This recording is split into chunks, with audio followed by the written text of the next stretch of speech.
Hello, frivolity. How are you feeling tonight?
Alright, welcome back to another exciting stream of game development for Jak 4.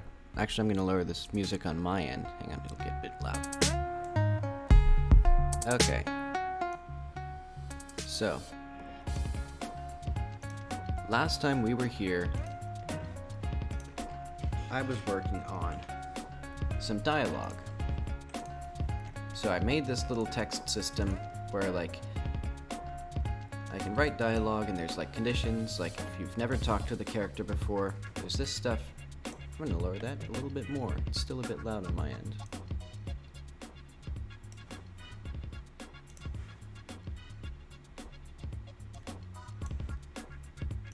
Okay. So, last stream I sort of quit halfway through to making it because I was going crazy. Wasn't working right. I think I was just sort of tired and losing focus, but it turned out to not be that bad. I only had like 20 minutes more to figure it out. And if you're curious what the issue was, for the dialogue importing, it wasn't like getting lines properly, like it was assuming that things weren't indented when this is like meaningful, because like if this condition is false, it won't show any of this dialogue. It'll skip all of it, and it wasn't it wasn't putting stuff in the right order. It wasn't putting stuff in like the right parent and child relationships. Like this is a child of this dialogue and this dialogue is a parent of this, and it wasn't preserving that. Turned out what it was when I was getting the indentation, I needed one line of code that I should have had there. It was this one. So I was supposed to set this indentation because when it wasn't set, it was messing up like this line, and then that was messing up this stuff with like the indent level, and that was basically the root of all the problems there. And I think that's a problem that I'm gonna have to figure out how to deal with, where like I miss some little thing, and then I spend like hours and hours trying to figure out what I'm doing wrong. I think I just need to be more slow, more deliberate with what I'm doing. But today I'm not going to deal much with the, I'm not going to deal anymore with the dialogue until tomorrow, because I think it's going to be more hard programming work, and I'm not in the mood for hard programming work. I'm in the mood for fun little programming work. So today what I'm going to do is I'm going to add a ledge grab. So when the character jumps up to a ledge, let's play in the game. I want it so that when the character jumps up to like a ledge here, let's see if I can actually get to a ledge that's suitable for ledge grabbing.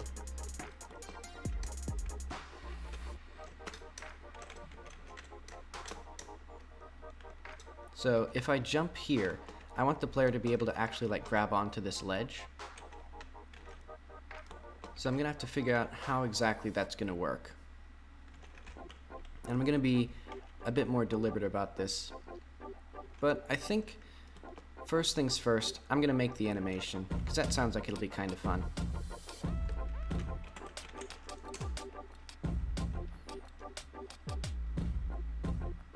And that way I'll actually have like a good frame of reference for what all of the logic should be.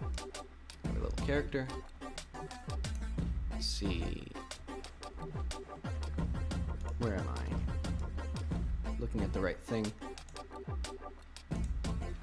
It's going to be based on the falling animation, so it'll blend smoothly with that. I'll create a new thing. And yeah, I have a window over here. One of the problems with multi-monitors is that I can't actually show all the work, but yeah, this is what I'm looking at. So I'm creating a new action. It'll be called ledge grab.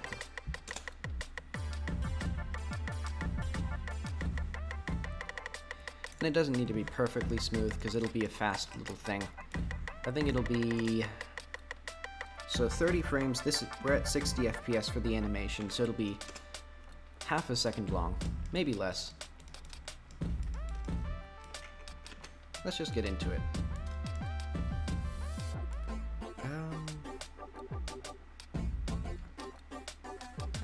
I think the character will be at about head height. So let's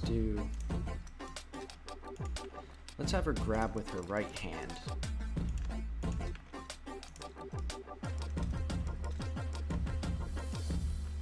Rotate this whole thing.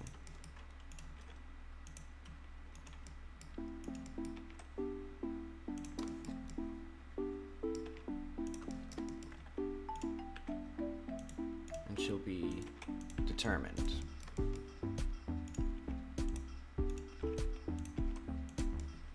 And I've been contemplating maybe making her mouth also one of these just simple little like two-bone things where I can make her frown.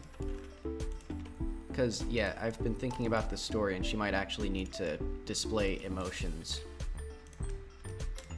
But I'll save that for later. That's not super high priority. She can just always be smiling, even when she's sad.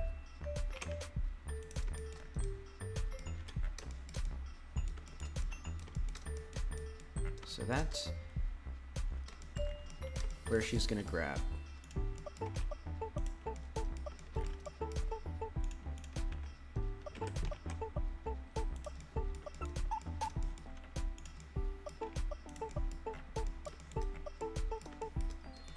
Okay, let's go, and then she'll kick out a little bit this way. So as she gets her other arm up, her body will kind of fling like this.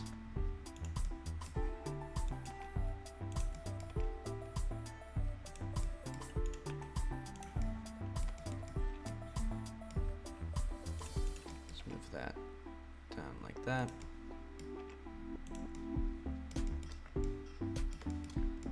So yeah, there's gonna be an imaginary wall. Is this far enough out? That's about right. I think that'll be about where like the border of the player like actual body is. So that'll be where our imaginary wall is. What does she need to do now? Oh, I forgot to like pose the rest of her body.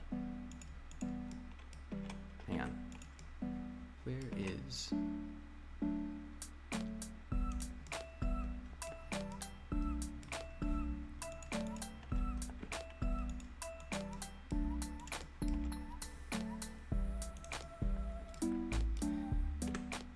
I need to mark the whole character as animated currently, so...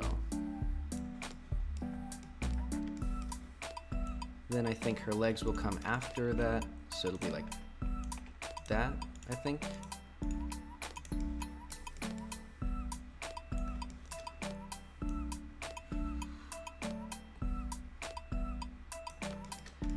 And then as this is happening, she needs to like prepare herself to like, because now she's gonna hoist herself up a little bit to get this arm up. And I don't know, that's not, let's see. I think that'll be right. And before that, she'll like rotate herself. So she'll be like,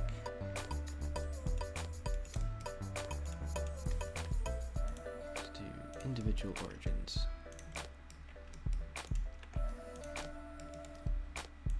See what this looks like.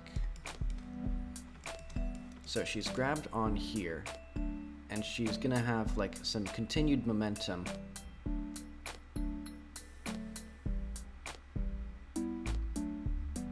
That's okay. So now she needs to actually like get up here, get this up there, and she'll actually have her hand at the same position as this hand so that she's actually properly grabbing the wall.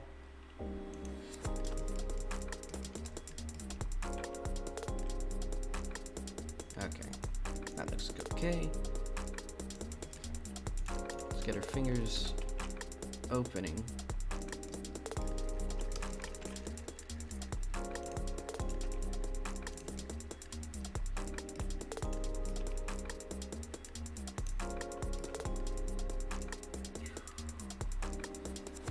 Then she'll clamp down on the wall.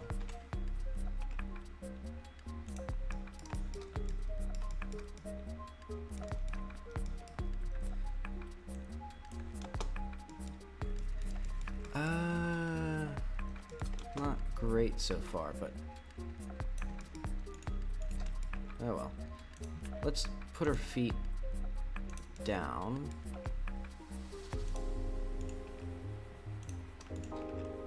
They'll be pressed slightly against the wall.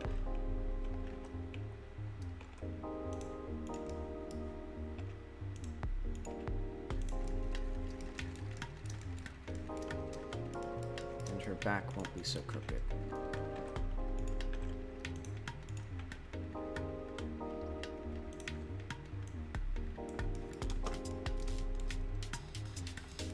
Well, there's some nice motion in the legs. Her body is sort of just like awkward.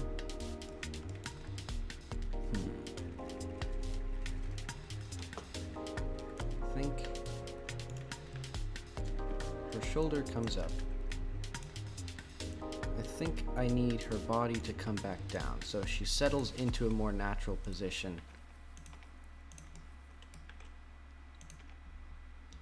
A more comfortable, like, symmetrical position. Let's make sure that she's centered. And then her feet can come down a bit more since her body came down more. Ooh.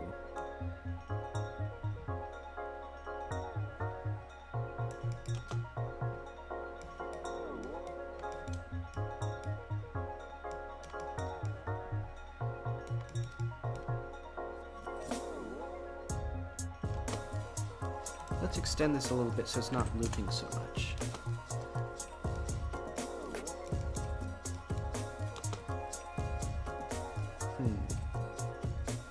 I'll have her legs move out a little bit more, or her legs swing around a little bit more, so that way if you pause a bit, let's see what that looks like. A little bit too much movement.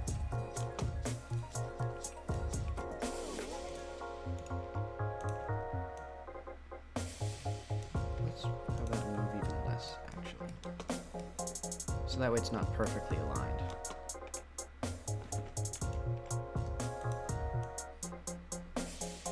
And I can also move this one a little bit. Maybe here?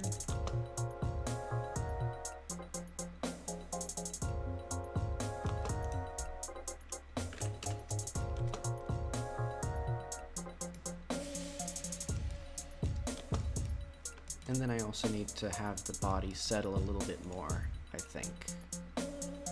If I'm gonna have this whole animation going out to 60 frames.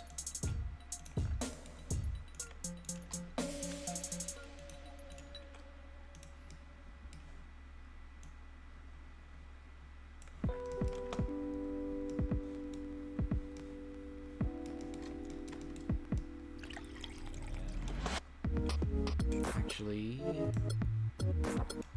and let's have her body rotated slightly, maybe? Maybe she's slightly, like, to the side, and then settles into the center.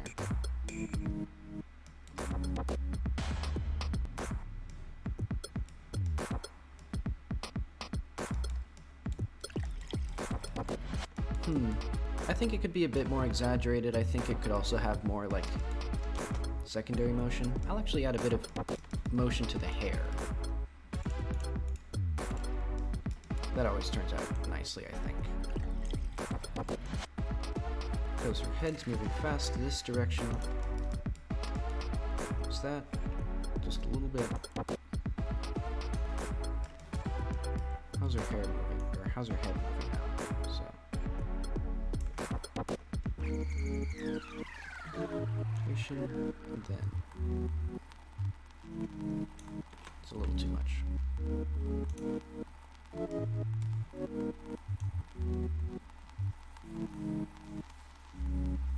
And then her head's moving quickly up.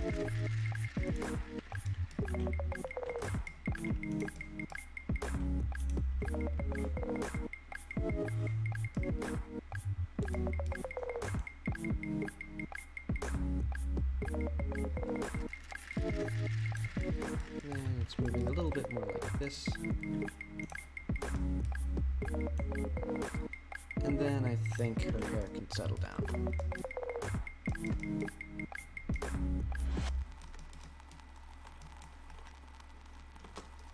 Let's also have a little bit of bob up, so like sort of a counterbalance. Then it relaxes here.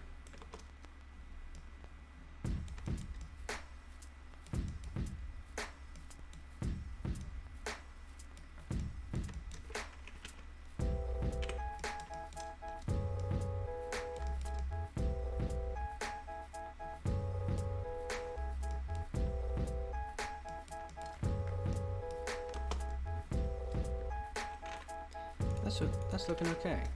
Let's see, I'm gonna make it so that her eyebrow isn't so like, or her eyebrows aren't so asymmetrical. She's doing kind of the DreamWorks face, like.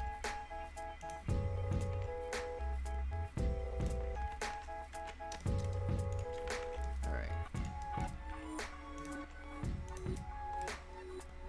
Wait, these should all be at the very start of the animation. See how that looks.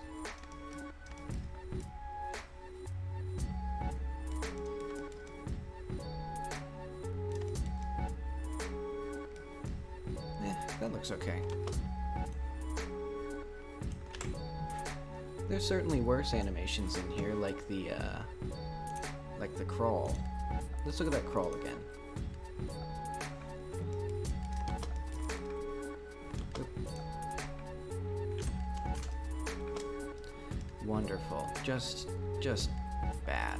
Just bad. Oh well. Let's see. Leaves a little bit to be desired, I think, but yeah, I have it on the to-do list to make the crawl look nicer, but it's at the bottom of the to-do list after like making the rest of the game. So yeah, I've got this ledge grab done, so I'm going to stash that, create a new action, ledge hang loop. So yeah, after we've grabbed the ledge, we then have a little animation for looping, and I think perfect. That's the animation done, so we can stash that as well. And for now, that's all the animations we need. I think maybe eventually I'll make a custom animation for like jumping up from the ledge or dropping down from the ledge, but for now it can just be the same animations as all the other jumping and falling.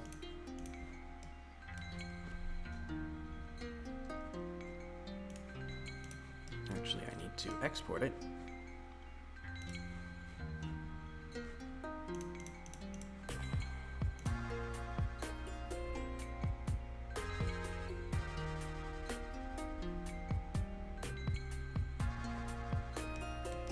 Let's see how well that works.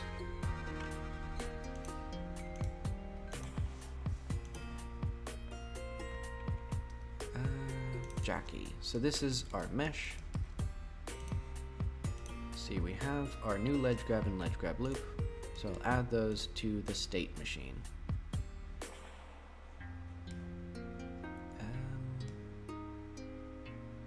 Where should they be? Where can you go? I think for the ledge grab, the only way that you get into it is from the falling. And you can go back to falling, or you can go to jump, and then also, what am I doing? Then we have our ledge hang.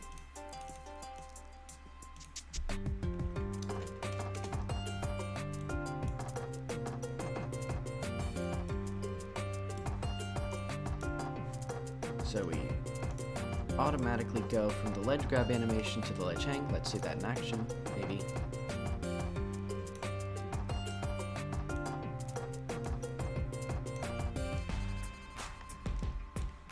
Not bad. And then let's go back to play. I need to go, we can go to fall, we can go to base jump.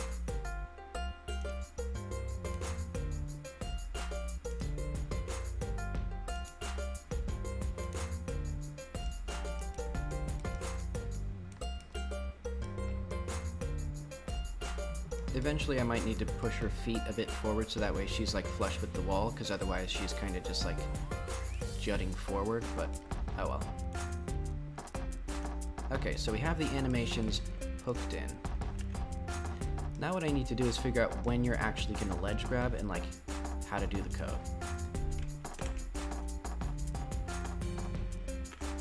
Yeah, let's do a new image.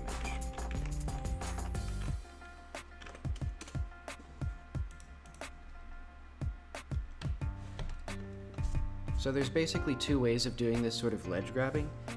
You can either like analyze the terrain and figure out like when you want to do it, or you can just have like lines, like specially marked lines that are like ledge grab. Like you explicitly mark every ledge in the game that can be grabbed. And I think I'm gonna do both.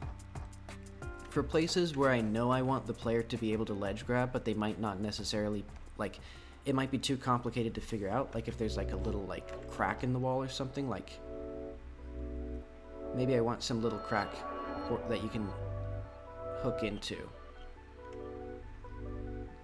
And that would be too complicated to figure out like I can just explicitly mark it with some sort of ledge line. Or more likely a ledge curve. Or I can do, in the simpler case, I can just have some code to automatically figure out like when you're in front of a ledge that you can grab. And I think if push comes to shove, I'll only do this one if I just don't have time for it. But let's see. So when can you ledge grab? Let's draw some boxes.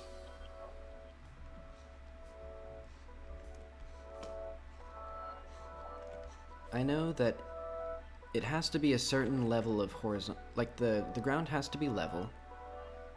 There has to be space above it. Let's draw like a little, that's the space. And then there has to be, there doesn't necessarily have to be anything here, like this could be empty. So all we have to work with really is that there's some level ground, probably checking multiple places, so like maybe the player's in front of something and there's 3 little things. Maybe, yeah, this is their little hands. Maybe if this is from the top, the player like checks like 3 little points, and then if all these points are good, then it's good. Otherwise, it's not good. And so like, if it's too vertical, you can't grab it.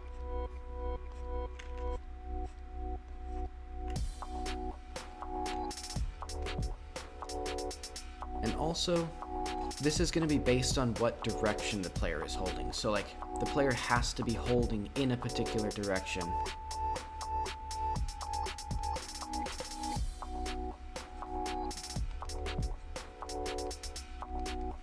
Let's see, I think the music's getting a bit to me. I'm going to lower that a bit more. Check my audio levels. Increase that on your end.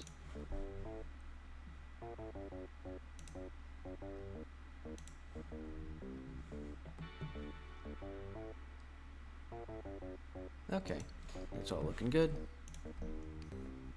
Also, I think I keep accidentally jump scaring with the desktop when I like alt tab and things, because I have this scary wallpaper from, basically it was a villain in one of my comics, and I turned, well, I was experimenting with a bunch of weird filters and weird image editing techniques. So this is, I think, the image was turned into an audio file. I layered some music onto it, I did some other filters to it, and then I saved it as a JPEG so that there's some compression. And it's crazy weird static. Pretty cool though, I think. But okay, back to what we were doing. So I think we have enough to start working on it. The first thing we need is to get to the player. And so I'm going to have just a little spatial node, and this will be like intention. Because basically,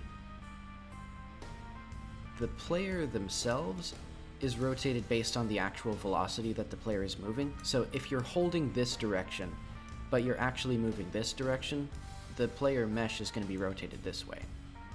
So we need something specifically for when the player is holding forward, for example, this is going to be pointing forward. Actually, technically this blue arrow means pointing backwards, but it's confusing because the model points backwards technically. A bit of a mess. Oh well.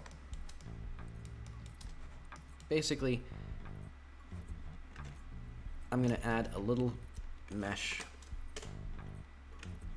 That's the wrong thing. Mesh instance. And it'll be a little... Let's make this smaller. This is an arrow that... This is just going to tell us what direction our intended velocity is going to be. Or like our intention is, so... Oh, it has to be rotated 180 degrees though.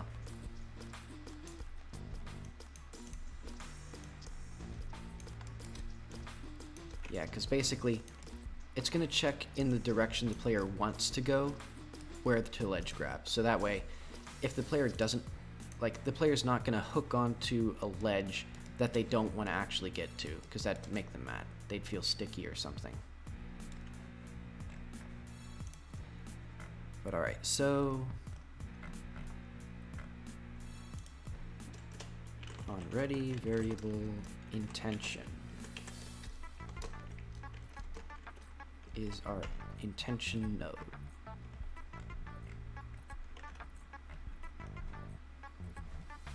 And then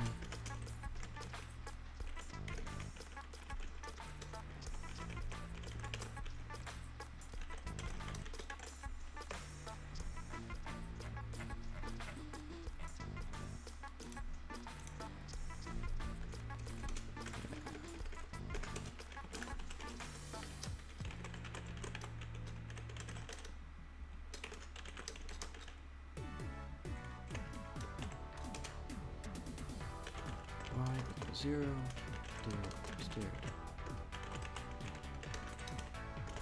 If it's not equal to, actually, if the direction length is greater than some small number, so like 0.1.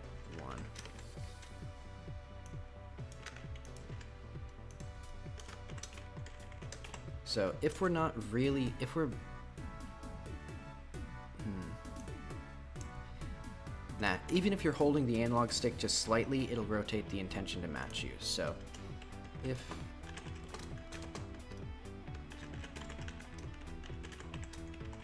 only if you're not holding the analog stick at all will it not do anything. Otherwise, first it gets our forward.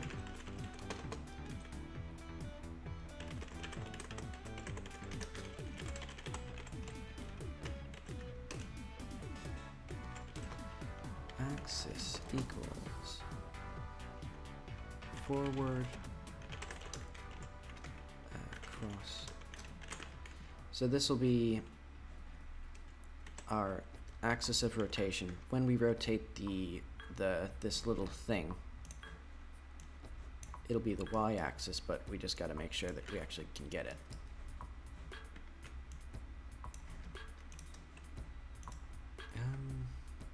Cross direction normalized. If this equals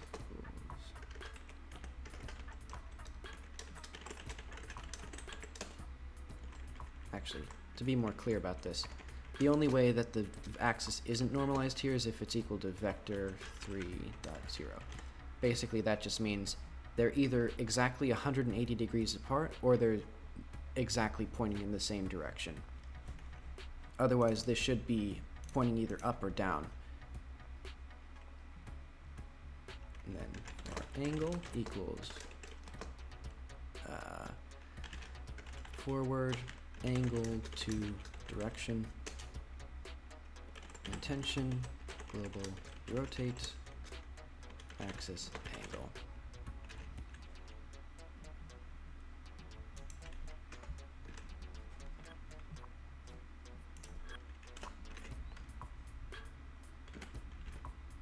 Let's see, and that should point us, we should have a little arrow that points exactly in the direction that we want to go, and look at that.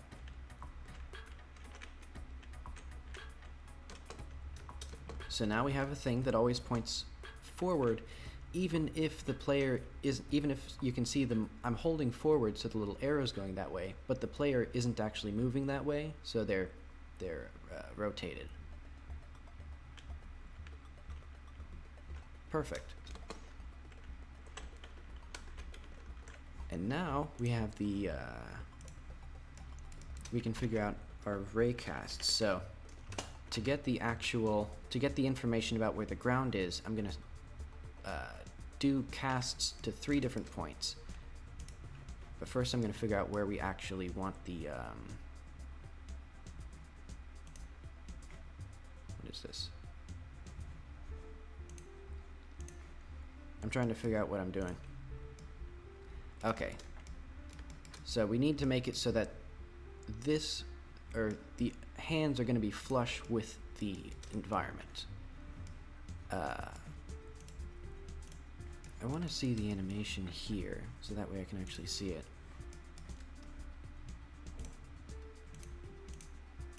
See if I can... I know. I'll temporarily set this so that this is our starting thing. Okay, and that works pretty well.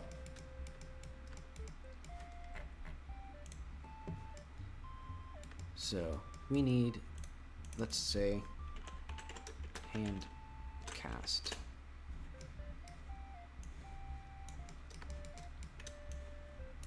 So this will determine the ground at the left hand. How long should it be?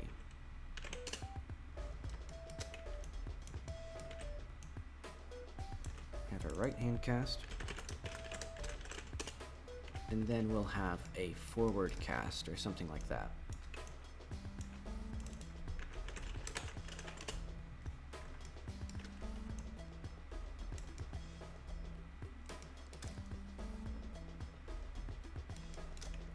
And then also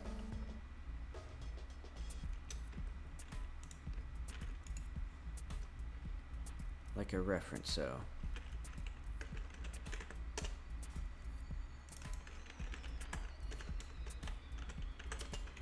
I'll actually change that to a position greedy.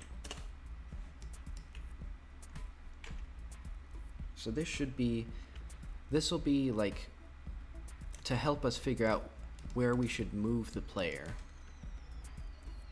Oh wait.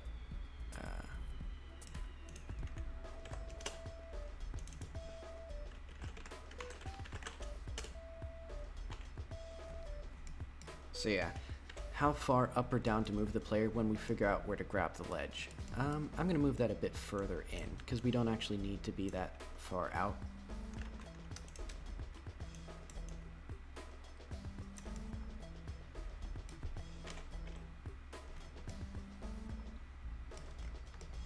I may actually have to shrink this a bit, because this is...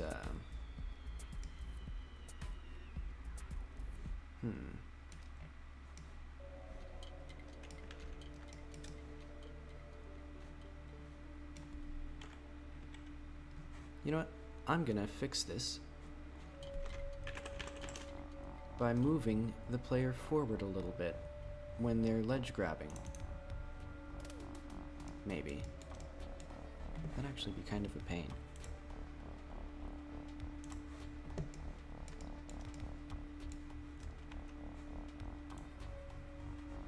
Yeah, because I need to have the whole player moved a little bit in.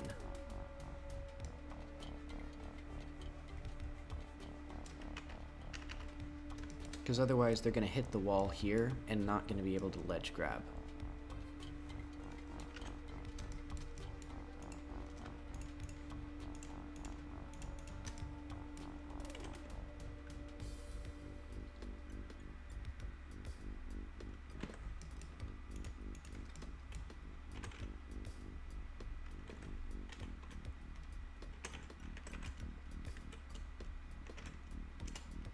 Let's try 0.1 meters, and let's unmess up all this stuff.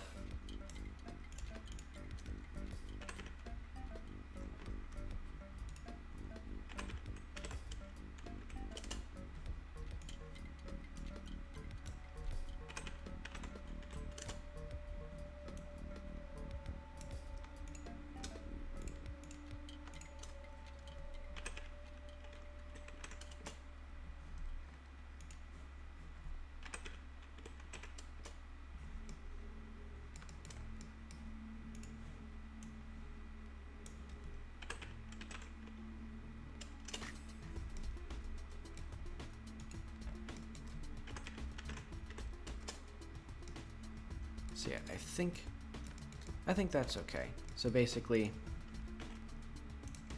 she'll reach a little bit forward as she grabs it, and then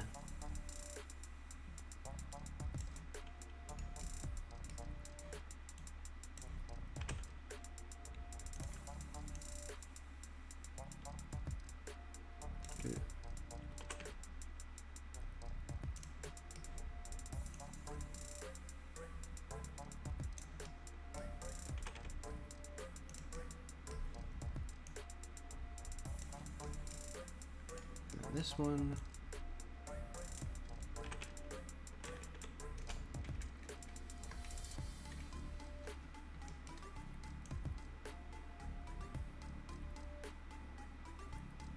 So I think, first off, her feet are gonna need to like come in way more.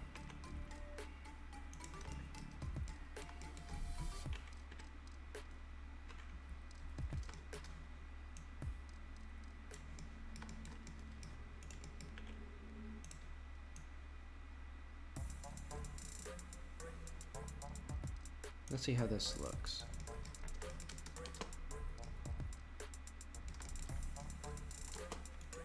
I think her body needs to come in more as well.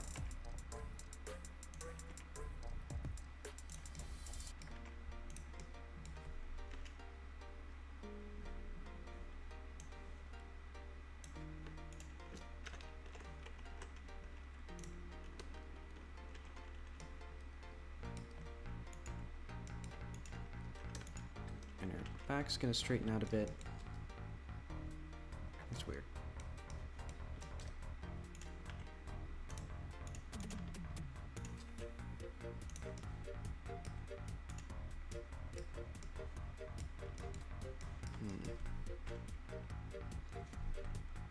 So this hand needs to come in some more.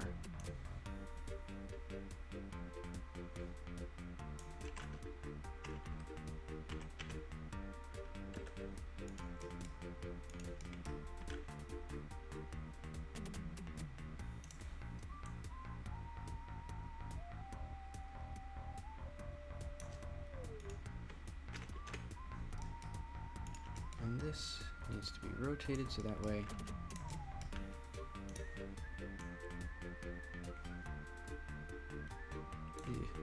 what's that?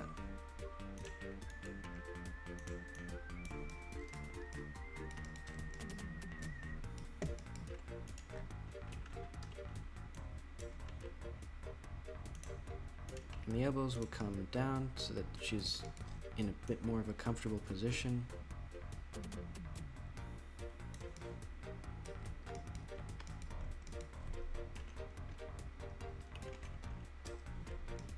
And I think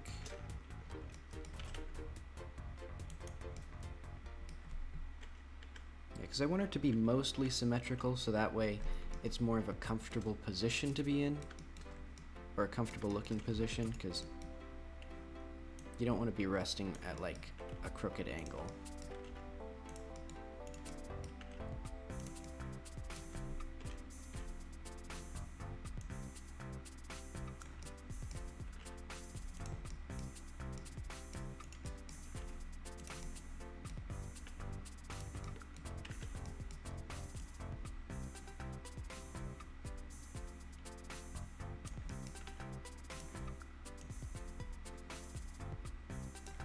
Let's see how this looks.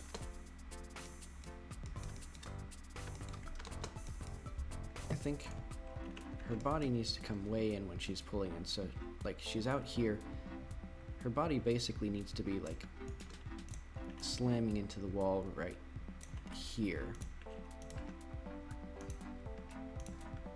Because she's like coming in with some velocity.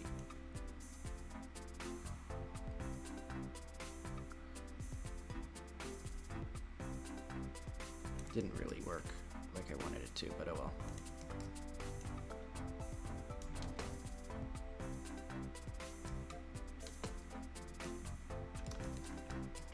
Let's see, maybe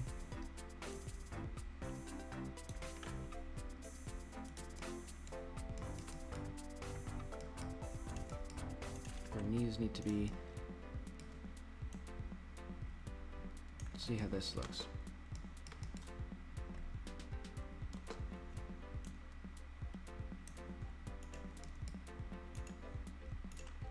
This needs to be a bit further out, I think.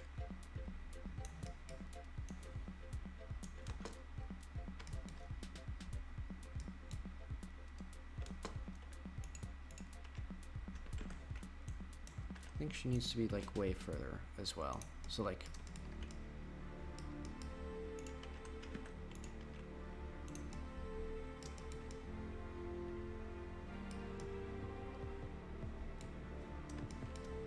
then her legs are, I think, should be going this way.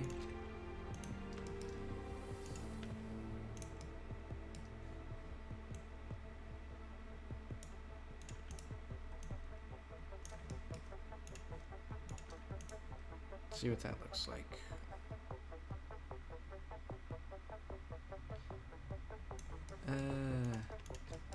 These knees need to be under control.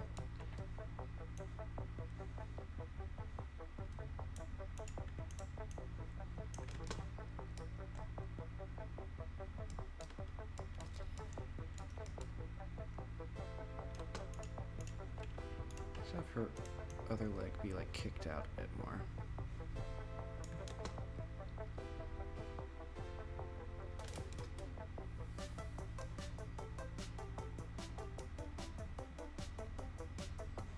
It's a bit exaggerated and a bit slow,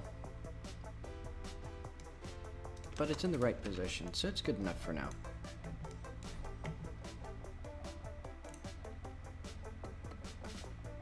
Let's see. Delete those keyframes. Back to our ledge grab.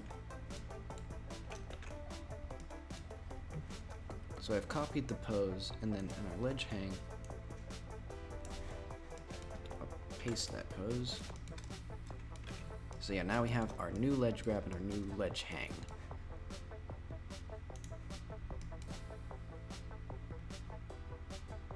Excuse me.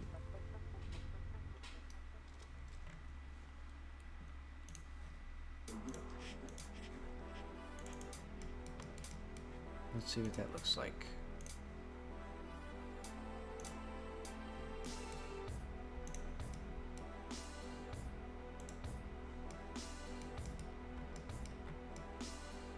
And I guess her knee is sort of pressing into the wall, so if...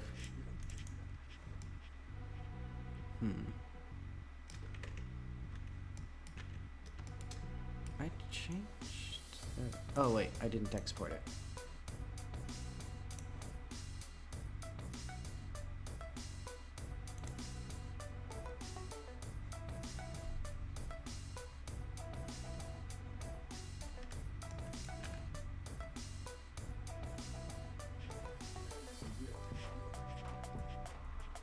There we go. So now when I close these and reopen them, we should have the new animations. We also don't have the face of the character. Let's try that again. I think it's when I save, it doesn't automatically...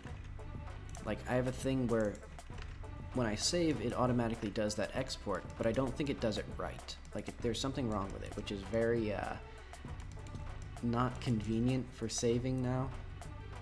So, that's a mistake that will haunt me, but oh well.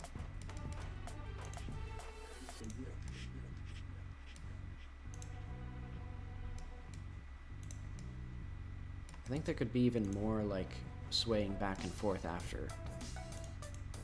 But yeah. So now, we can see the player can actually, like, grab onto ledges that are beyond the collision.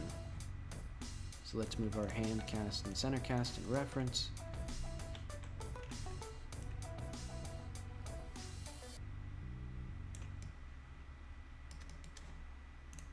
And our left hand pushed in.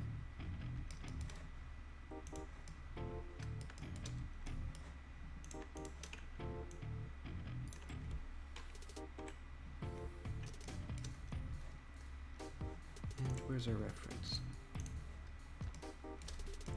Okay.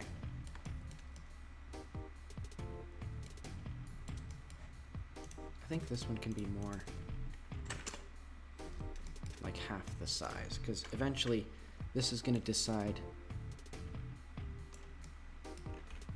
Let's see, so basically all three of these have to be colliding with the same object, or no, they have to be colliding with something, and it has to be sufficiently horizontal.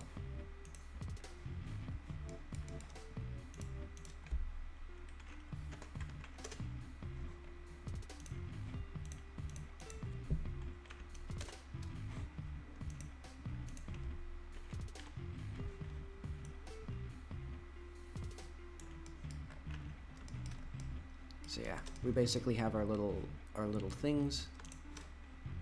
All of those are enabled. I mean, I guess they don't always need to be enabled, but I don't want to deal with the logic of like figuring out, oh wait, all of these have to be rotated 180 degrees, so let's see.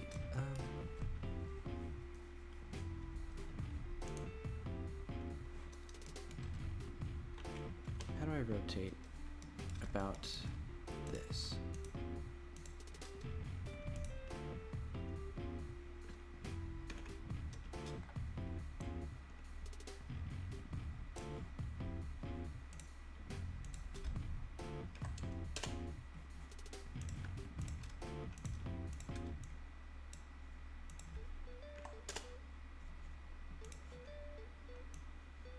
I can rotate that 180 degrees for now. I should have eaten lunch before I started. Didn't I eat lunch? What did I eat? I ate something.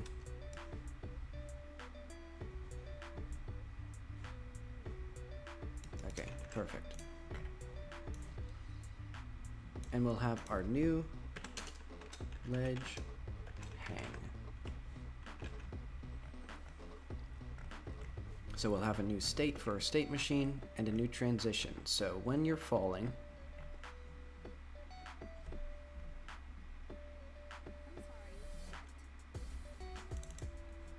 let's see, so this is for getting on the ground, this is for getting into a slide, else, actually elif is, can ledge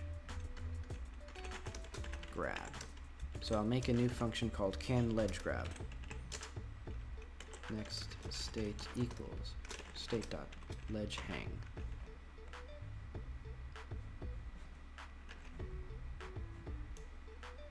And it'll be, the only thing it'll do, well, you can't move in that state, so this will be good. So there won't even need to be anything in here, because this controls when you move.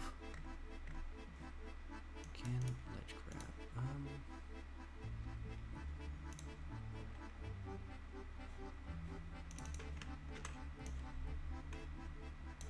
So ledge grab. It'll be a bool, so true or false.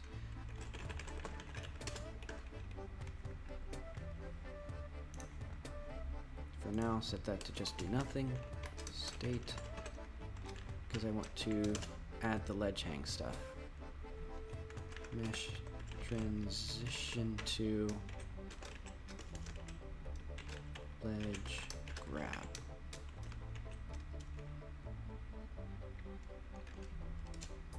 And then there'll also be a correct,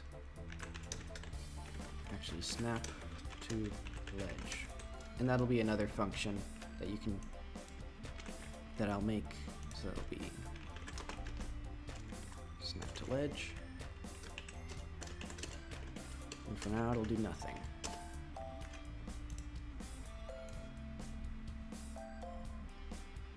So let's add our onReady var left ledge cast left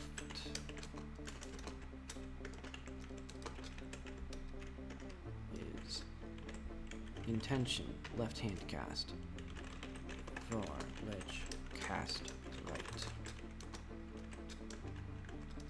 intention right hand cast cast center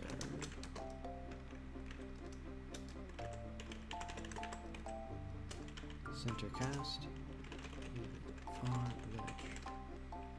Ref. Intention. Reference.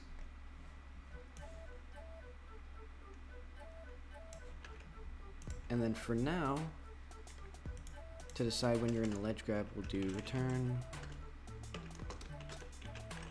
grab ledge cast left dot is colliding and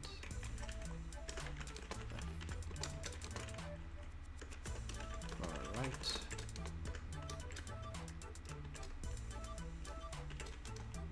ledge cast right is colliding far center is turn right and left. So for now, basically what it's going to do is if all of these are in contact with some sort of surface, so it doesn't check for like the how level it is or anything like that, it'll just assume, okay, that's good. Then you can snap to it.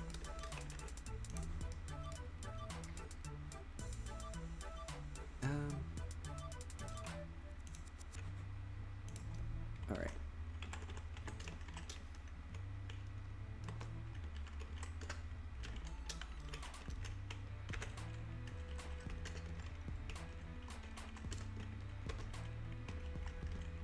So I have to manually specify that these are booleans. Okay. Oh wait, I don't have any way of like ledge jumping though. But let's see how this works. So I should be able to... I can't. Huh.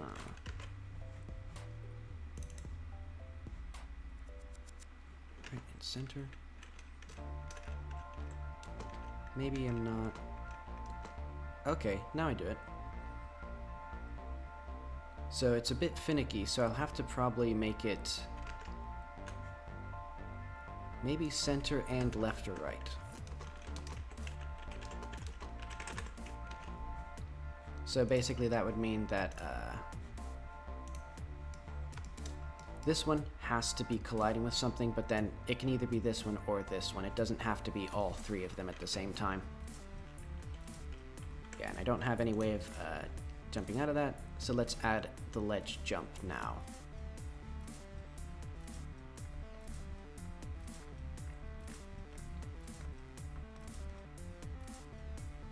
Speed. Actually.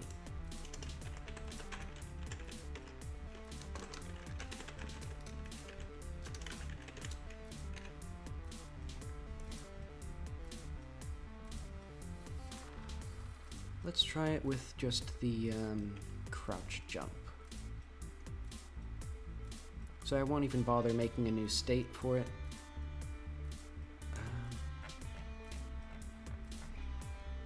Right. So if we're in the state of ledge grabbing, or ledge hanging, if input dot is action just pressed, jump. Next state equals, it'll be the crouch jump because that's higher than the base jump.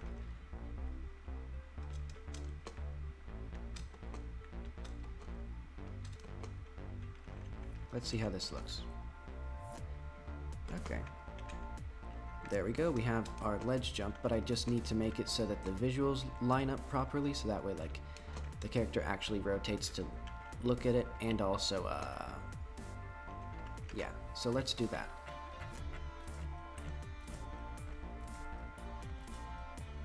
So it'll be rotate. How do I should separate out the rotate mesh now, because I have the code to update visuals. Okay, so that sets the movement stuff, and then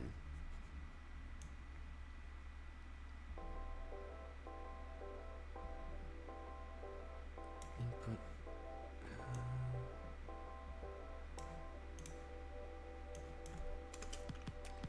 rotate mesh velocity. Rotate mesh.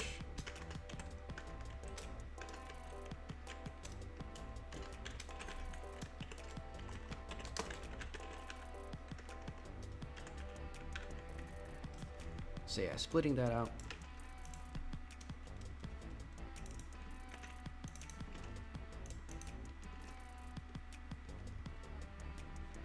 Oh wait.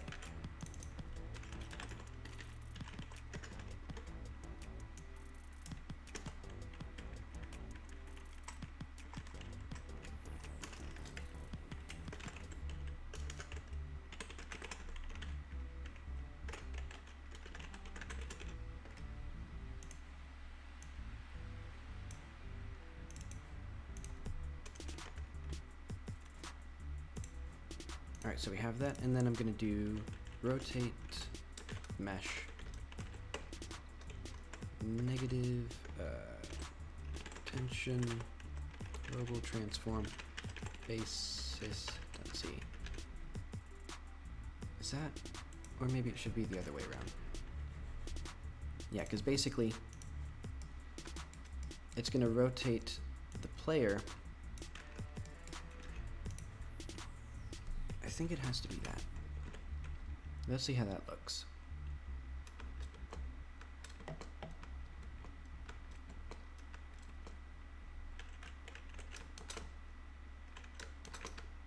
So I can crawl up here. Oop. I can. It's a little. Oh, right, because the ledge snapping doesn't work. Also, the camera is in like sort of a bad place here. So I should move the camera up a bit when you're ledge hanging.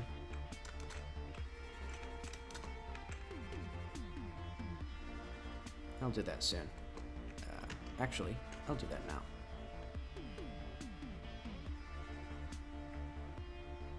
Let's do camera break.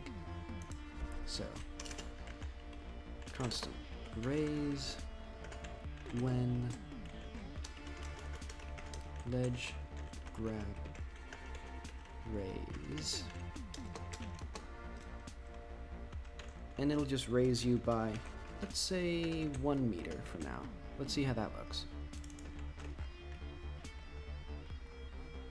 So if the player, what is this CV stuff? Alright. If player dot is ledge state equals player state ledge hang, then target Y, we'll get our ledge grab raise. Wait. Okay.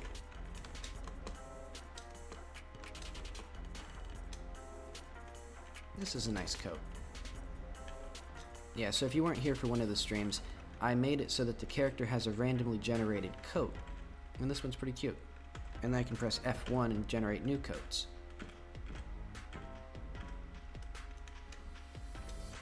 Let's see how this looks. A bit high. I think I did something wrong.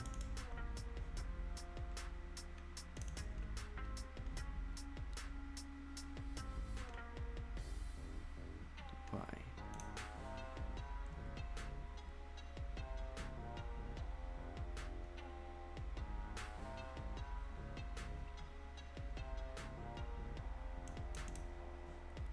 Oh wait, that's the wrong thing. I need the...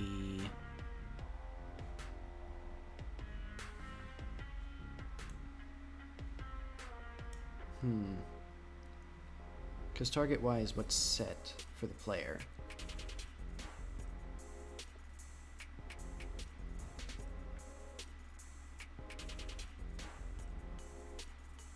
Where is that set?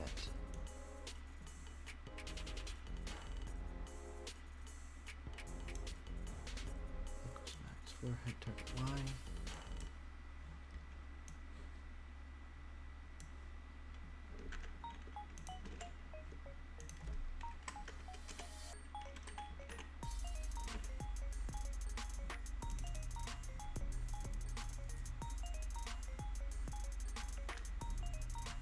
Okay, so it's something to do with difference.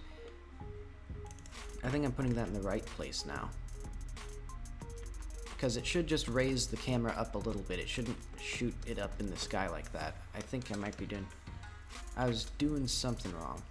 I should probably be a bit... Yeah, I should be a bit more deliberate about it, because now I gotta actually think with my brain. Okay. So, we get our target origin. This is where the camera wants to be, and it's just the player's position. And the difference is the vertical difference between our current... between the player's vertical position and the camera's vertical position. And then the target Y is where we're actually going to move the camera in the end. So that is our global transform. Oh, I know what it is, I think.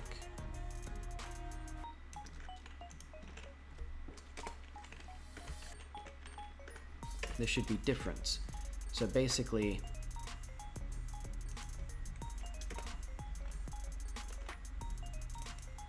so this difference is also bound by things. So like if it's too small, it's set, you know, it's clamped. If it's too big, it's clamped.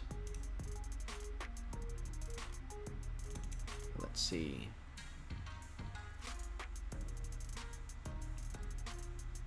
Wait, why do I do anything with that? I can also simplify this because this target Y isn't changed until here. Like this is where it's supposed to be changed. So I can even make this.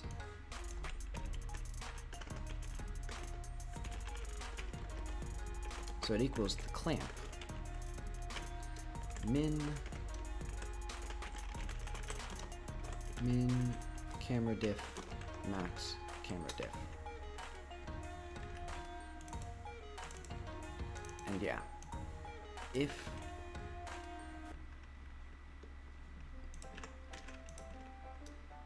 we're ledge hanging, this difference is increased by 1 meter. This might need to be minus, but I'm going to test it. Ooh. Well, we seem to have done something. Oh, right. I think it's I'm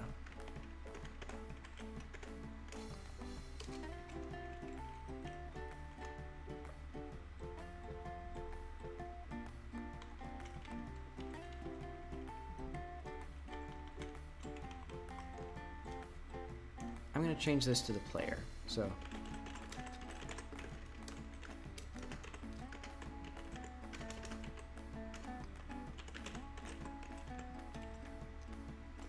I mean, why am I setting the Y here? I should just... Okay, I don't need any of this different stuff. So, target origin dot Y equals clamped. Target origin dot Y. And then it'll be our position, so like, let's do var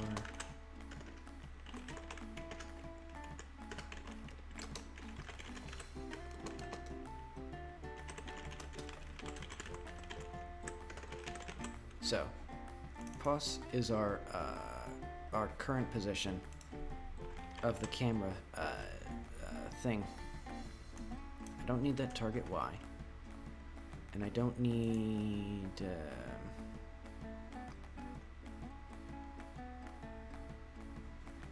I'll have to do something with that.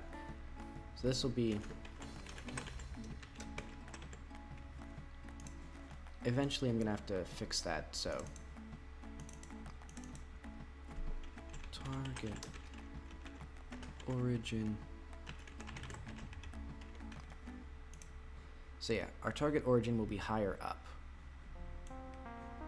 This can go later.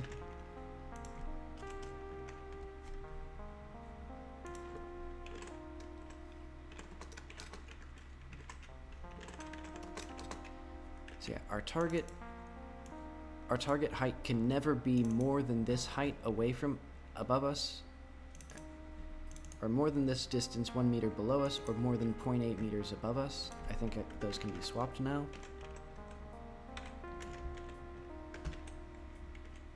Because yeah, I flipped some signs and stuff in simplifying this logic.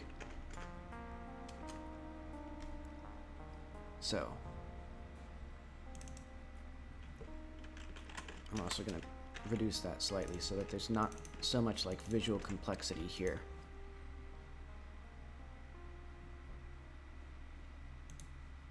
See, it goes up.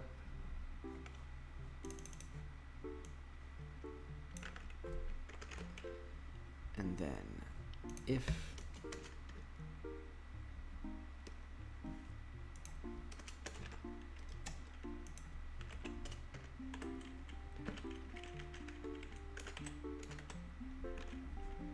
so yeah, if there's also like the ground a certain distance below us, the camera will want to be like following the ground rather than us.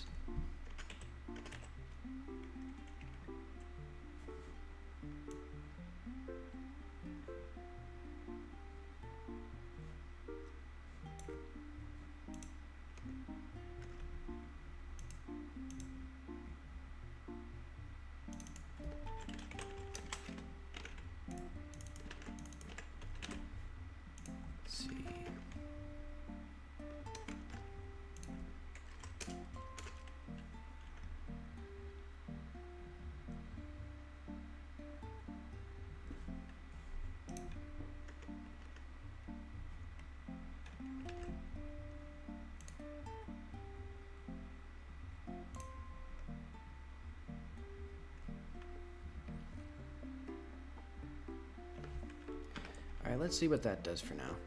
I think... Okay, so the player... so the camera was up in the air. So I'm gonna have to slightly fix that because all of this min stuff and max stuff is supposed to be for like the actual camera position. Like it's... like the camera is supposed to never be like more than 2 meters above you or more than 1 meter below you and stuff like that. But currently doesn't quite do that. But whatever. So yeah, the camera goes up now. That's the main thing. That's the important thing.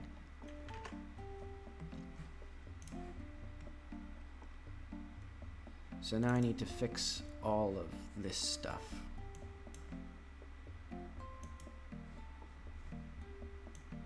Because yeah, the target Y does not need to be clamped. What we need to clamp is the movement or the distance.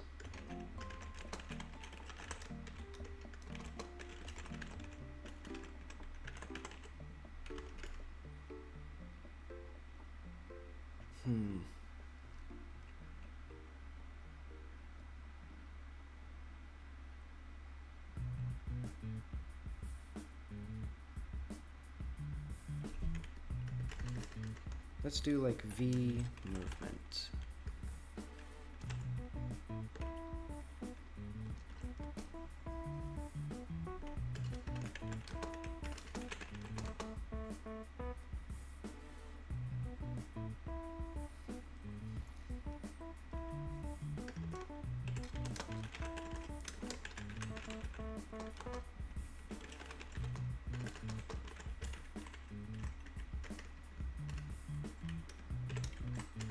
So diff is our target position minus our actual position. So it's how much we actually have to move. Our movement is equal to difference times delta times CV. That actually has to be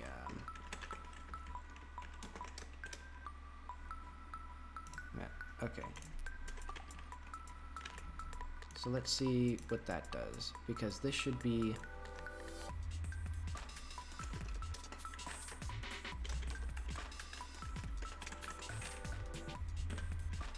so this shouldn't quite work. So okay. This does what I expected it to do. Basically, the camera is trying to keep up with the player, but it has like a limited speed, or has a limited, yeah. It only goes so fast. So now we need to actually clamp this movement, or make it, or force it to do something. So like if diff dot y is less than min camera diff var correction equals diff.y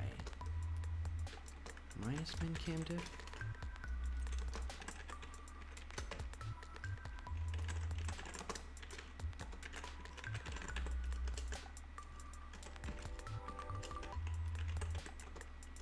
Diff.y is greater than max.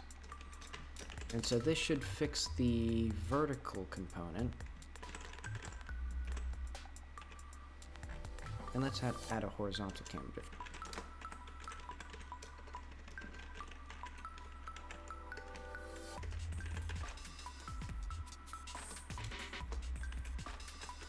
So yeah, you also can't move more than 1 meter horizontally from the camera before it is forced to follow you. That's gonna be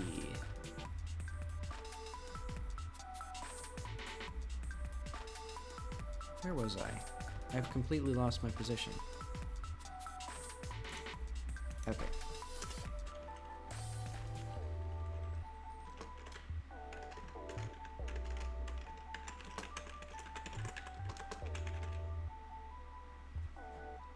Wait, I can just do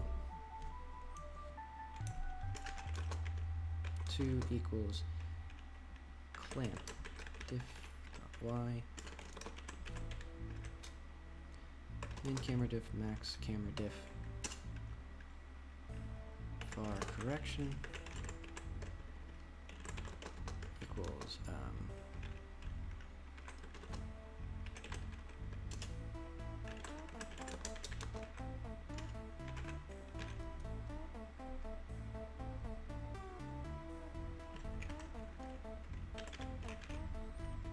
and I may need to flip these signs because this should force the camera to be horizontally with us. So now doesn't seem quite right. I'm gonna do diff.y minus y2.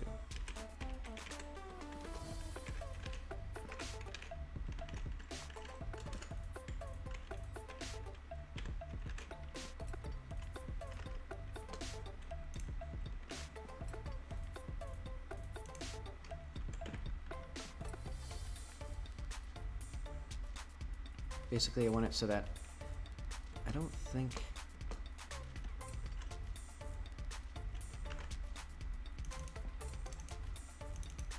clamp min max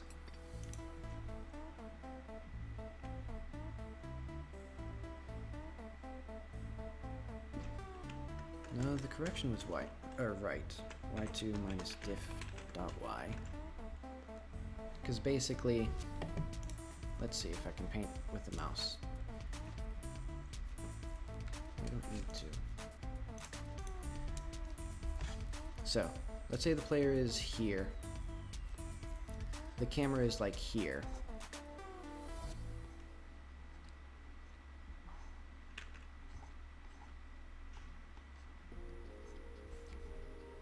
This is diff.y.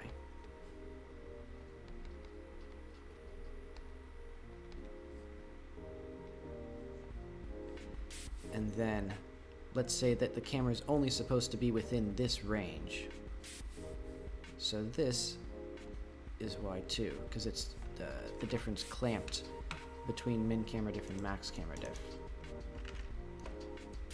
So to get from diff down to y, we need to subtract diff.y.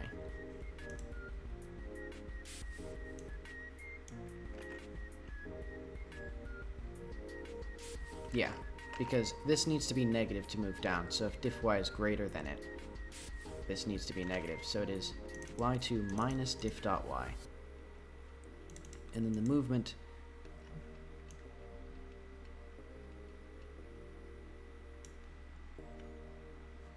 y equals y2.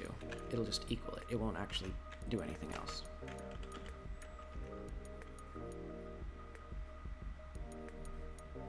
Not quite right.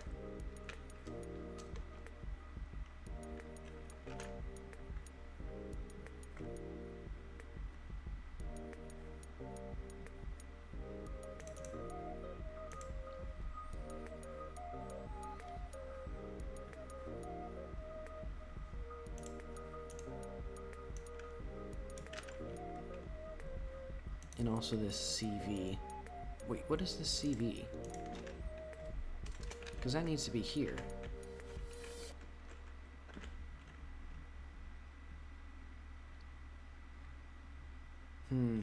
It's not quite working right. Hello, Frivolity. How are you feeling tonight? I'm going to turn off the music.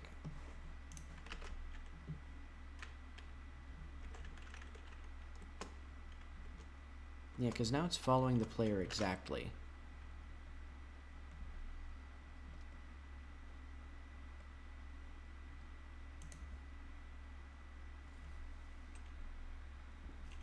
Oh, I know what it is. I have to only correct if it's outside the bounds. So if... How exactly am I going to do that?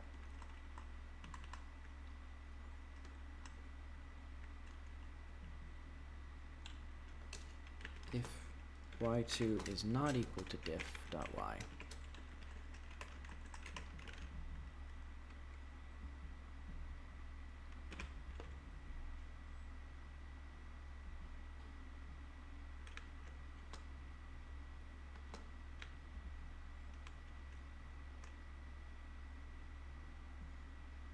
What exactly am I doing wrong?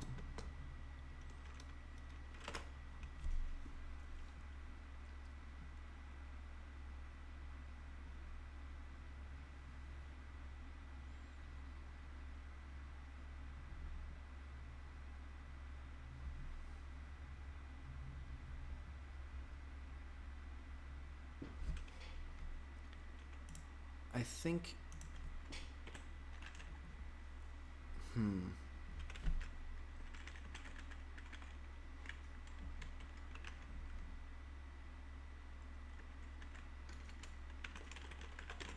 Oh, I think that needs to be the correction. Maybe? No, it doesn't need to be.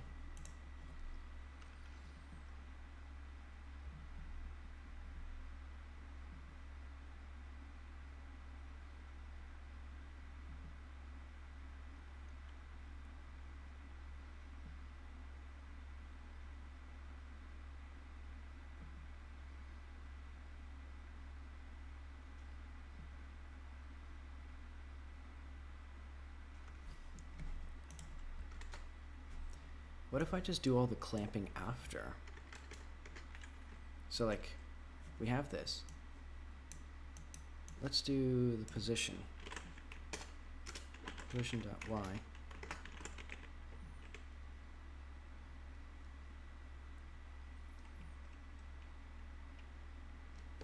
I don't need this stuff. .y equals position.y dot clamp, or position.y min camera diff max camera diff. This is target.y plus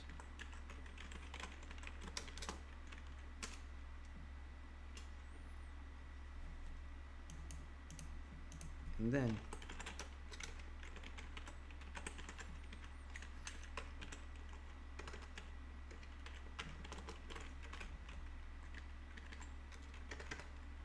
so yeah, like we don't even need to fiddle with this movement code stuff because okay, so I think so at least horizontally it seems pretty good now. And then what I'm going to do is I'm going to do that exact same thing for the position's horizontal component. So like position, if position minus position dot length is greater than max h difference bound. So the horizontal difference bound then or direction equals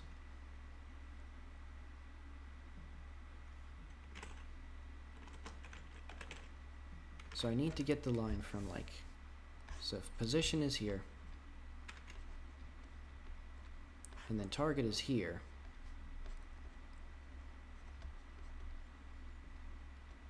I need this line, and then it's capped at a length, like here, and then this is like our bound position.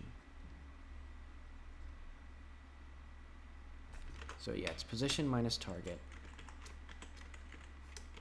dot normalized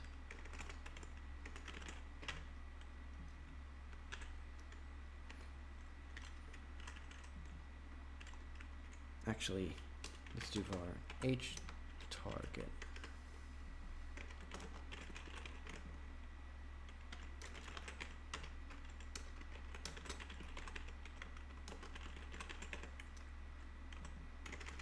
and this will have no or vertical component because that's handled separately. Horizontal position,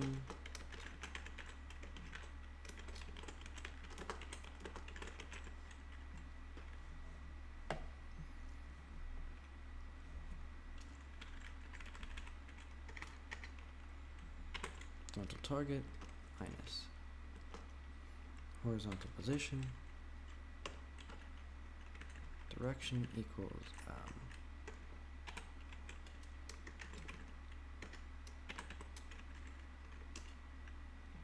position dot x equals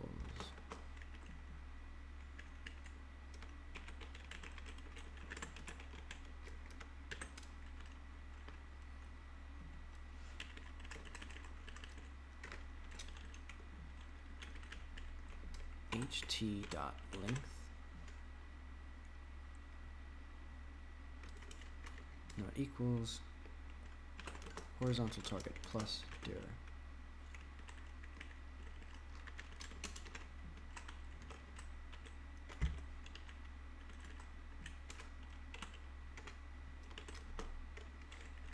So our horizontal position should be the horizontal target plus this direction. So hp.x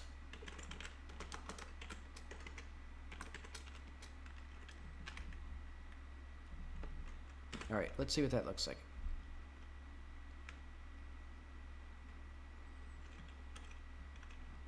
For some reason, we're somewhere to the left of the player.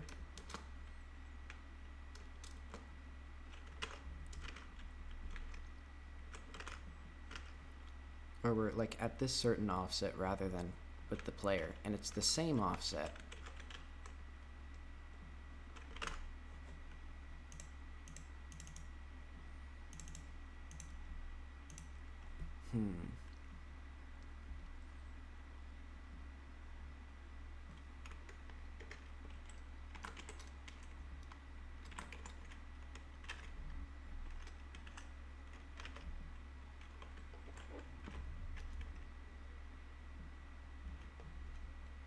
That's not quite right. Okay, so that's just putting it in the opposite direction.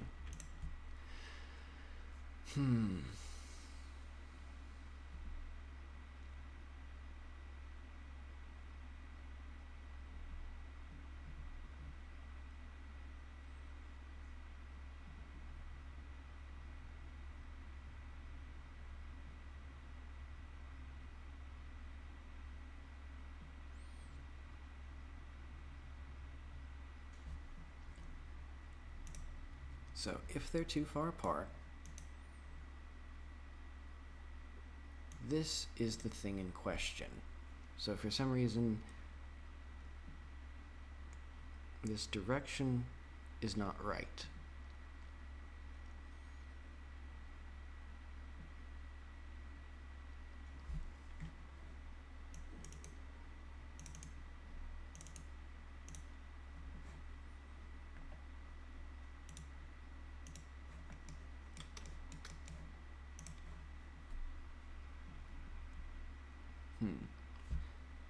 I'm going to take a break to use the restroom, so you'll see.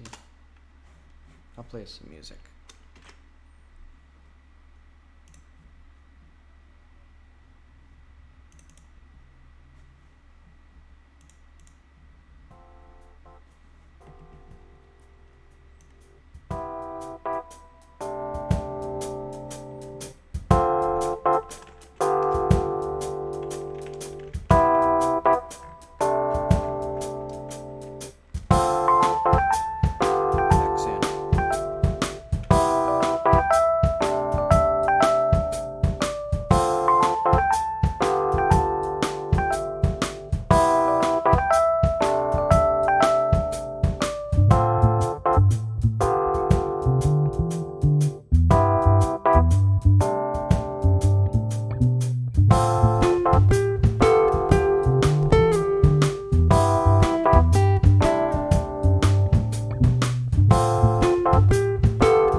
So, I also ordered a pizza. I typed in my credit card number and everything, which was a bit fun while streaming.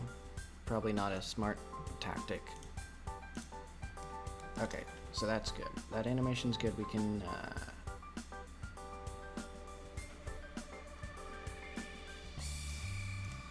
gotta export it now. Okay.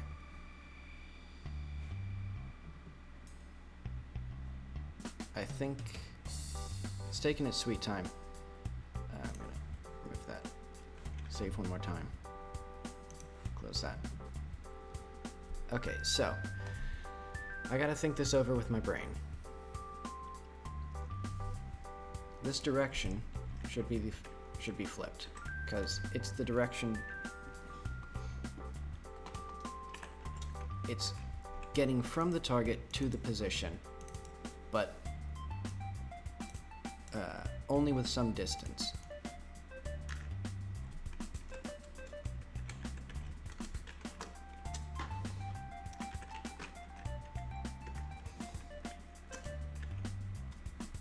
And then it should, and then the position is that target plus the direction.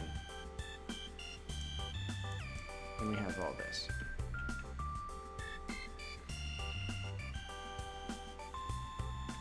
I don't know why it's at a fixed offset though, because that's not...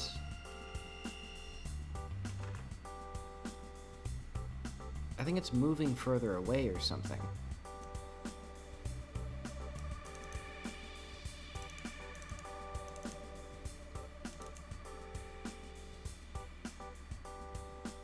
If it's greater than h bound, let's do...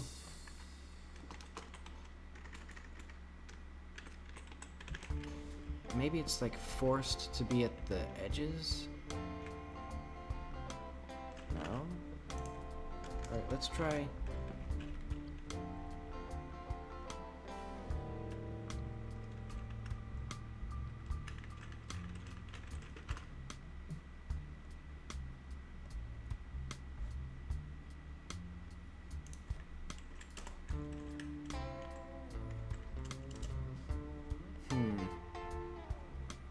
So it is something wrong with this direction that I'm computing. It's always the same direction, and it's always the same distance,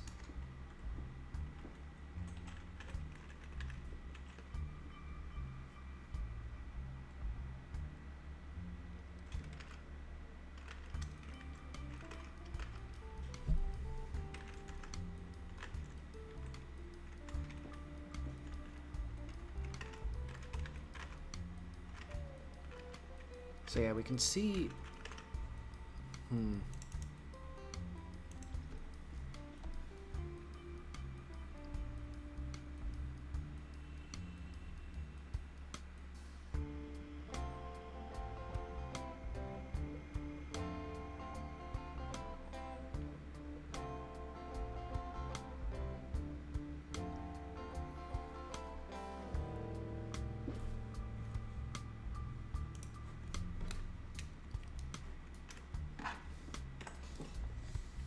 So this is our horizontal target.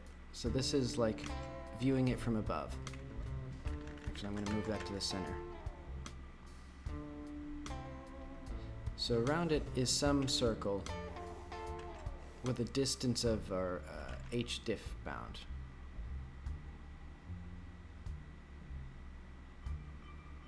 And I'll just call that _B. And then let's say our target is out, the position of the camera is out here. So basically, we need to get this line, and then we need to get this line, and we need to move and we need to have a new horizontal position here. So basically, we're creating a circle around our object, and we're forcing the camera to be within that circle without like completely changing where it is, or with as little movement as possible. But I don't know why this isn't working. Var diff equals each diff equals T minus HP minus HT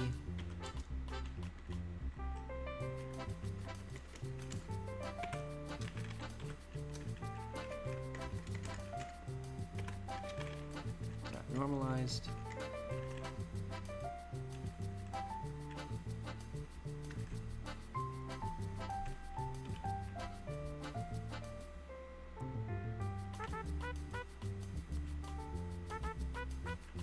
How does that happen?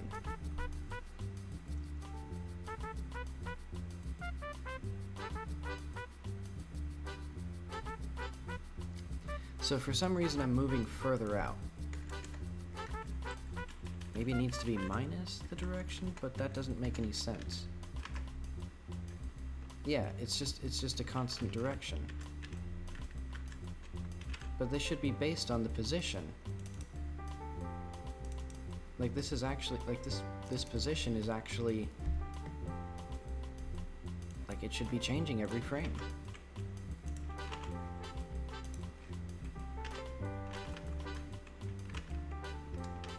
Let's see, let's add a little thing here to our camera. So it'll be mesh.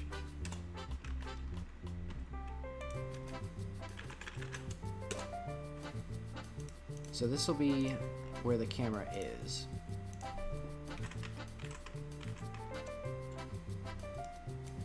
Let's make it a little taller. And then also have debug diff.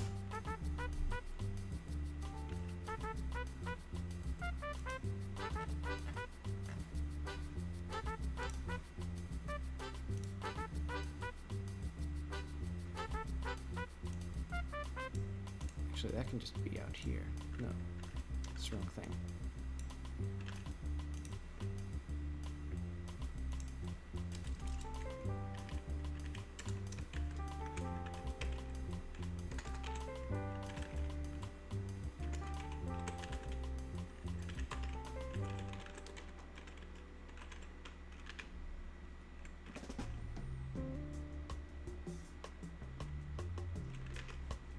I should change this to something else. It'll be a cube.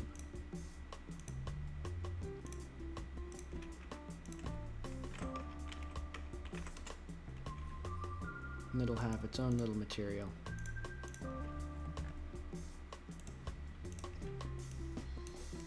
I was not hoping to do a bunch of camera debugging today, but I guess I have to. So the target's there.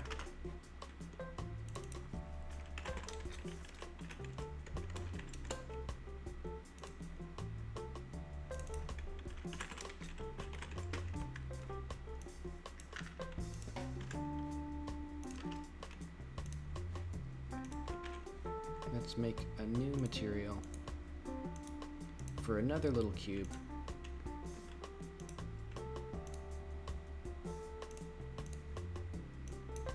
This one will be blue, and it'll be actually a sphere.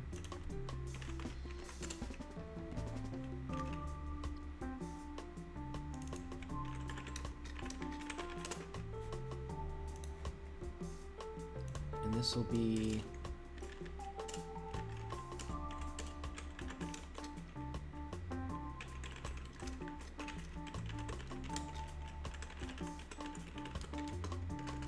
oh.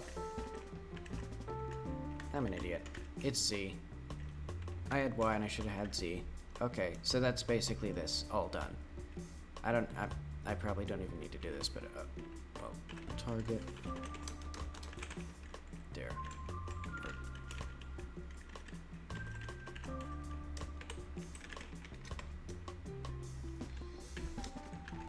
See, that's the exact same thing that I was talking about. There's just little things,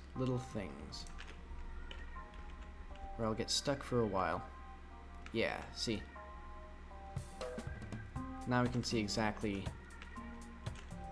all of this. Also, I'm going to make the horizontal velocity faster.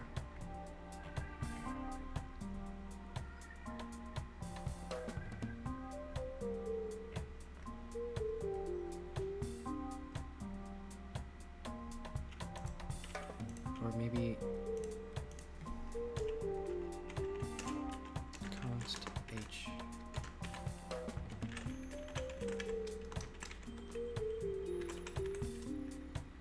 And then the horizontal camera diff can actually be something like a bit more than this because it's going to be moving faster.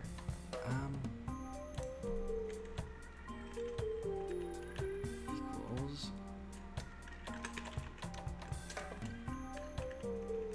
dot y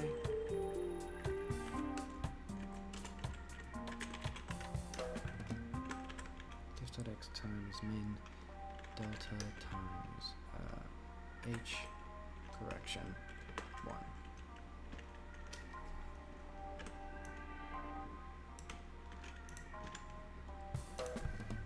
Let's make sure I don't write y this time. Okay, so they should give us our horizontal velocity should be much faster. Yeah, so now it like rushes to meet the player much quicker, but the player can, if they're going fast enough, really get ahead of the camera a little bit. And then it quickly like comes back to them. Alright, so now I can delete all these.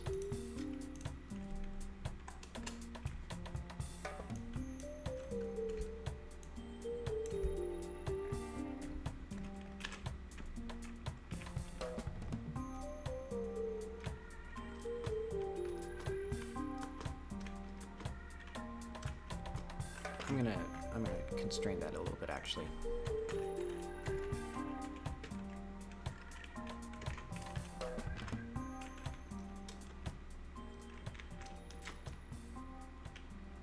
But okay, all of that fanfare for that. And it doesn't work right.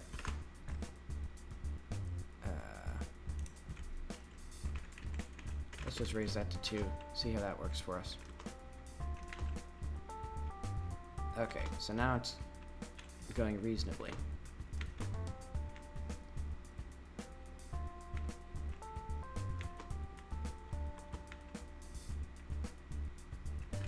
Which one do I need to be different? I've flipped the sign so many times that I don't actually know I think the max camera diff can be 2. Min camera diff should still be -1. Nope. No matter which one I guess, it's going to be the opposite. Okay. Alright, yeah. And if you're jumping while not holding a button... Oh wait, okay. So if you're facing that direction, or if you were facing that, I may want to change that so that way it's like you're required to... Oh wait. There's the unfortunate bug of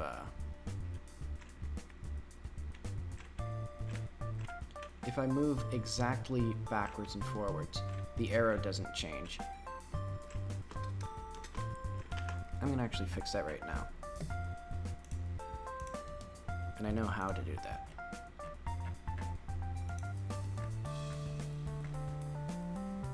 Wherever the player is, so rotate intention. This should not do any sort of axis and rotation stuff. It should do tension dot intention dot global transform equals tension dot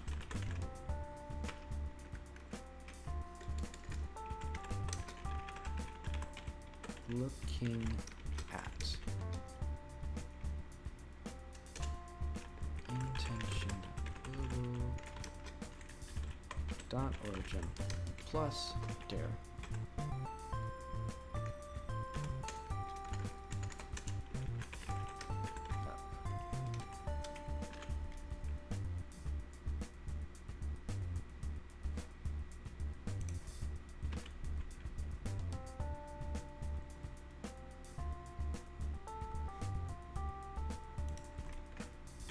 Global transform. Yeah, okay, so now it's going to do that, and now it's just going to force it to always look in that direction without worrying about rotations and axes and anything like that. Alright. I don't think I can actually ledge grab up these house roots from here.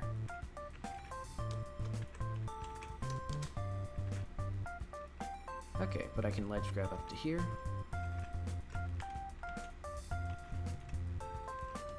I actually really am not a fan of the horizontal movement. I may actually make it like a distance squared thing.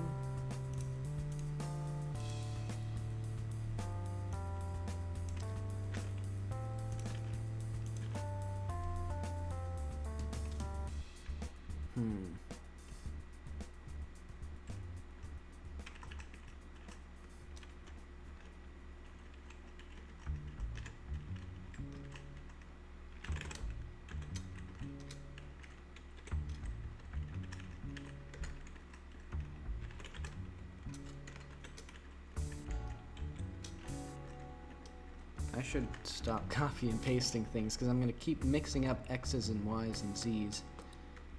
That is exactly the opposite of what I wanted.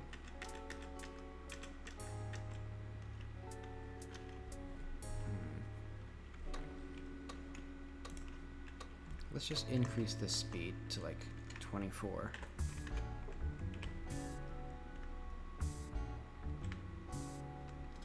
Because I want there to be like a subtle thing. Also,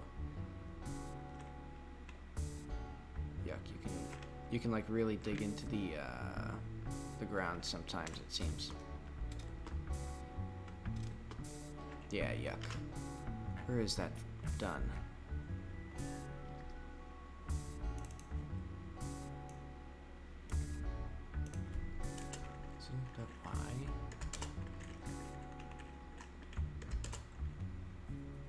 So the min camera difference, how does that control?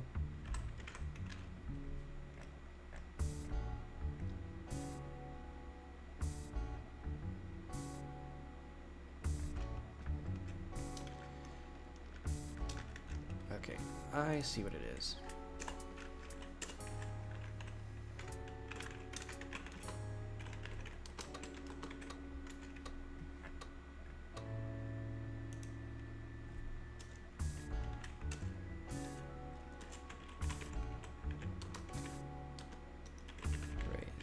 and then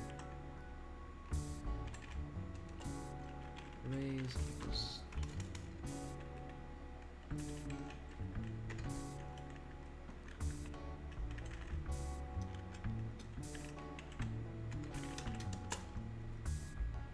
so yeah, basically I'm gonna just smooth out this raise function, so this will be raise equals lerp raise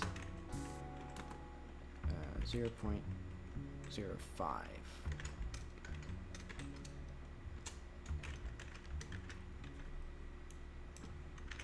Otherwise, raise will go towards 0 slowly.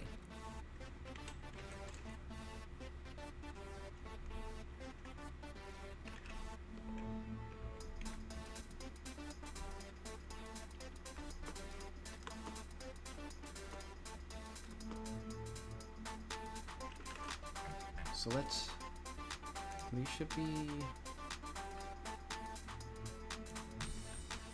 let's do 4 and like 8. So that way the camera's a bit snappier and it's more subtle that it's actually like doing stuff. Because it's not to like let the camera lag behind a significant amount, it's just so that you feel a little bit of that movement. And let's raise that to like 1.5.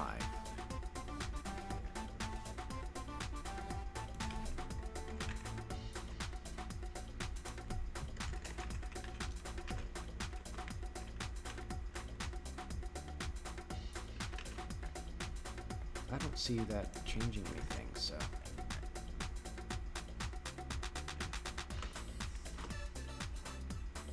The camera should be going way up.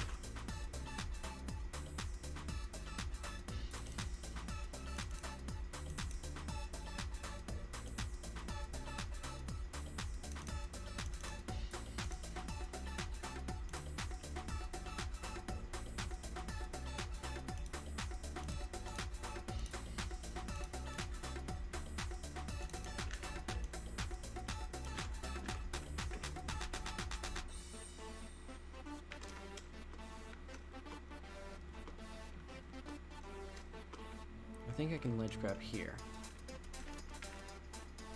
Yeah, okay, so that's working.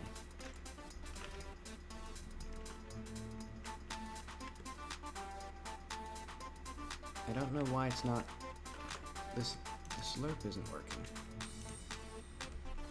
Because I made that an integer. That's great. Okay.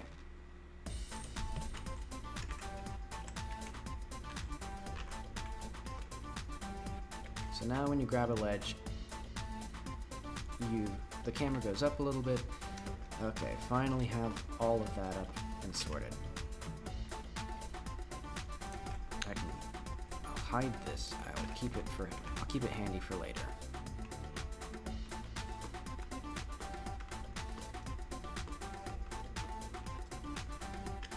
I'm gonna calm down this music a little bit. It's a bit too much for me.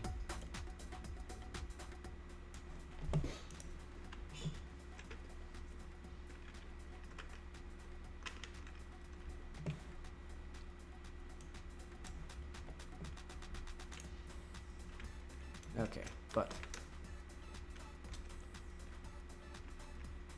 this is kind of eye bleeding. But yeah, okay.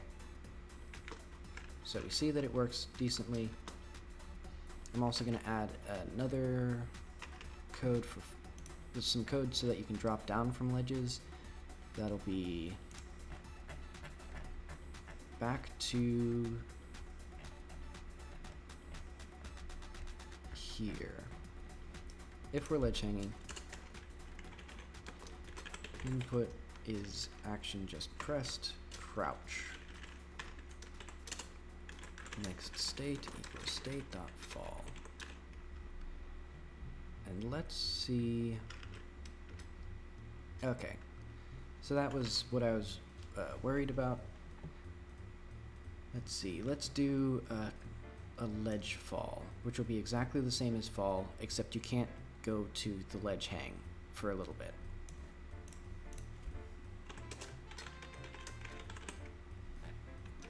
Because basically, right now when I press the crouch button, you see that I instantly re-grab the ledge. So I'm going to do, I think, like a good half second where you can't grab the ledge again. But otherwise it'll behave exactly like falling, so.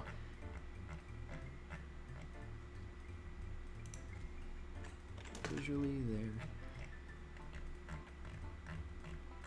And then it'll also have a copy of everything from ledge fall.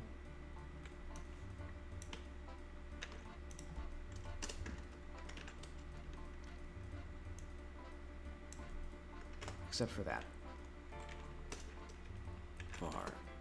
No, air. Timer. Let's see.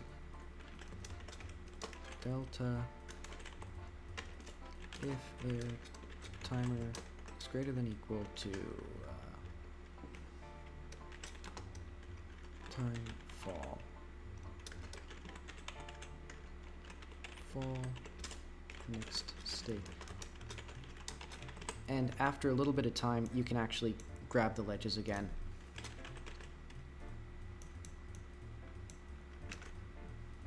That'll be if you're not falling on the ground. Or if you're not going to land on the ground, it'll do that.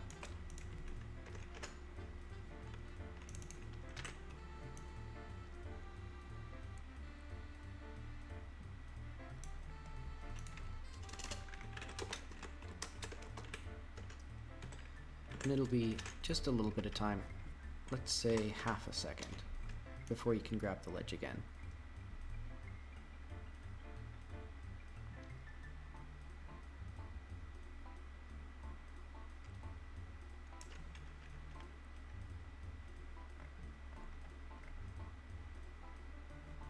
Also here there'll be a intent dot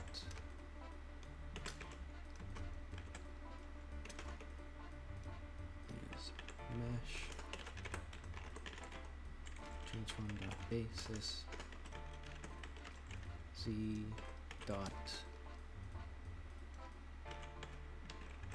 side velocity. So basically this just means if you're pressing backwards, or if you're pressing away from the wall, that'll also put you into ledge fall. So let's see how that works.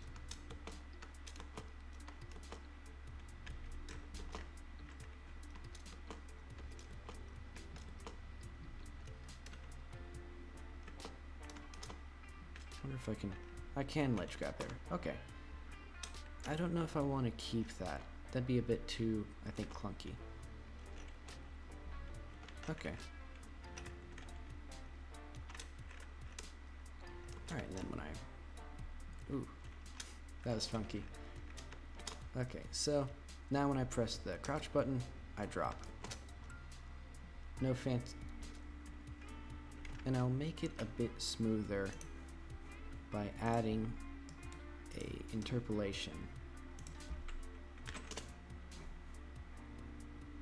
between, that was the wrong place. Oh well.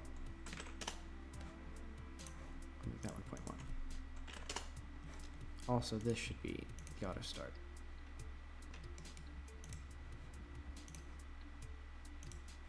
Fall.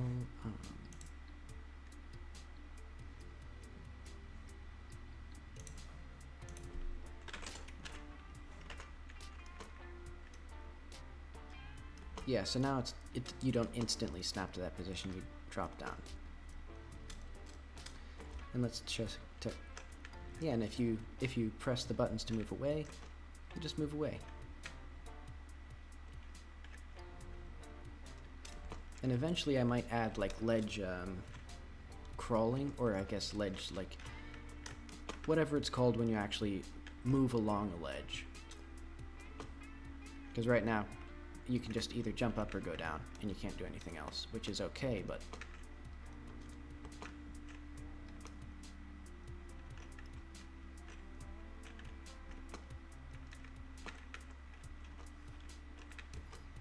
There is a bit of clunkiness with how the ledge works right now, where what am I trying to say? Or how the logic detects when you want to grab a ledge. So like if I go forward and then press right, I can't, or I'm not getting to the ledge. But then if I press forward, even though I'm not looking directly right, it still like makes me, or it's still, I don't know how exactly to express it. It's not quite intuitive because I'm looking left, but I held forward for a little bit, so now I can. So I might just make the mesh rotate, actually. Let's see.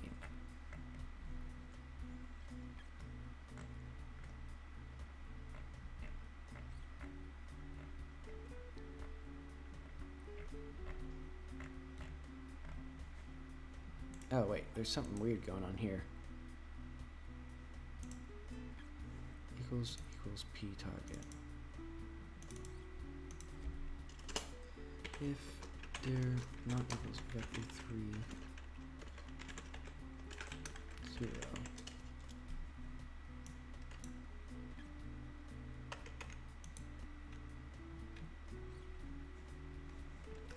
What is that? Pi equals P target.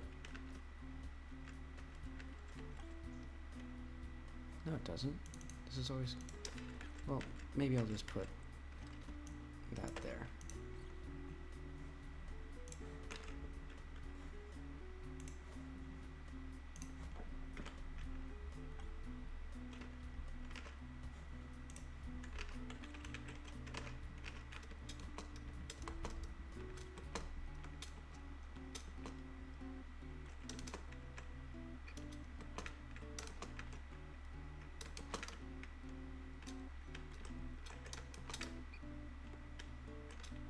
And it's not 100%, well, if you hold, yeah, if you're holding forward, it's going to be pretty consistent because it will guarantee that you're going to grab that ledge as long as it's like relatively level and like relatively big.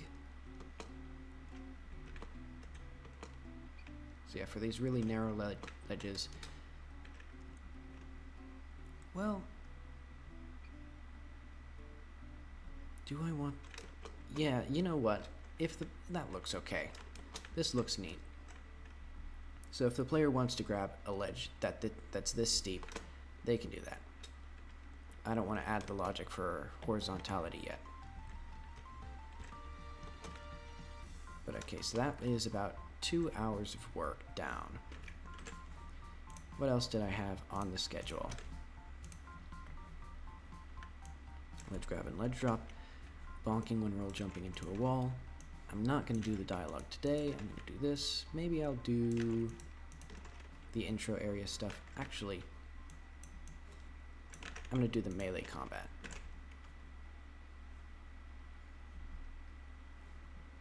So first, we need to bonk.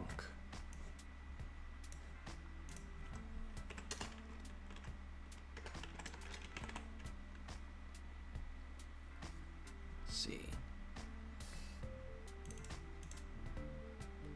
So basically, you fall into a bonk fall, which is a slower fall. Whenever you're in a roll jump or roll fall,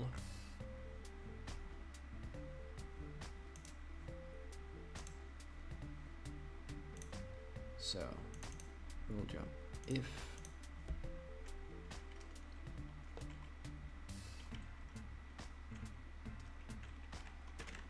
so if best floor dot is greater than -1,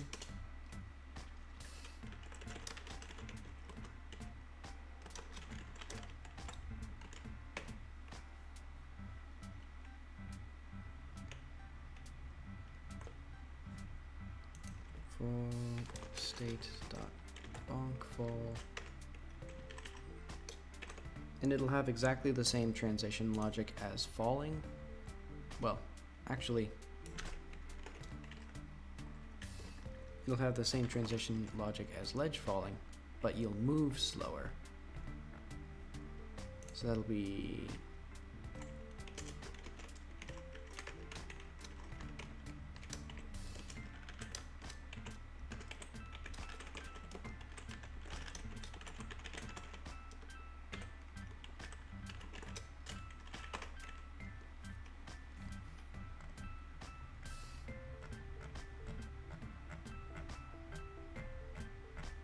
And eventually I should get a custom animation for it, but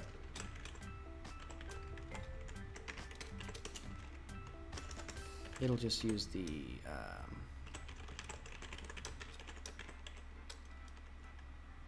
fall, wherever that is.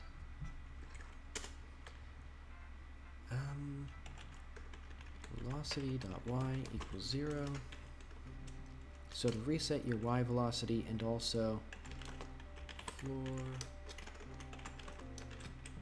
there equals vector 3 equal negative.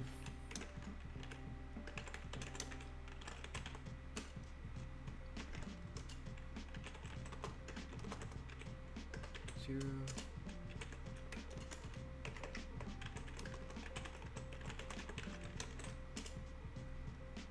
So basically, when you bonk, it'll, let's say this is the wall. You'll hit it like that. It'll send you back out at 0 speed away from the wall, like that.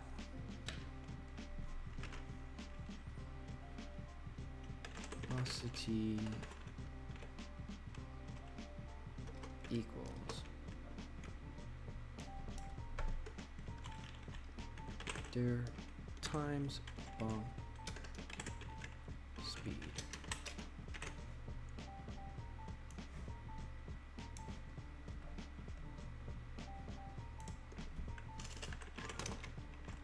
Bonk speed equals 0.0. Now let's do low, 5.0.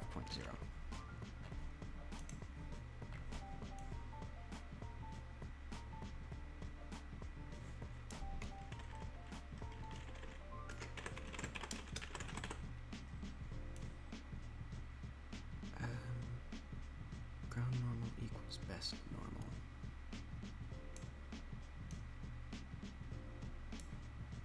So if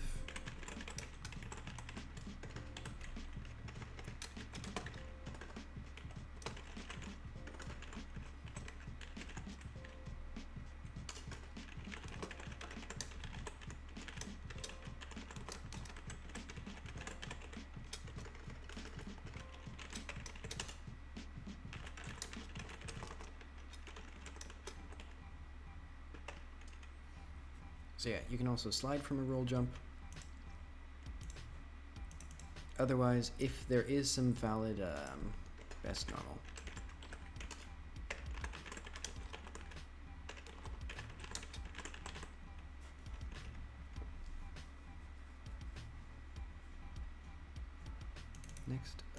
Next slide. Okay. Now I need to figure out where roll fall is. I'm going to move that up with this.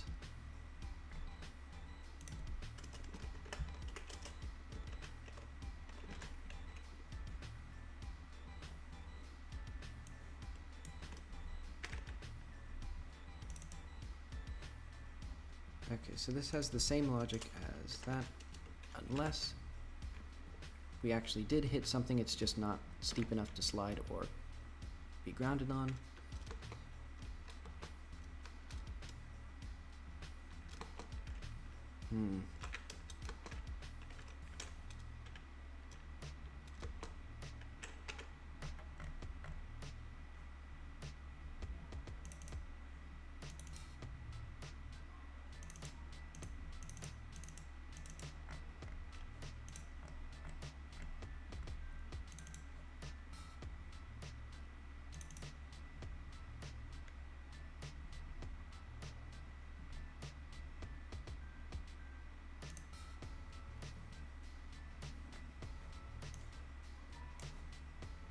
This should do what I'm expecting it to. Because basically when I roll jump into this wall, I should go backwards a little bit, and I should have, I should change my animation.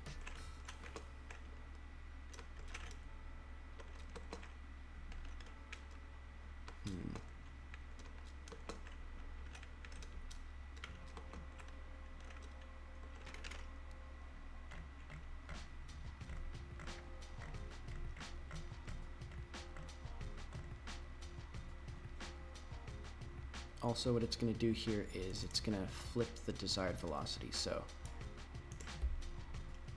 here's bonk fall. Basically, this will make it so the player is facing the direction they were. So it was negative desired.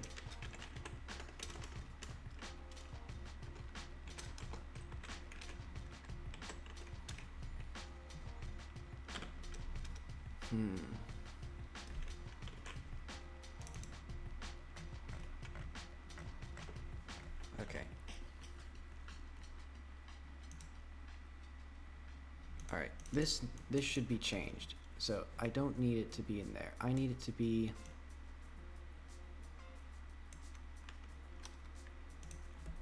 so if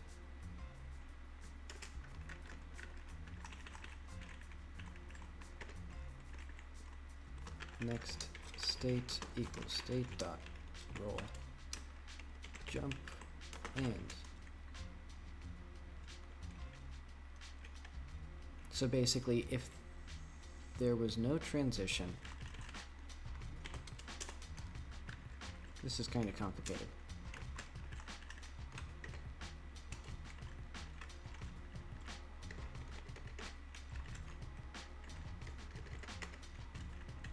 Because I don't want to wait until the end of the crouch time.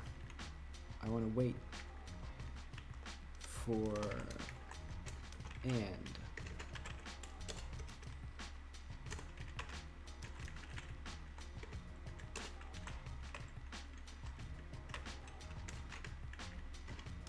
best floor dot is less than the min slide dot.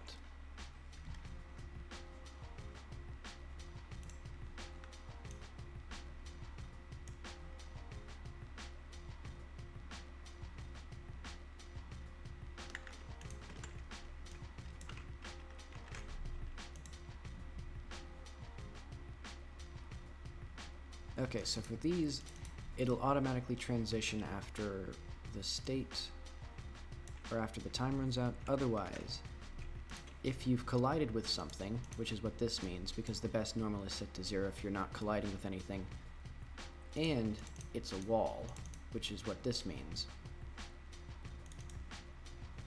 then we set our ground normal to keep track of what we hit, and we set our state to the bonk fall. So, for roll fall, this should be good, because it basically just checks what we've hit, and then otherwise if we have hit something, but it's not the ground or something we can slide on, it's bad.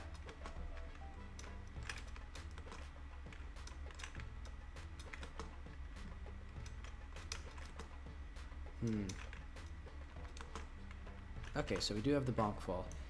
I think that velocity needs to be, let's just set it to something wild for now. Let's see how far that flings us.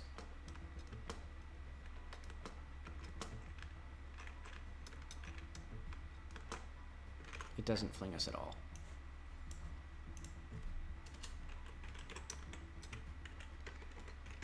Do we have a bonk fall?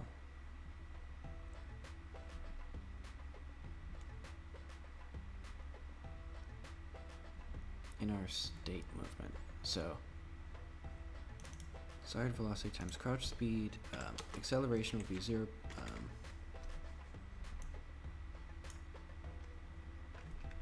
So roll, jump, steer, 0.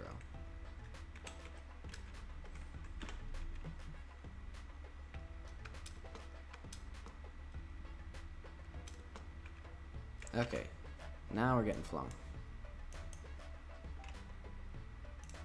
Let's calm that down a bit to like 20.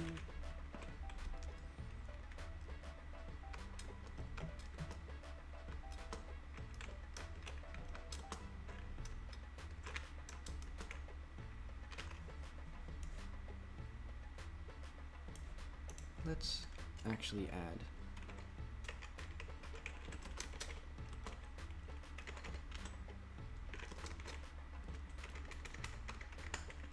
is equal to 0.1.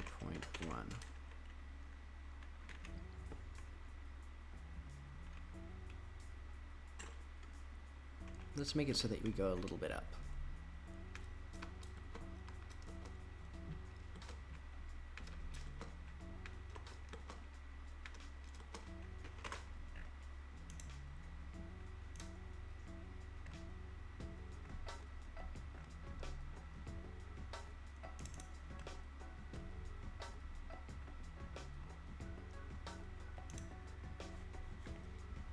And how do we transition from roll fall to fall? Let's do a 0.2 thing there. There's also a possibility here. Let's do 0.05.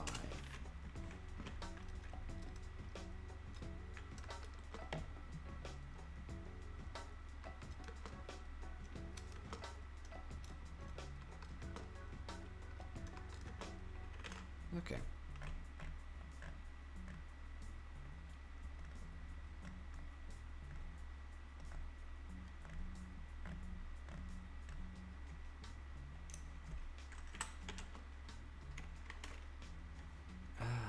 I will need to do... Wait, what does this even mean?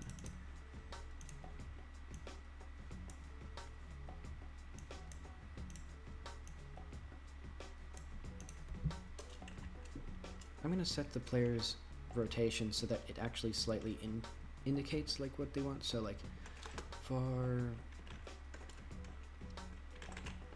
like is rotate equals velocity input dir 0.5. And yes, so this intended velocity thing, that little hack is not going to work. Eventually I'll need to just add a bonking animation, I think.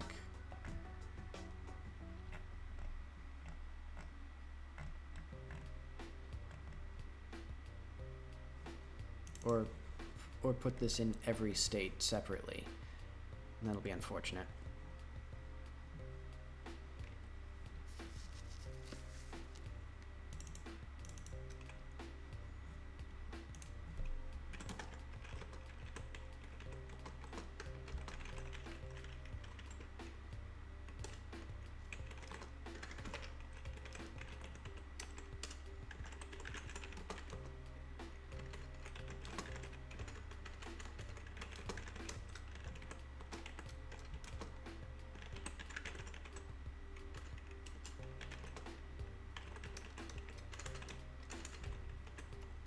Actually, I'll do it now. So visual velocity equals negative velocity. And I'll actually...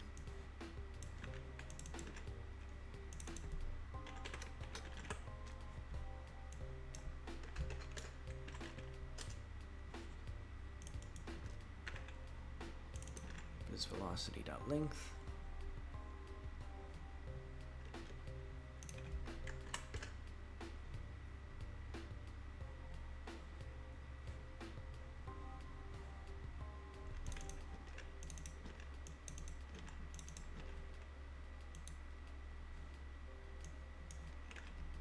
Okay.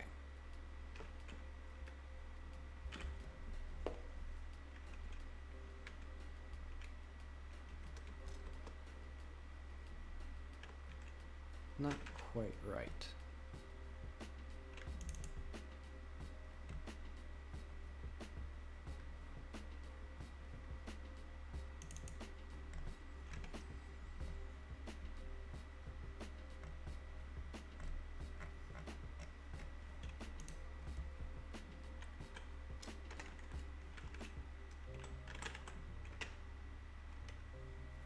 Hmm.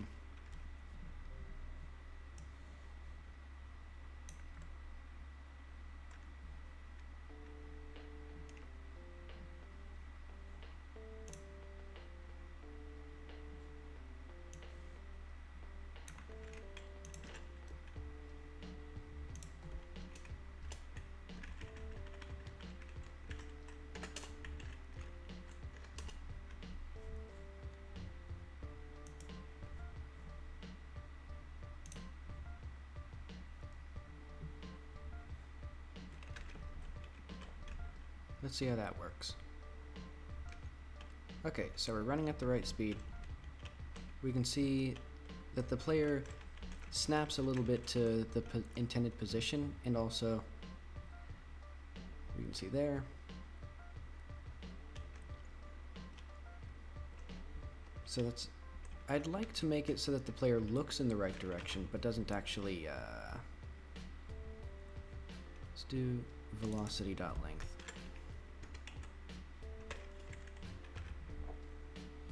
So that'll still be this.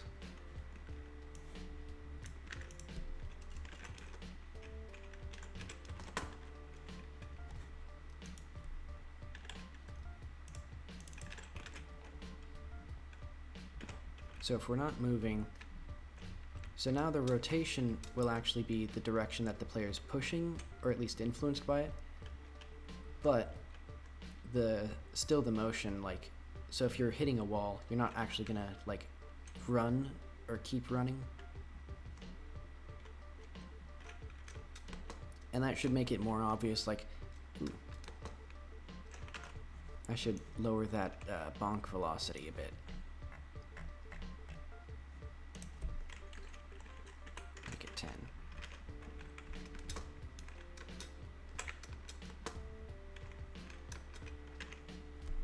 Yeah, no, it needs to be even lower. Yeah, okay. That looks good.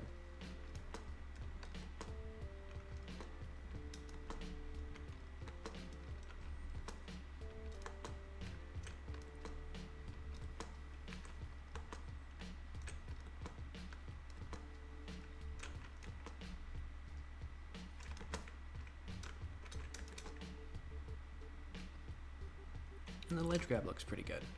I'm actually really happy with how this turned out. I thought this would be a longer production. Let's see, I'm gonna correct the length as well, though. So, we had this reference object. So when the player hits something, when you have snapped a ledge, so var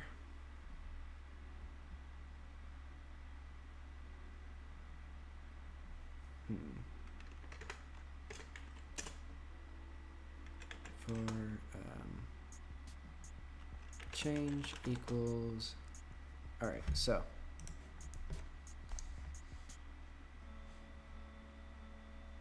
oh, that was the wrong thing. Okay, when you hit the ledge, let's say that we want our hands to be here, but the line has found we go here. What is this? How come I can't move? How come I can't zoom in? What is happening here?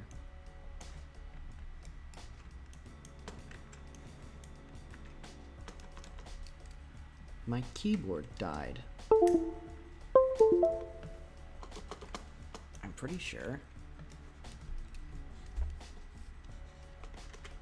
Yeah, I think... No, Krita itself is not responding to the keyboard. What? Alright. Let's go to paint. So. This is you. This is what you look like. It's literally what you look like. We want the player's hand to be touching the ground, and this is where we are. So the direction to move is our reference. No, it's the position that we... So this is P, this is R. P minus R is the direction we move. And that would be center, ledge cast center dot cast get collision point minus reference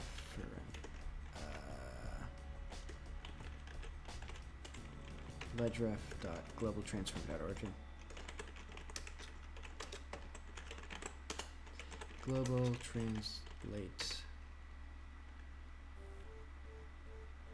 change.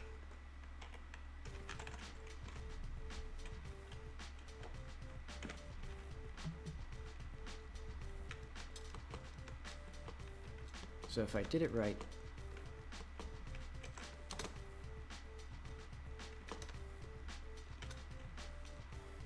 the player's hands should be flush with the ledge. Okay. That doesn't look half bad.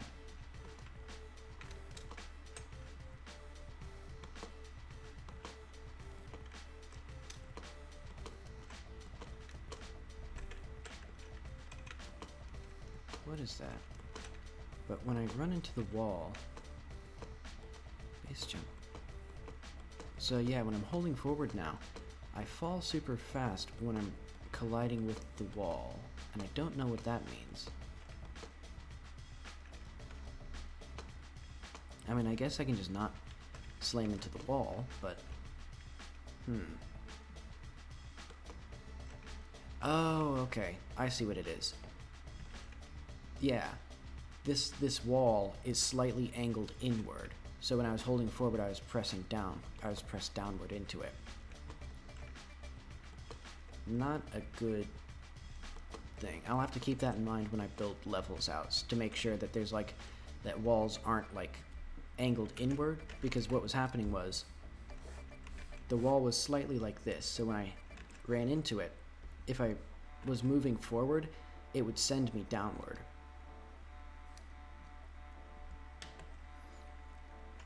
So I'll just have to be careful about that when I do the movement or whatever.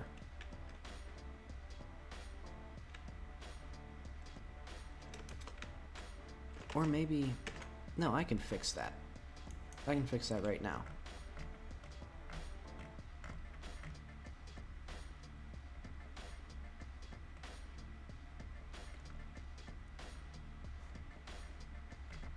Say accel air. I need to get a new thing for accelerating in the air. So let's make that function right now.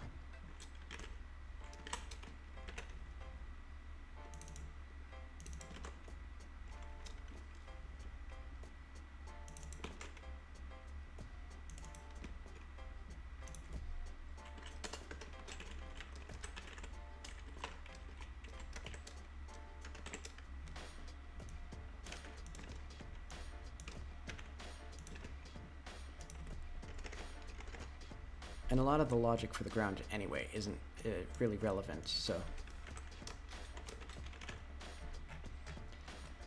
Let's see.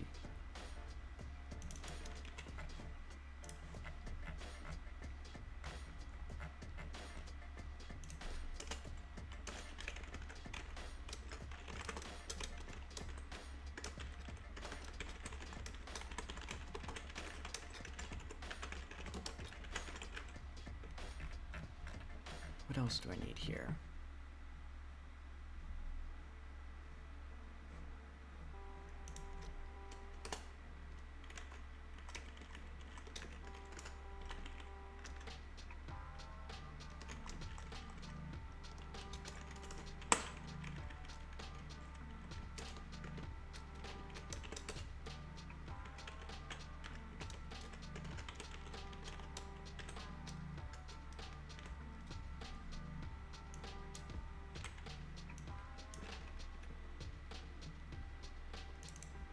So I need the same arguments as Excel.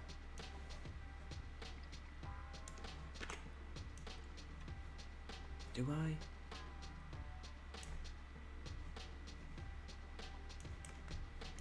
Maybe I can just have like a roll jump steer or something.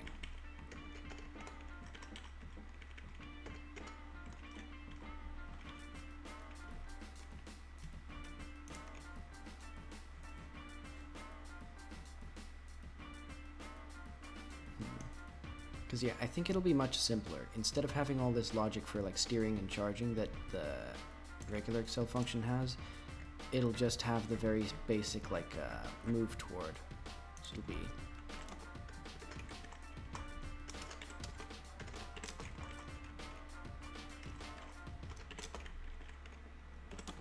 Excel float var velocity equals. Also, I can change this to be move and slide and snap. And I can change this.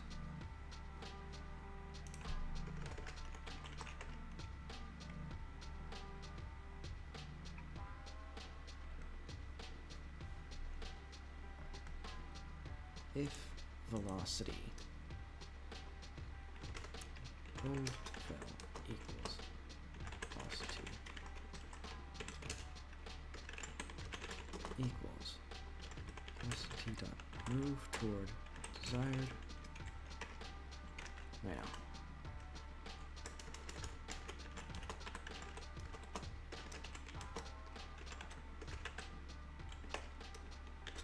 Velocity dot x 0. Velocity dot z dot move toward desired velocity at acceleration.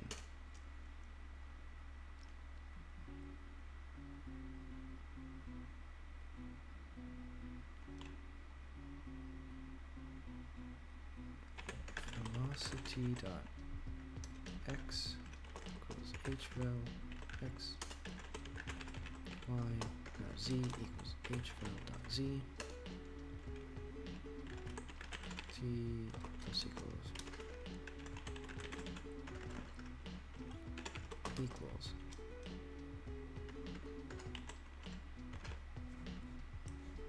I don't need that right now. So velocity plus equals gravity delta.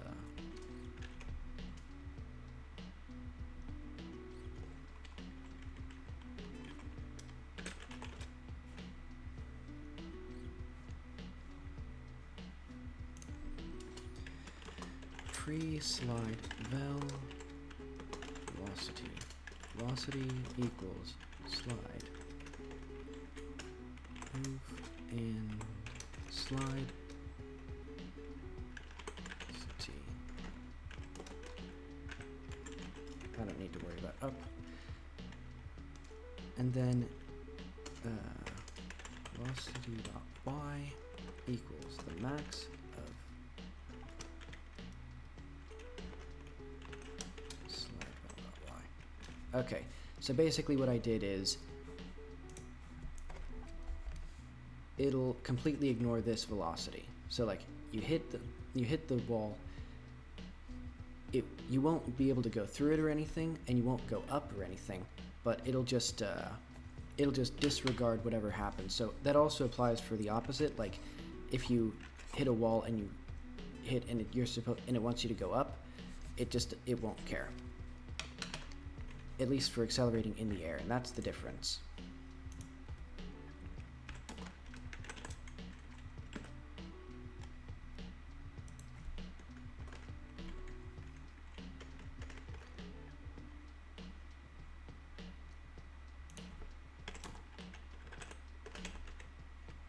Jump, maybe? I'll add something. Because yeah, here I can also I have a nice time to do jump pulls. Let's make it so that when you jump, you accelerate faster, so that way you can change your velocity better. Now I'll just do accel start, wherever that is.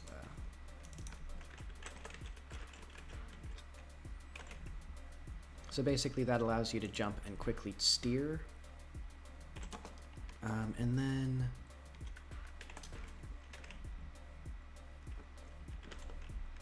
all right, let's see how that feels.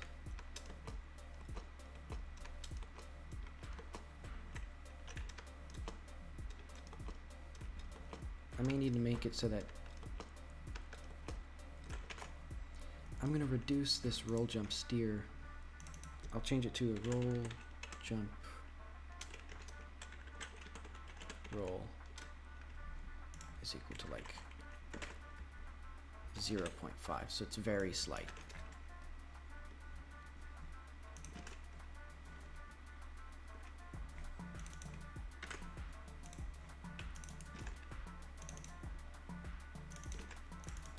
do need roll, jump, steer though.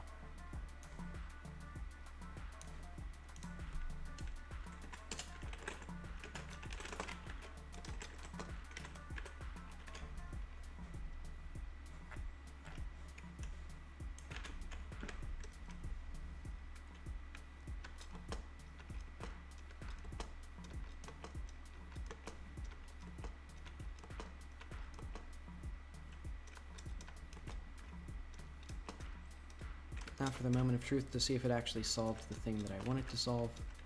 I fell.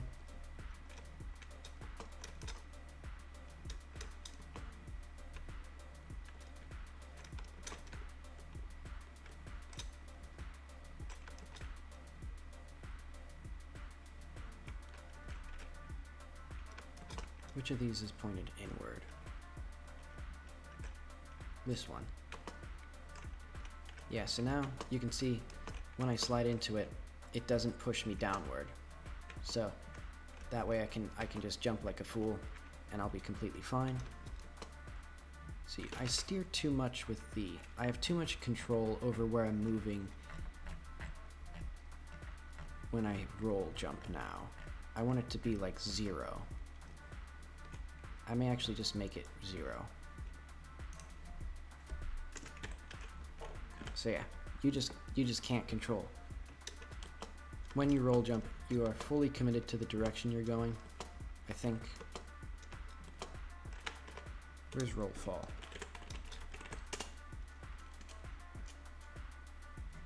Roll jump, roll fall. It's desired velocity times roll speed, accel roll. Wait, is that still accel? Yeah, that should be air.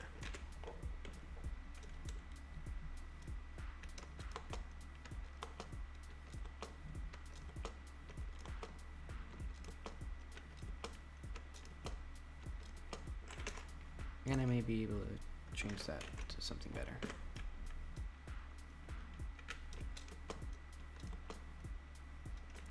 Oh, but you can't go up slopes.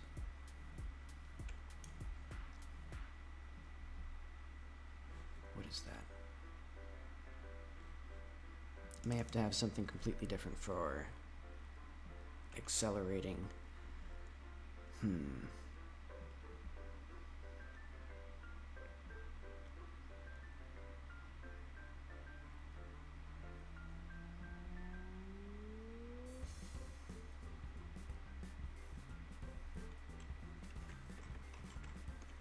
Let's just put another parameter. I love parameters. Functions with lots and lots of parameters are definitely easy to follow, and this one's going to be great. So it'll be ignore slide.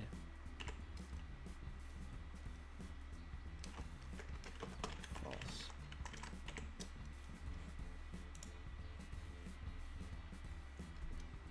If not ignored, slide. So basically, if you are roll jumping, it will completely disregard physics.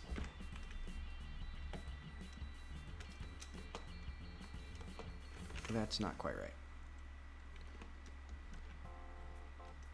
I know. It'll do.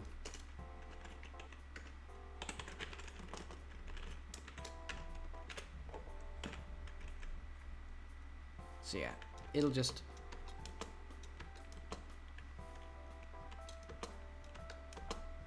ignore all physics interactions because I already have the bonking system in place. I don't need to deal with it more thoroughly.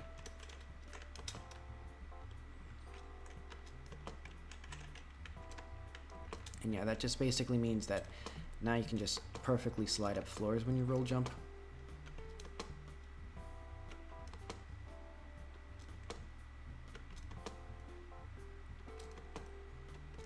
And that way I don't roll jump down a hill. Look at that. I can just violate physics.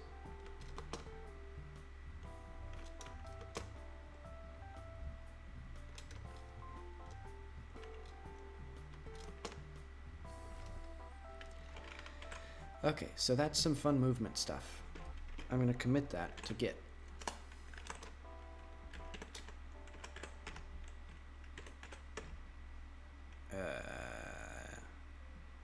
Project.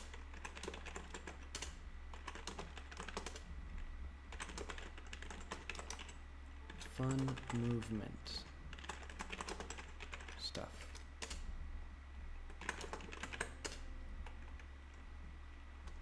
Also, while we're here, I haven't committed these in a while.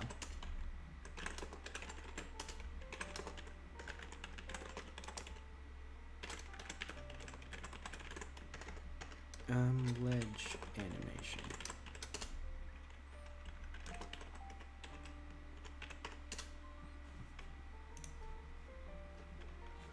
Okay, so we have the bonk. Now I need melee. So, first thing is a punch, a kick, and a dive. And then uppercut. Nah, uppercut will be later. That'll be Monday. So that way I have...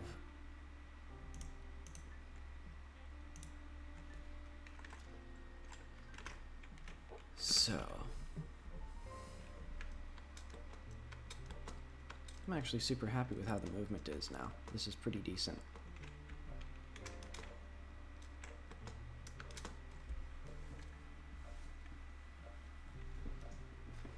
Ooh, my back.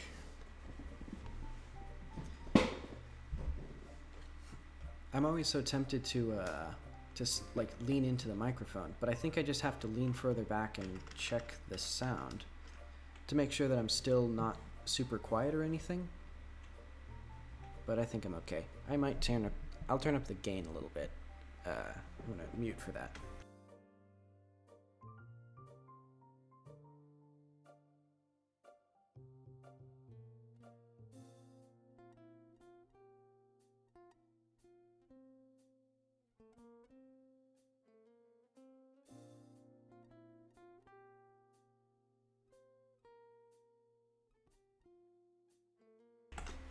Alright, so my microphone should be a bit louder. There's some background noise, a little bit of the computer fans probably in there, but that's okay. I don't mind that. I'm gonna hide this preview though, because it tanks my frame rate. I like the bonking. The bonking is a fun addition. Yeah, that's fun. And because of the way the character faces, I don't need to actually add some special code for it, because if you're holding forward, the character tries to look forward. Pretty good.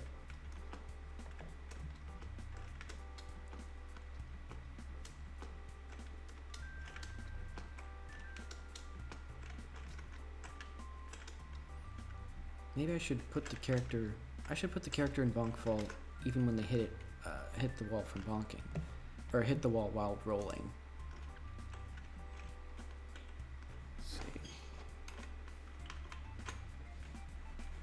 Let's add that.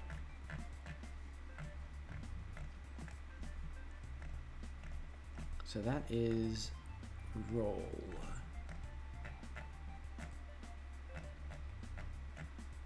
Why is roll down here but roll jump is up here?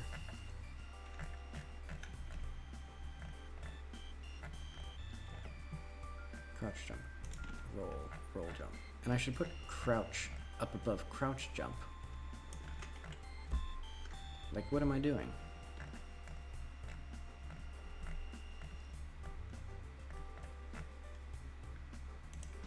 Base jump. Ooh. What did I do? Oh. There we go. Why did I move ledge hang? I'm crazy. I'm losing my mind over here.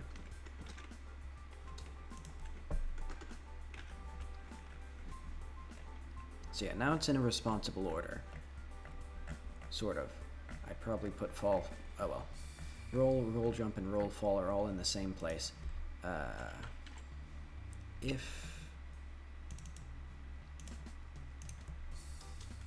so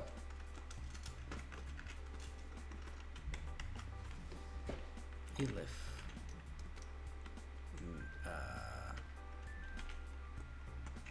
velocity. No, best normal is not equal to vector 3 0.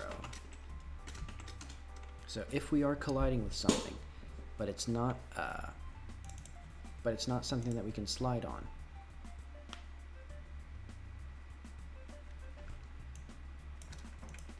I need to put that there.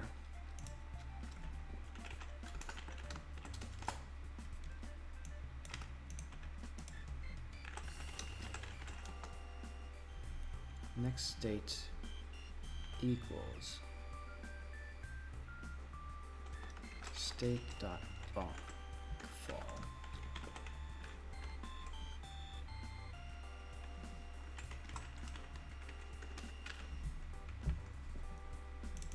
So if we can't slide on something, but we are hitting something, we'll go to bonk. Otherwise, we'll go to fall. And I think I may need to refine it with like making sure that you're actually like facing an opposite direction from where you're hitting. But that's fine. See? Now you bonk off the wall.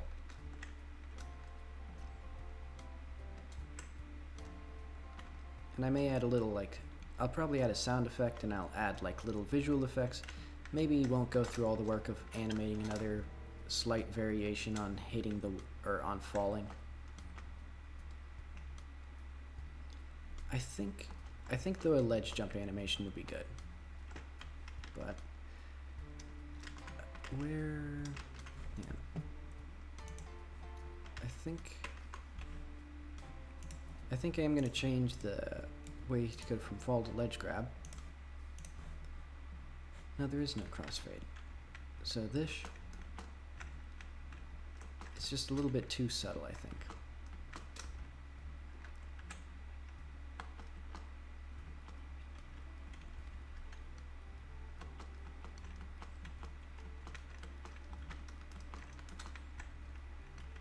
Oh, okay. That ledge is, so that wall is a little bit too far out for me to hit. So I may want to move some stuff slightly forward more, or just make sure that I don't like design walls that are so far forward.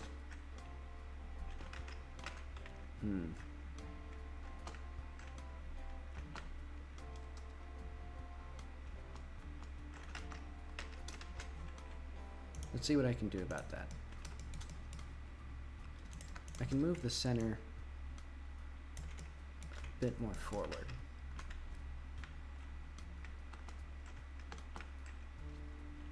Ooh. Oh, right. I have to restart the game if I actually change the, oh, that was the wrong button. Okay. It was because you have to restart the game if you move something around a little bit.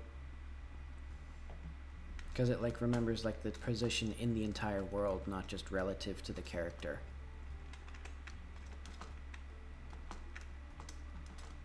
Let's see. Probably can't jump up that little ledge.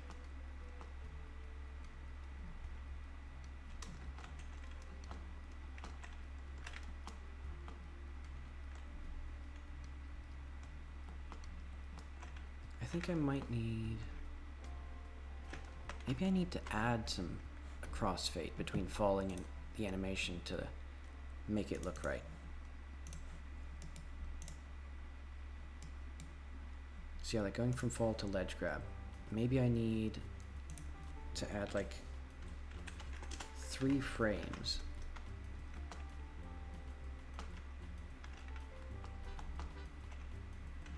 Nah, I don't like that. You'll just snap to position. I may have to speed up that animation a little bit because it's pretty slow.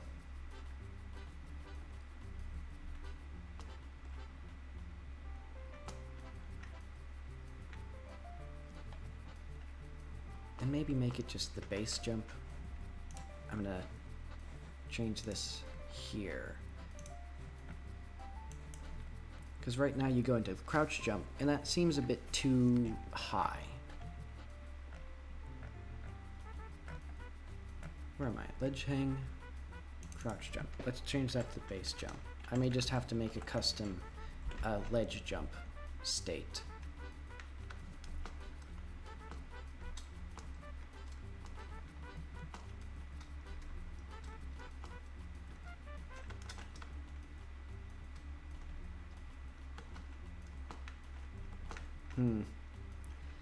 Yeah, I'll have to make a different state because it's a bit too. That's a bit too much. Crouch jump time, roll jump time, blah blah blah.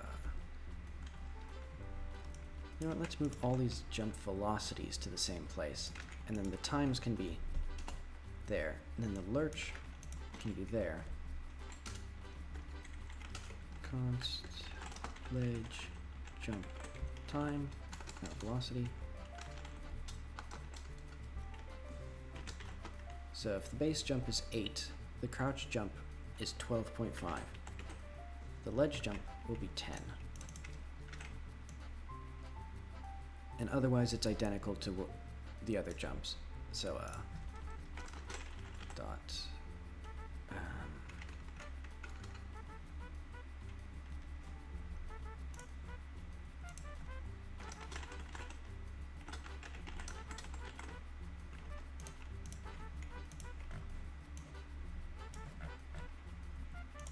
bonk fall, ledge, jump,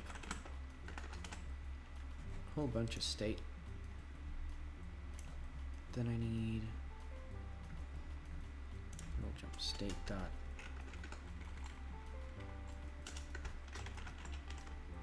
ledge jump.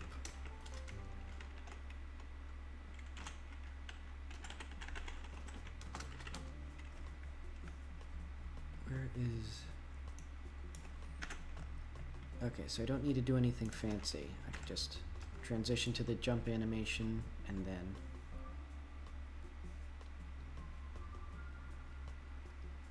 have base jump and ledge jump. And I'll put it here as well.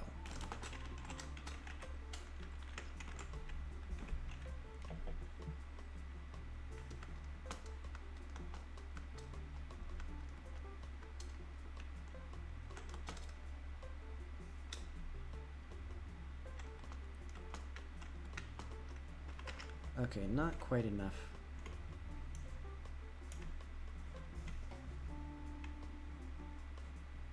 Where's ledge jump?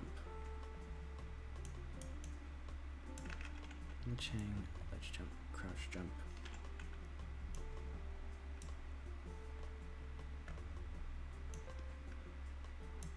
Now let's move all these things together. So roll and roll jump will go together. Ledge hang and ledge jump will go together. And roll bonk, or bonk fall can be there. Maybe this needs to be 11.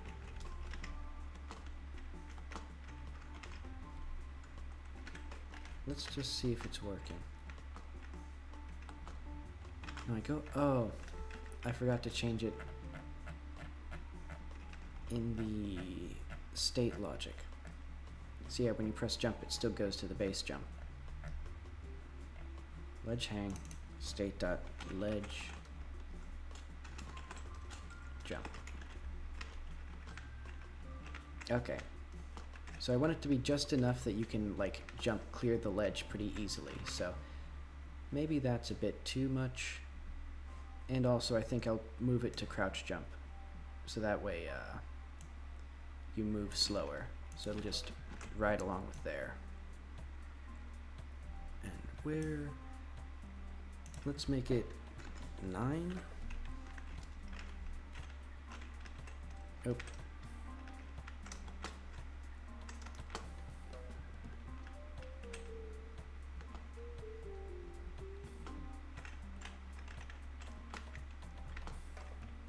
Okay.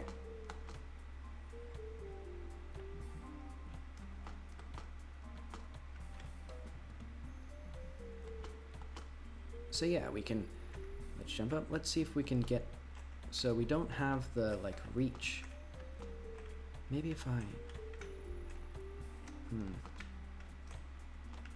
yeah, that's going to be kind of confusing, I think, to players if they can't ledge jump the other side of it. Ooh, but we can get up here. That's nice. Oh, right, that's a problem that I'll need to solve. This thing, where if you're in between two things, you keep falling because the physics doesn't quite know how to handle it. So I'll have to figure out a strategy for that. Maybe I'll probably do the same thing that I did for my other game, where if you're sliding for too long, or if you're sliding without actually moving, it'll just put you in the ground state again.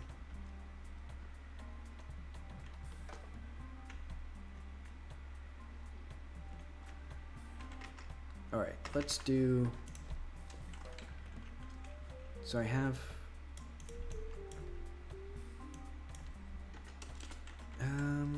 Fix V-shaped geometry bug. Just put player in ground state, or a ground-like state where they can't slide again. And then improve ledge grab range.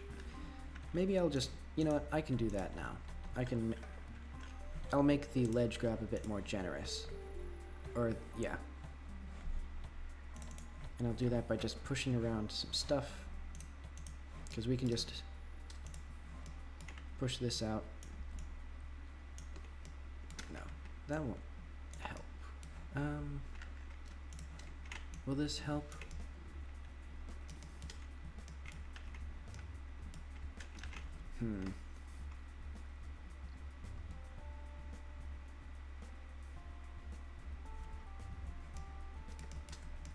Maybe I can make the left-hand cast and right-hand cast farther. So maybe it's like, so that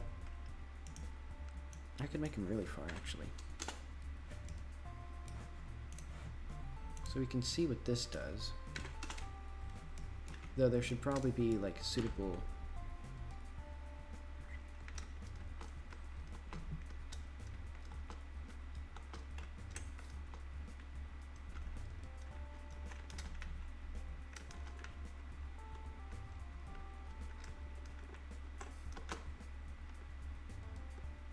Let's see.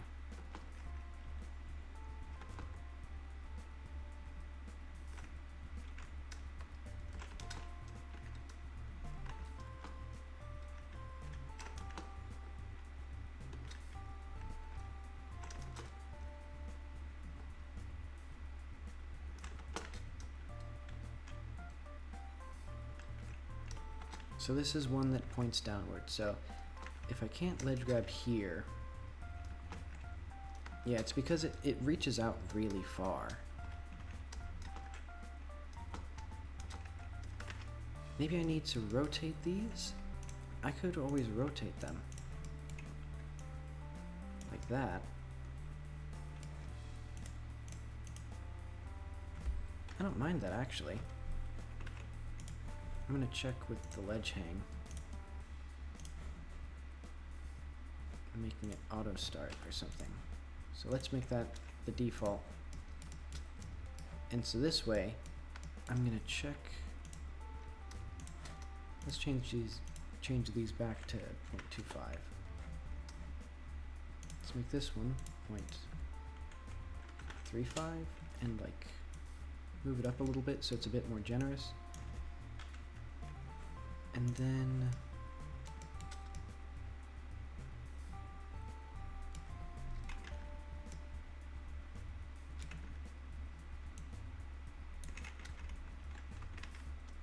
let's see how that looks in game.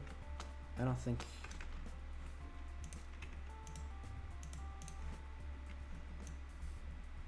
don't know how feasible this is going to be to actually like make work.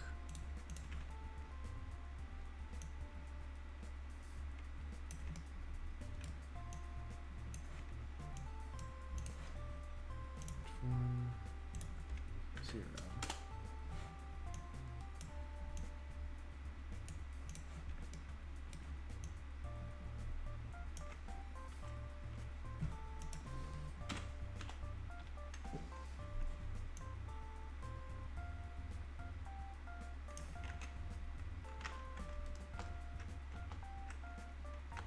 Oh, wait. Right, because I have to restart the game because I was repositioning things in a relative to a character.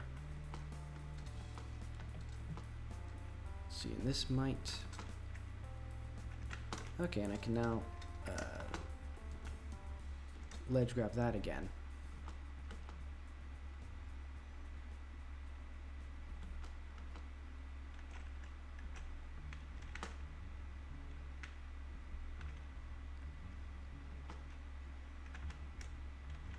See, I should be able, hopefully...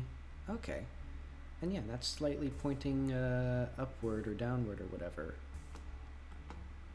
So yeah, that slightly increased the range of the ledge grab, so it feels a bit more natural, or a bit more generous and consistent.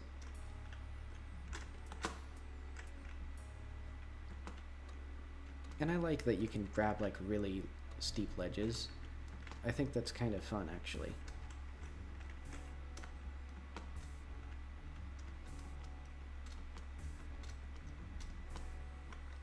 And I like the bonking.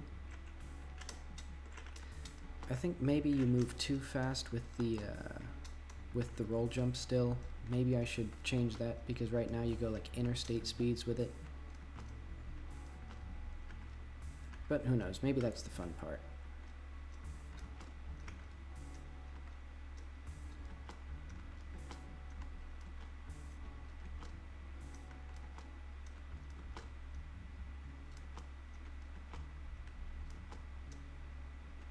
I wonder if there's something that I could do, like, mechanically with the bonk. Like, where you have to bonk to do something. That'd be pretty cool. Maybe because it resets your vertical velocity. So if I add fall damage and make it based on, you know, how far you've fallen and how fast you're falling, then bonking into a wall could save your life if you, like, roll from a really high distance and hit a wall. So that could be something.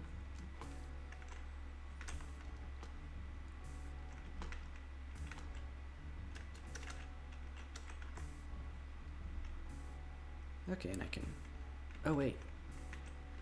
Oh, that's weird. Oh, I don't like that.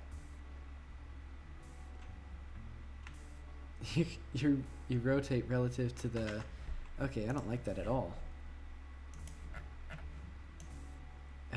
Let's do ledge hang. But I can fix that pretty easily by just having ledge hang. Desired velocity equals... Because that's because originally the rotation was only based on the velocity, but now it's based on your intention as well, so... Okay, so now if I'm holding W and like looking around, I can't rotate the player, so that's good.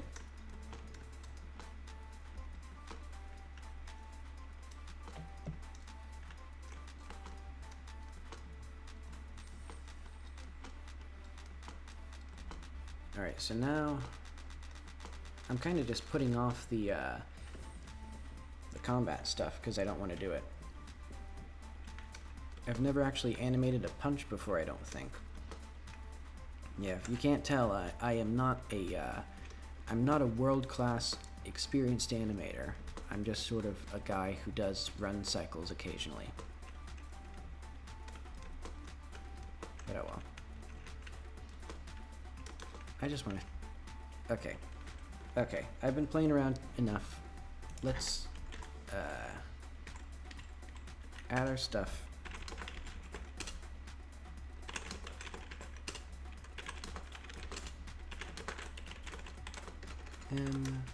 Ledge grab improved. Okay, so what I'm gonna do is I'm gonna take another break, because I'm gonna have to do some stuff, but I'll leave with a little drawing. So we need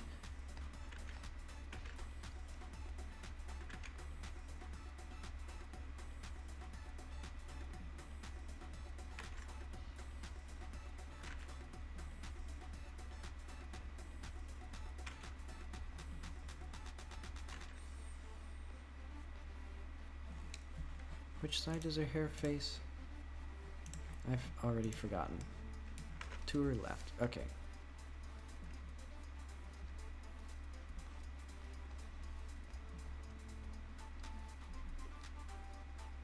So I'm going to draw her punching.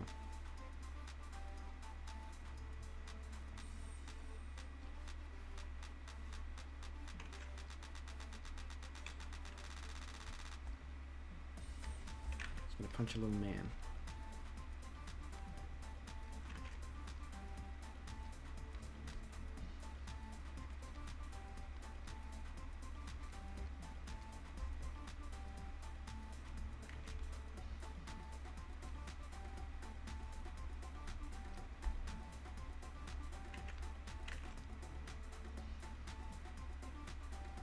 I'm actually going to give up on that. No. I've already started. I have to commit.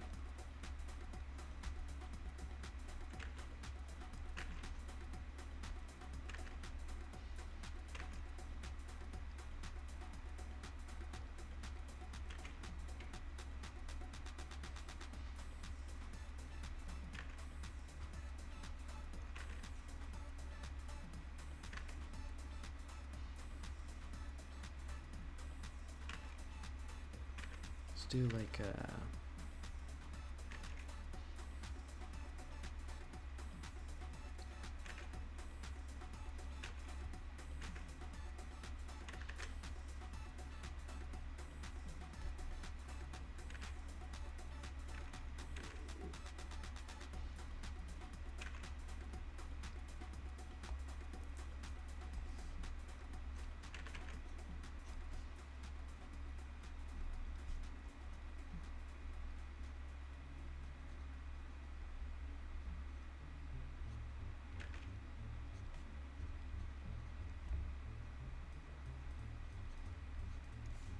you are dying from the punch.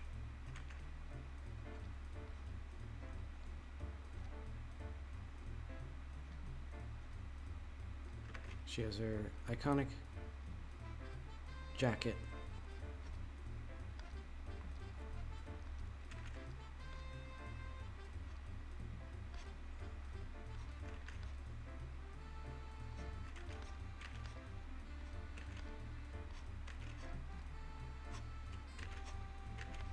She has her little fun boots.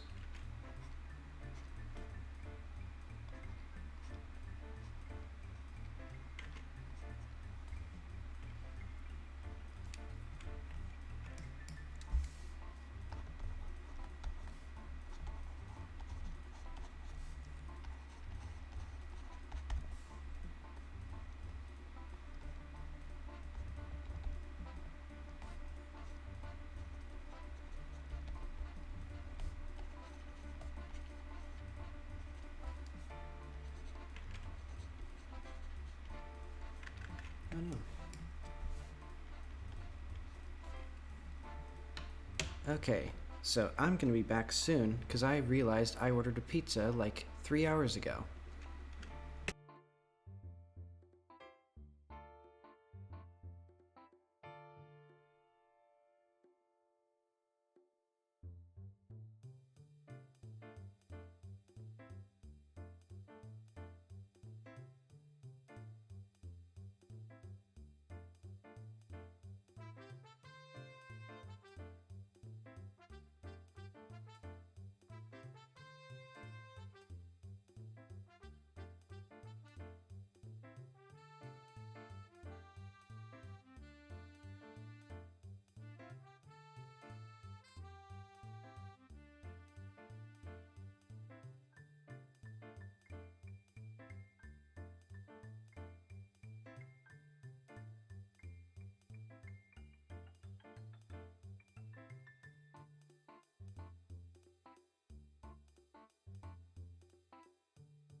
So I was thinking, what if she kicks instead of punches? You know, because she's mostly leg. She has a lot of legs. Or by that I mean she's like, by mass, at least 70% leg. I think... And that would differentiate her, since this is basically Jak 4. I mean, to be honest, I've kind of lost the plot on the whole making Jak 4 thing. Hang on, I'm going to crack open a monster. I had a quart of black coffee today. A deathly amount of caffeine. But I need a little bit more. I got the monster with the skeletons on it. My coffee also has skeletons on it. I think it's a good sign when something that's caffeinated, it says like, hey, you're gonna die from this. People die from this.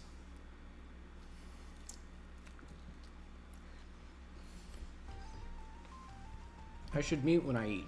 I got Thai pizza. I should mute.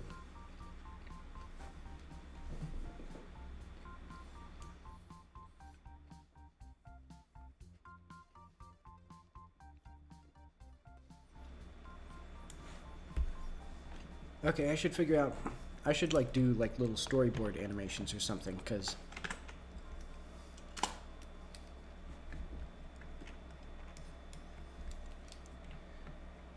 Do I have something? Do I have, like, open tunes or something?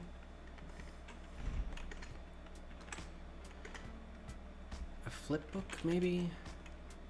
I don't have any sort of flipbook animation thing. Oh well. So basically...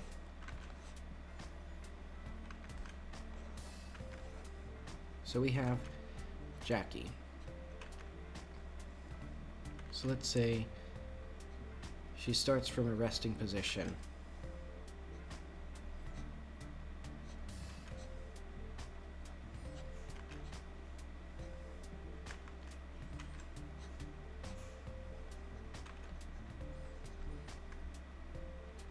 So we need to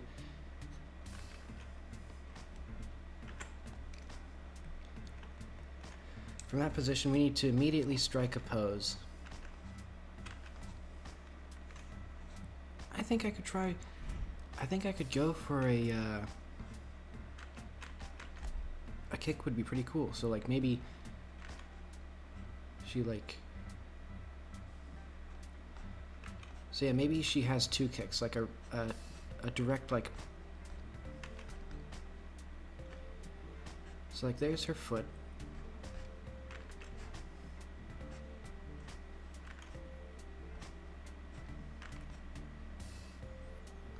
She has her boot.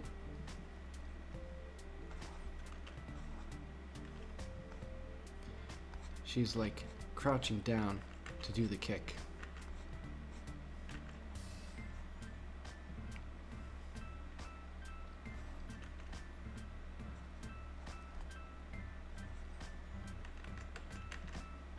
And maybe she like has her arm going this way.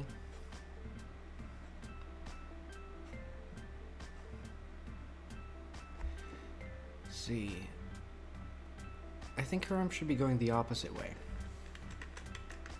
So she's like contorting her back like this.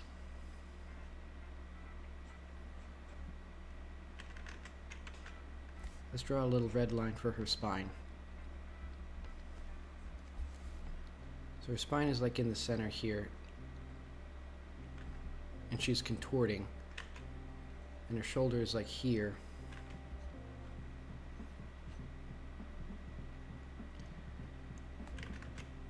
She needs to have her arms raised because then she's gonna swoop in. So this leg gonna come up like that.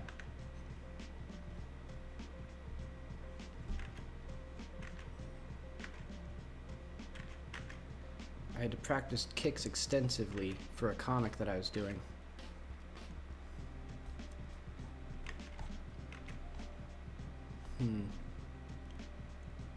To go, how does this work?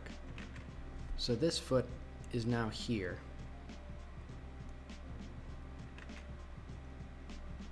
Positioned like that. So she pivoted on the heel. Then how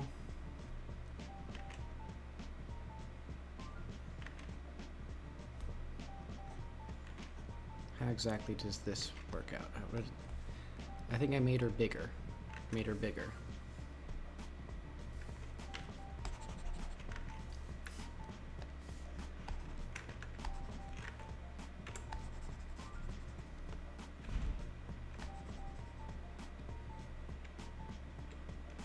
I'm using the best tools for the trade here, MS Paint or paint.net.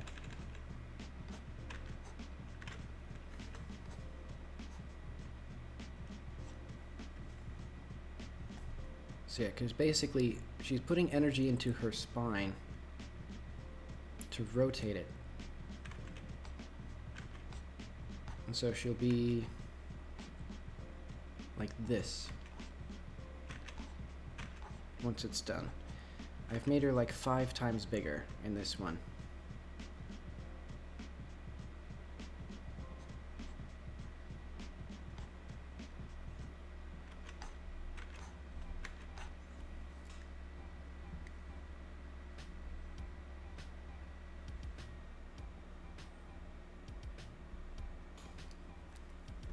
Alright. That is going to be, I think, okay.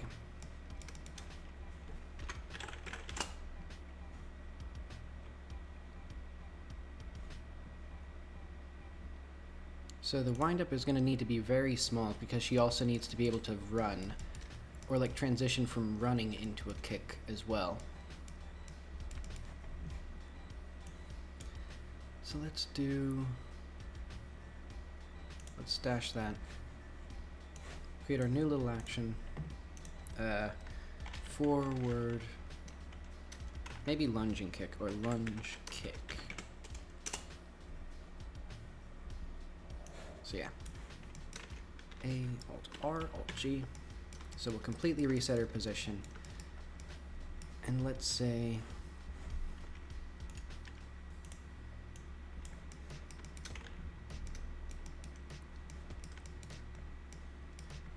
so her spine needs to be rotated.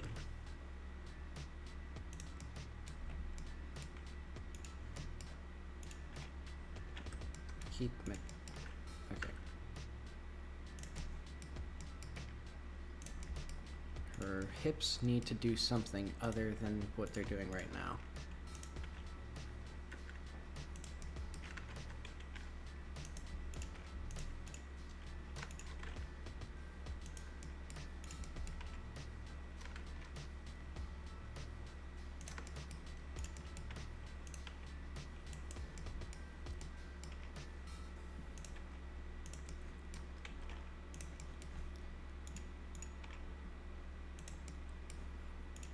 So yeah, this leg's going to be very far back.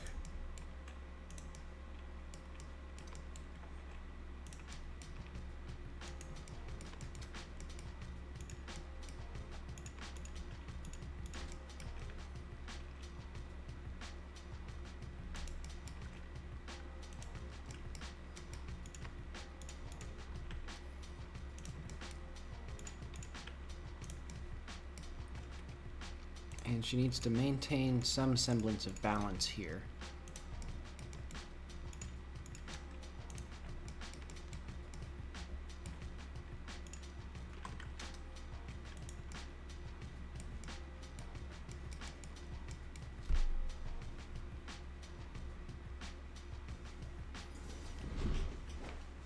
I actually need to stand up here.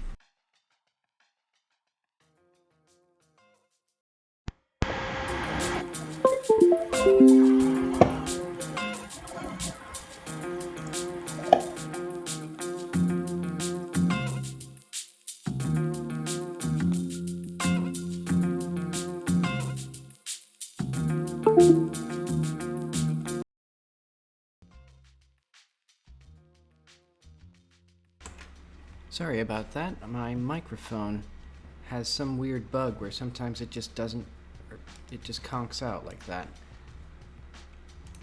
Yeah, that was not pleasant. Alright, but oh well.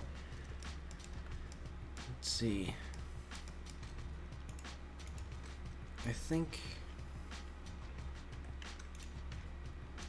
What am I gonna do? I'm gonna move these.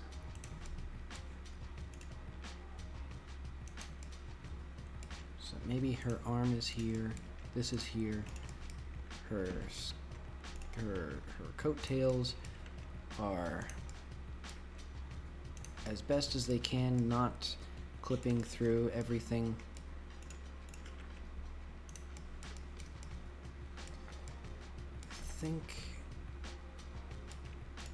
I think therefore I am.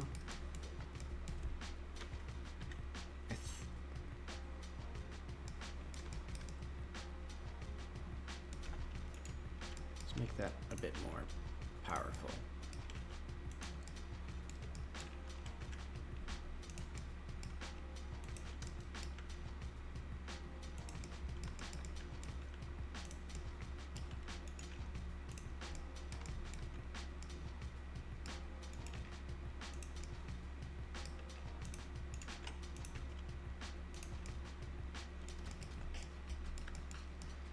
Then it's going to be super fast, so it'll be like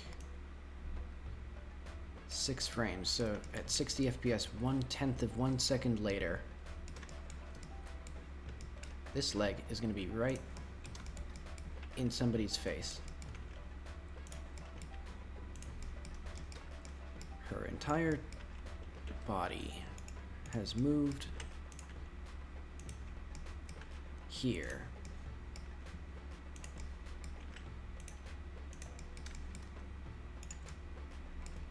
I don't know. Okay. It's almost sorted out. I'll just have to...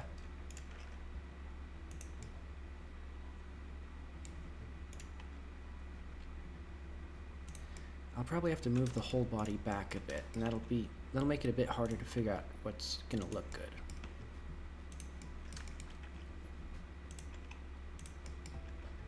So it's like...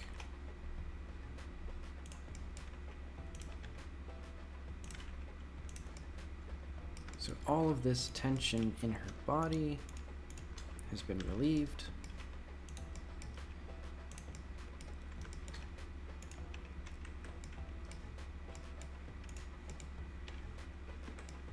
This is her, that was her elbow.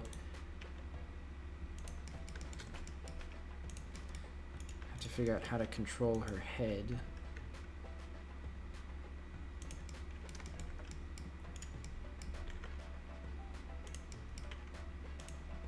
So yeah, her.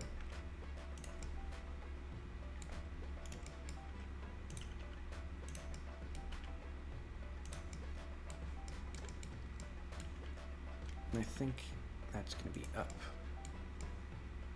Let's see what that looks like. That should be terrible because, yeah. I need to move her foot like this, so that way.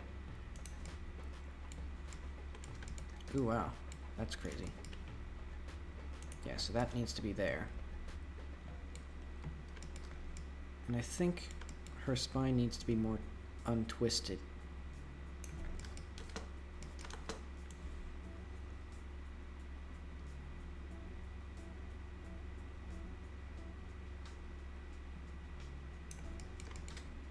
I might need to...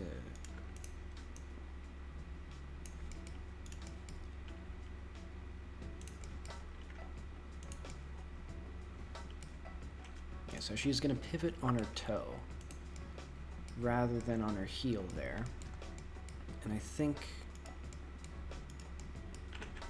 she'll technically be moving forward here.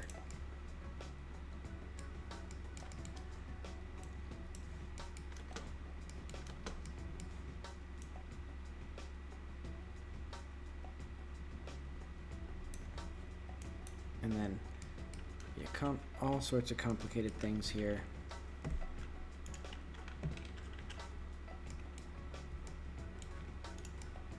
Wow, what on earth have I done? Okay.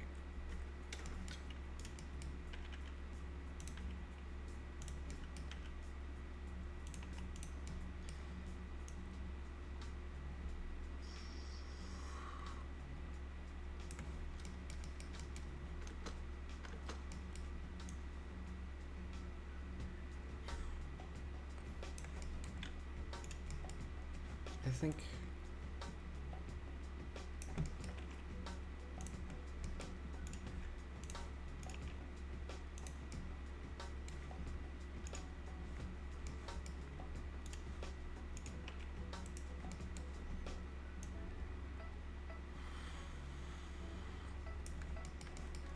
This is going to be hard.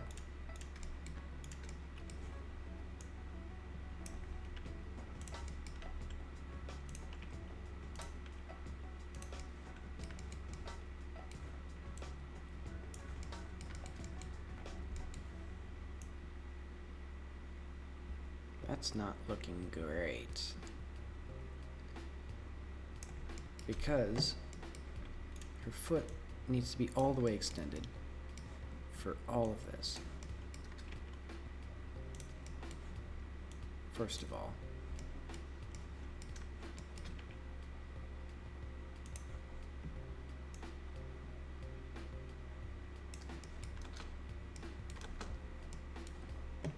And now I think it's just going to be a matter of fixing the like instant stopping and like making sure that there's enough follow through for it.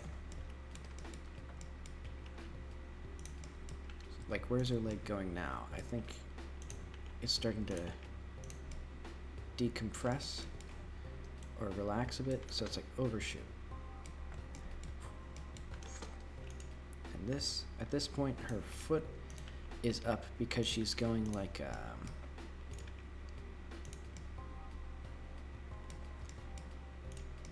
I don't know what I'm doing. I don't know what I'm trying to communicate. Her kick, she kicked hard. She's kicking hard. That's what's happening here. She kicked hard, the person died. Whoever she kicked is dead. Her coat is clipping through her body, because I didn't rig it very well. Her knee is somewhere. Where's her knee? Alright.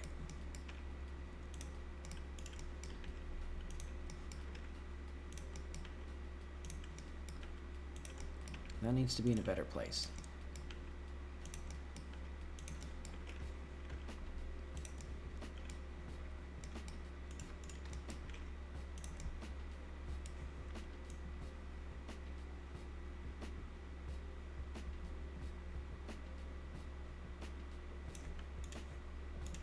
And her feet need to be under control.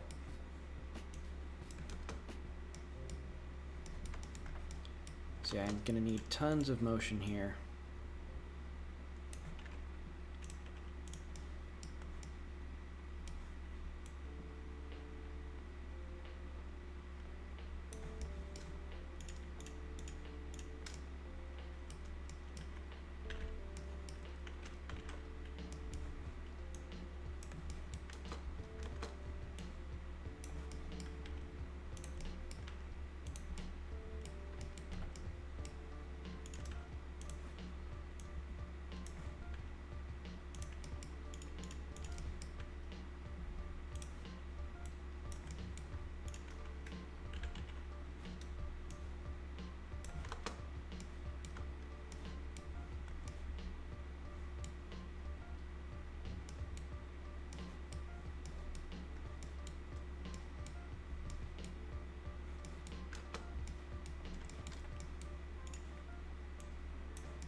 Where does her leg go from here?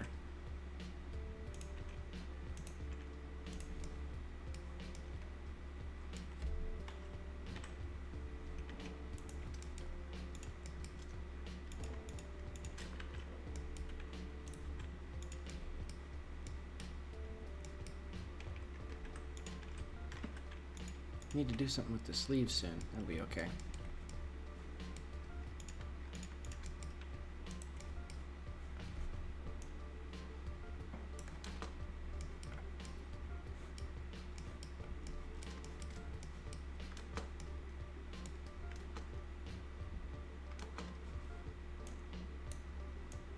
I also need to move this back because it's going to be way too far forward for the character. Because the character is also going to be physically moving, so the animation has to like counteract that.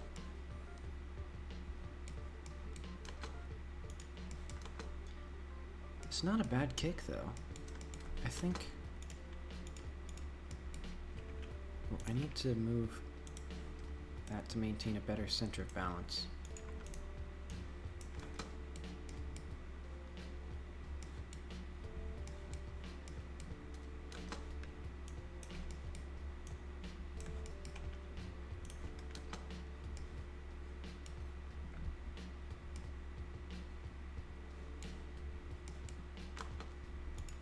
Let's have her legs stay farther out.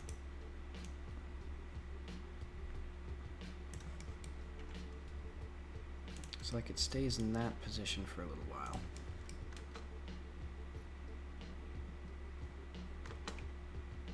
No, wait, huh? No, maybe this position.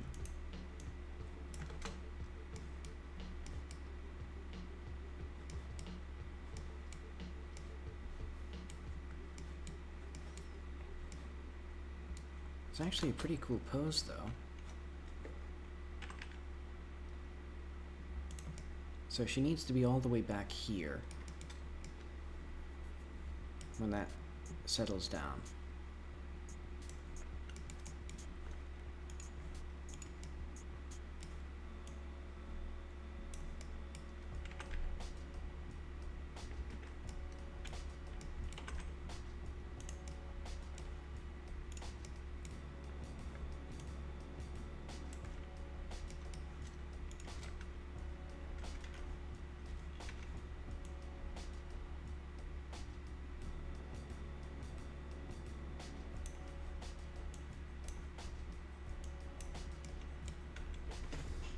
GUI negative 1? No. So yeah, I'm gonna need to move all these back.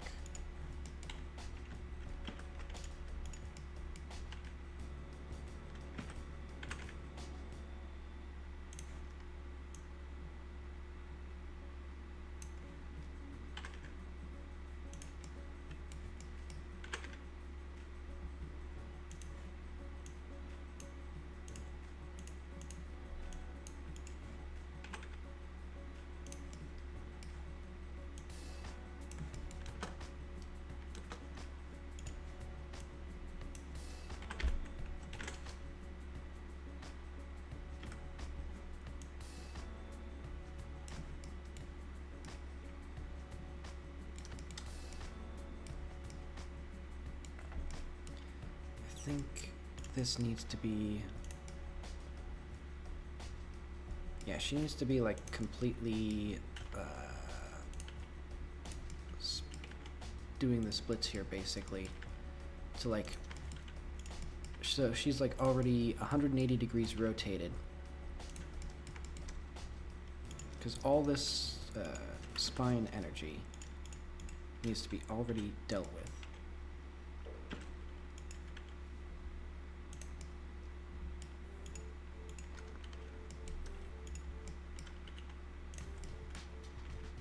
And so now it's just the like upper spine looking at what she's doing.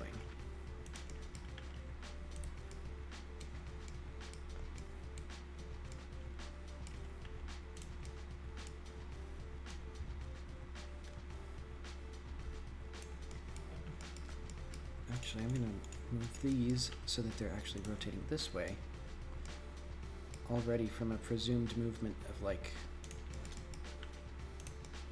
down and backwards to get prepare for the kick to enhance that.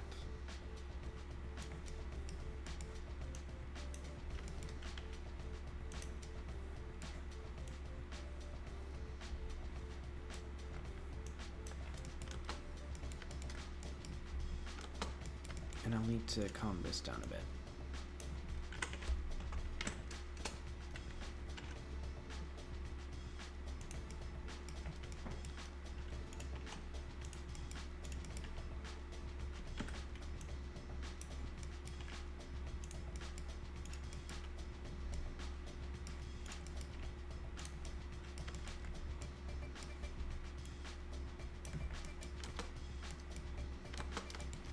I need to fix this.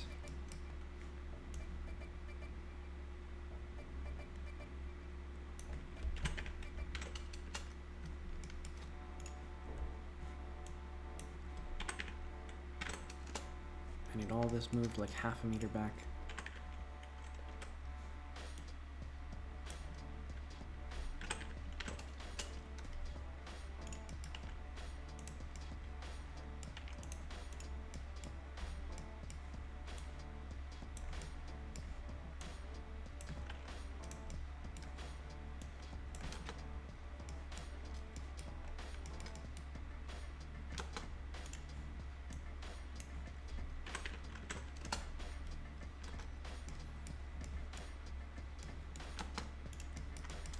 I need to...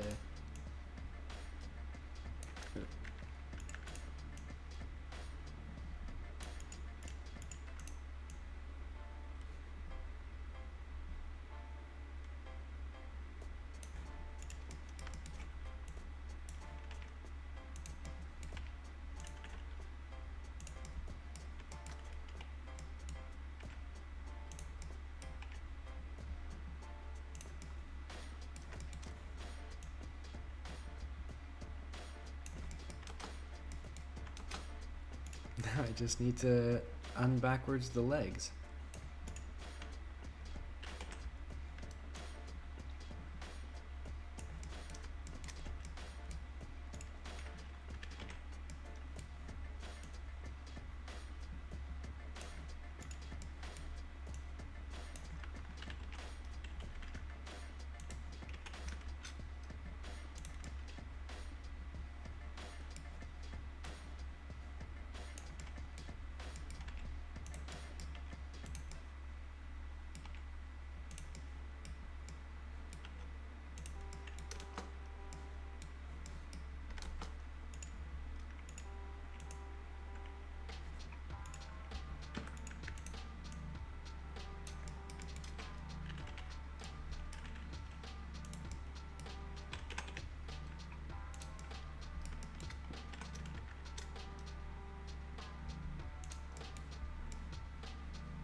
You know what, I'm not saying very much, so I'm gonna mute my microphone and eat.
Let's see. So yeah, check. This could be worse. Actually, I'm gonna add a little bit more movement to this because it's currently there we go.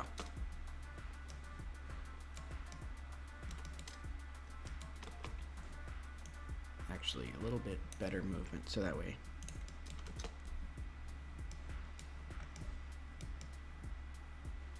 So yeah, that could definitely. I think I could do a worse kick than that. That's pretty good. Oh wait, I gotta fix that save export thing because it's not working right either. What is that? What am I doing? Problem is I have like 4 windows that all have the same thing. Yeah, that. I have to figure out what's wrong with that exporter.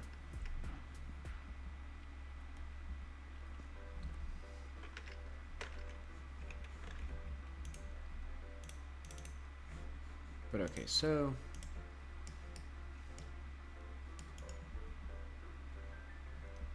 we have our lunge kick right.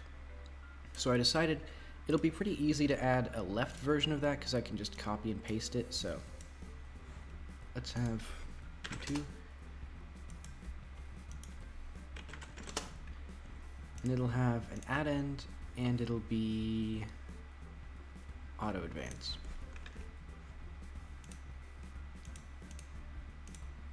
Let's see how that looks. Bit too much.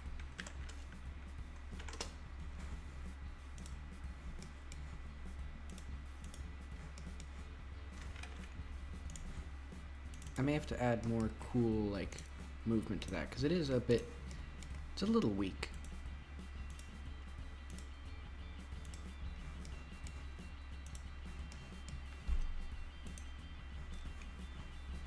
But okay, let's deal with that when we cross that bridge.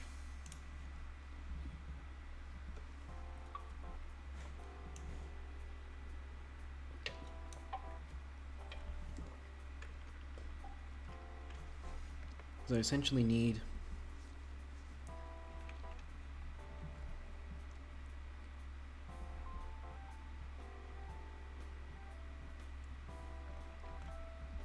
how am I going to deal with this?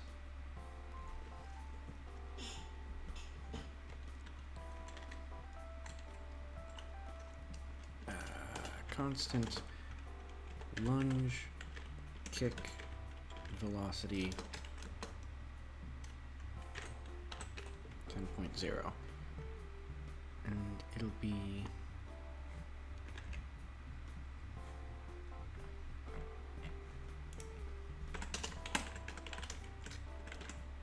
a lunge kick. And I need combat lunge. Yeah, because I'm going to have a round kick and a lunge kick. So for physical keys, this will be F for forward. And on the buttons, it'll be square.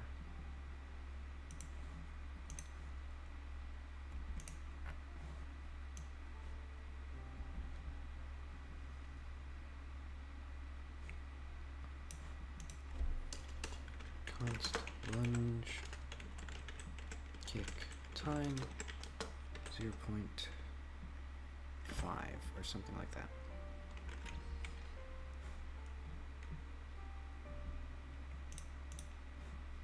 Actually, and so for this, we don't need the auto advance, we don't need the add end, because eventually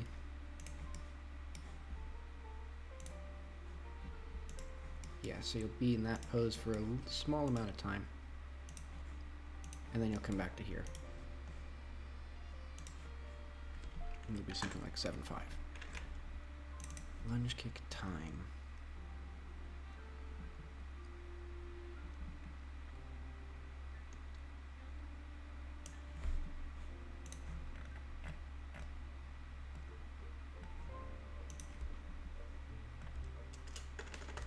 State dot lunge, kick.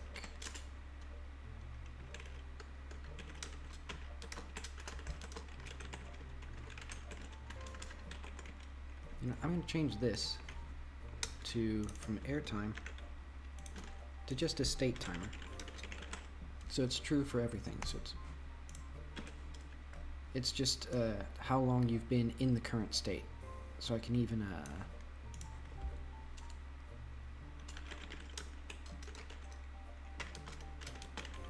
no matter what state you're in, it's going to go up. And I don't need to have it anywhere else. So like, yeah.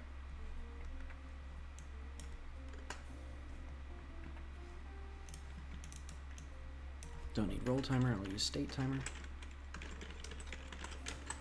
And this way I don't have so many different timers everywhere. I guess I need coyote timer still.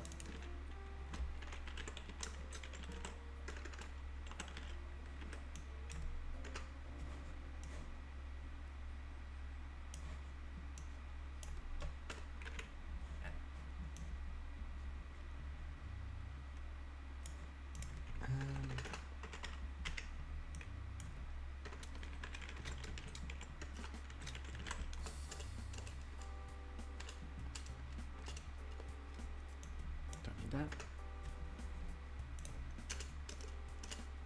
All right. If state time lunge kick time state dot ground.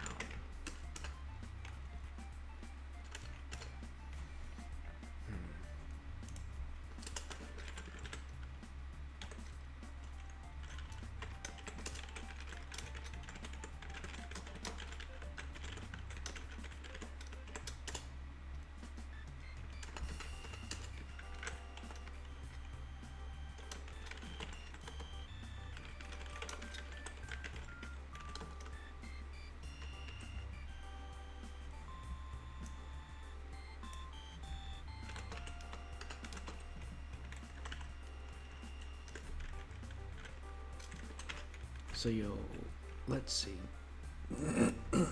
Excuse me.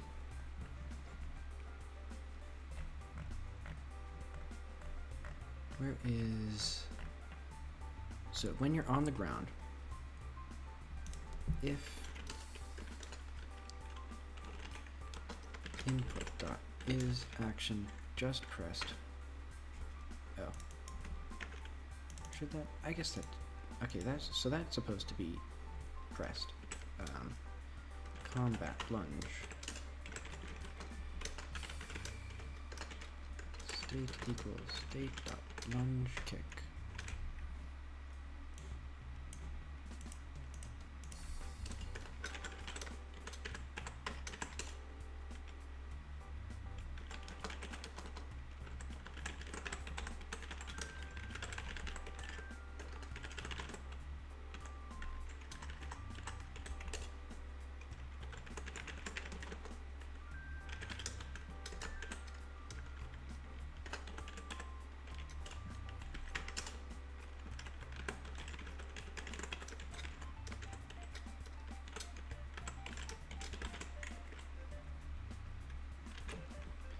Let's see what that looks like.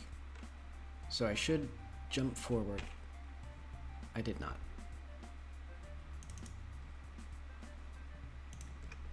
Oh.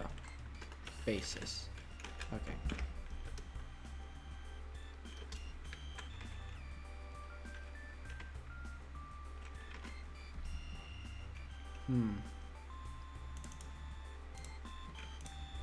The lunge kick velocity should be higher. This should be lower. I should lunge kick. Oh yeah, it has to be lunge kick right for now.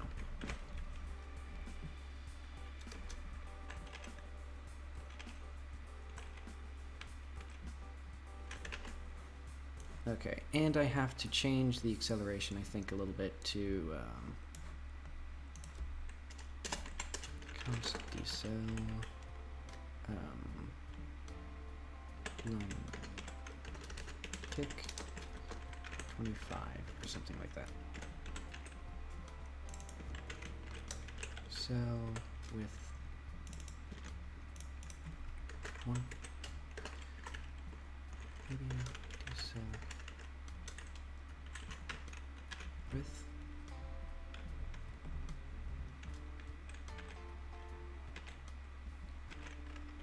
Okay, so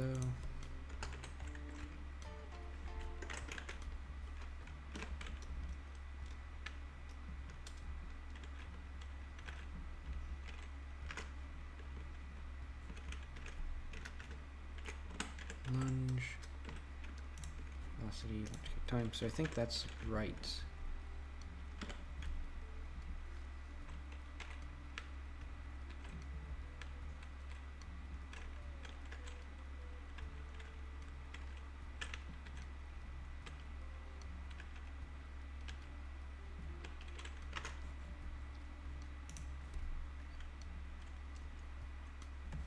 Steer, kick,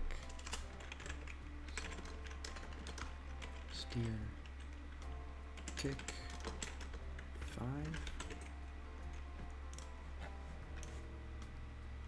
So yeah, I think I might have to make a whole new a thing for this, like a whole new acceleration function.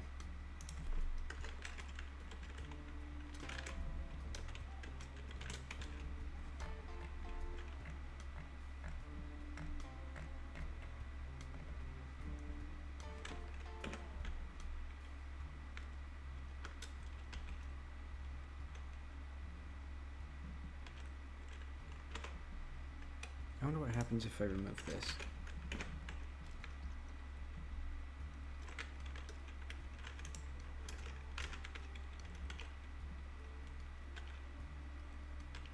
Okay, I get some wild speed.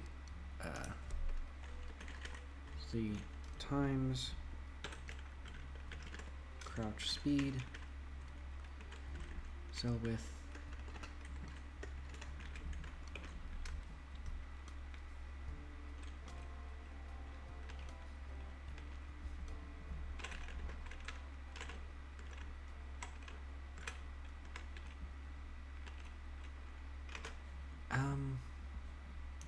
I know.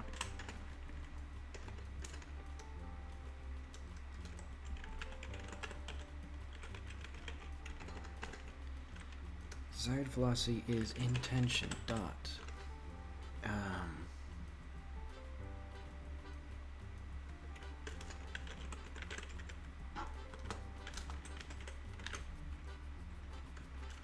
You know, it's just velocity.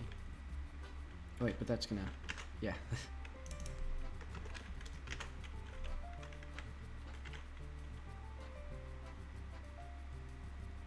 That's pretty fun.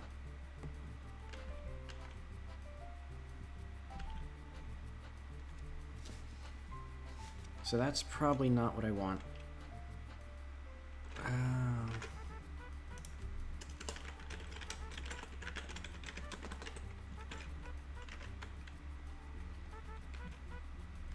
Okay, there's something to do with the Y. Maybe times 0.9. So you're gradually slowing down.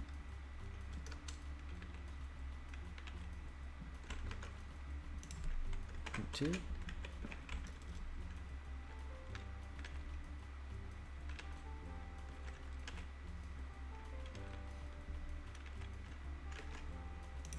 Zero point 0.1.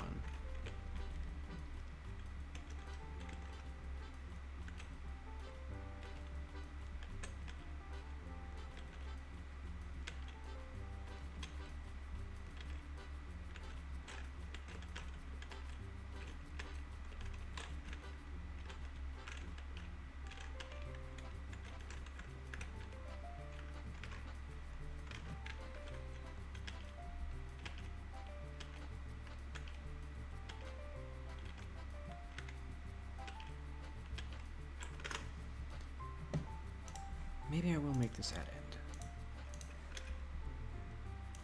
And I'll slightly change the timing of the kick time to like 6. So that way you can kick a little bit earlier. Yeah, this is one of those things where it's just going to be like,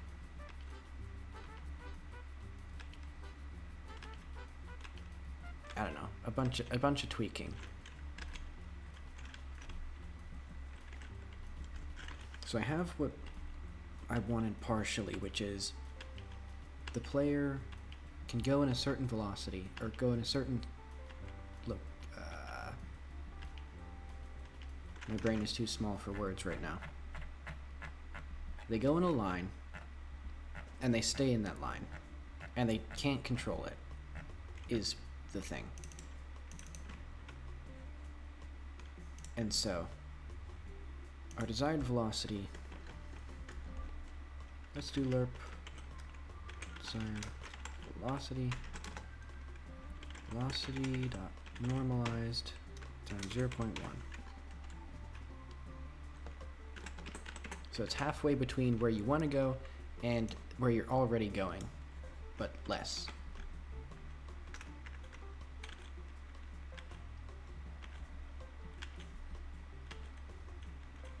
So that way you have a little bit of control over where you're going, not a whole lot.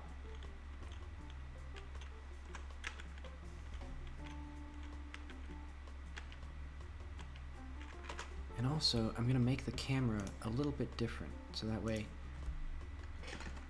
30, and the difference will be a bit more. So that way, if you're going really fast, you can, like, the camera has to speed up more to catch up with you.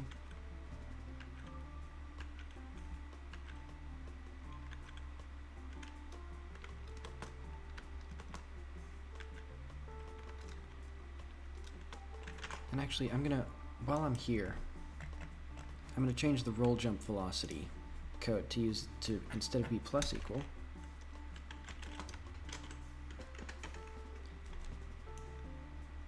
so that'll be the same as this. Y equals roll jump dot velocity.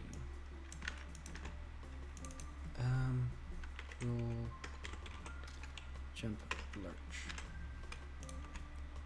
And that'll be something like 15.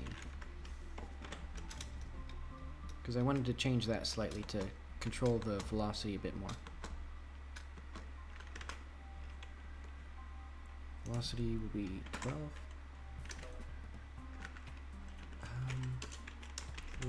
Const jump h velocity.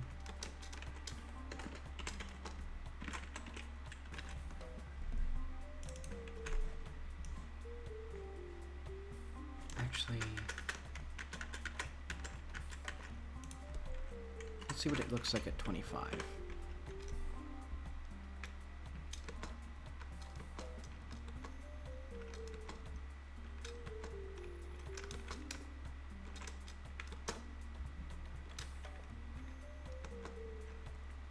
I'm actually really happy with that little edge grab animation. That's pretty nice. Oh. Okay, so I need to make that a bit more reasonable. Yeah, so now, originally your roll jump would actually just add horizontal velocity straight directly to like your current velocity, and it was too powerful. So yeah. Oh. Oh, okay. I do need to control the horizontal thingamabob. Like constant min dot min y ledge grab y is equal to 0.6, something like that. Okay, so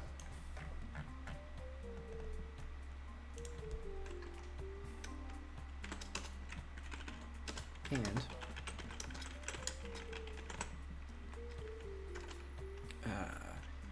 get collision normal dot y greater than.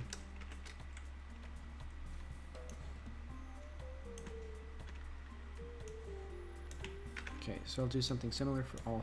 I'll do the exact same logic for all three of these, except it'll be replaced with the correct thing.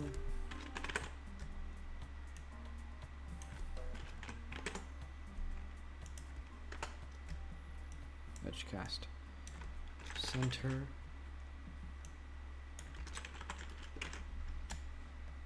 So basically now you have to be, it has to be colliding, and also the collision has to be sufficiently horizontal. It did not work.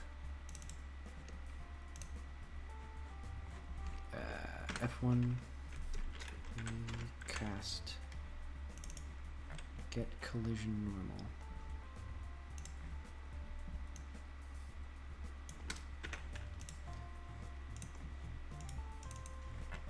Oh, I typoed.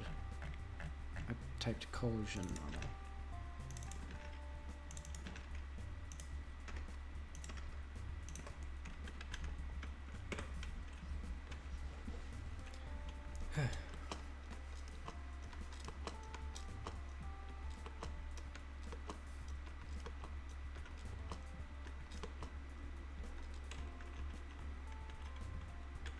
Actually, to accentuate this feeling of speed, if I'll have a should slow follow turn state equals state dot kick lunge kick or state equals state dot roll jump. And that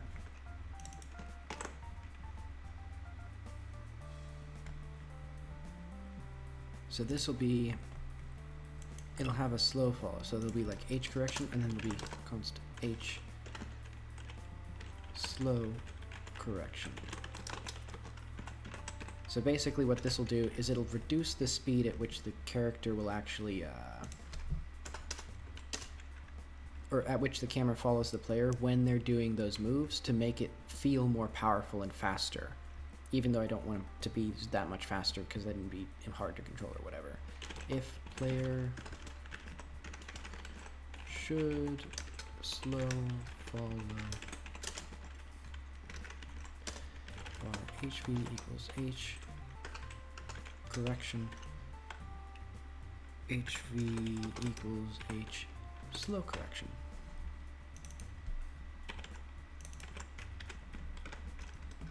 And this should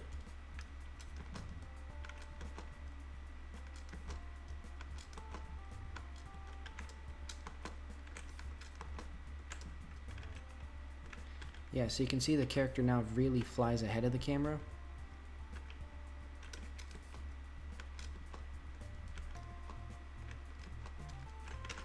I may have to make it even more exaggerated for the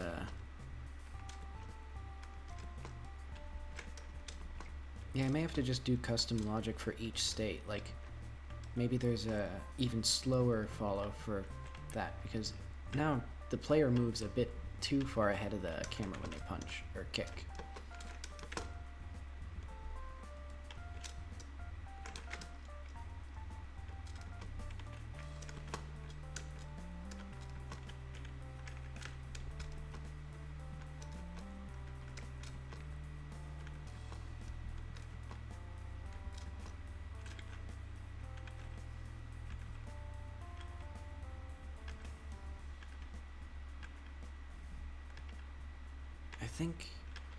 I think the character needs to snap into that pose almost frame one, so I'm going to slightly boost this up.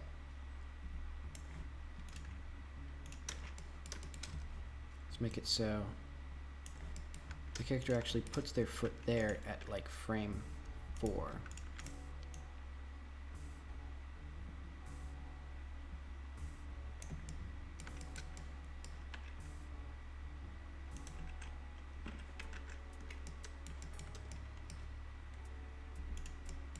Like the hips have to be dragged slightly.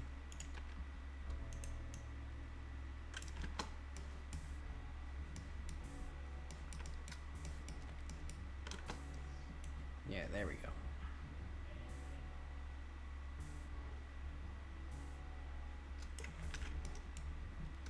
And then everything else drags a little bit behind because they're on frame 6.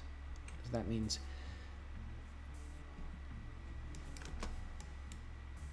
I should juice it up a little bit.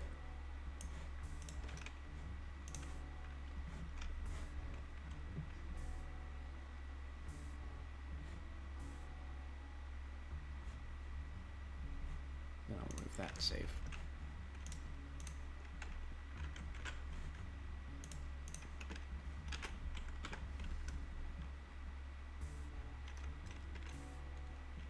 Yeah, it feels a little bit punchier now. I think maybe I should have the character hold the kick out for a bit longer, but that feels like a powerful kick. Especially because there's also the little bit of lunge.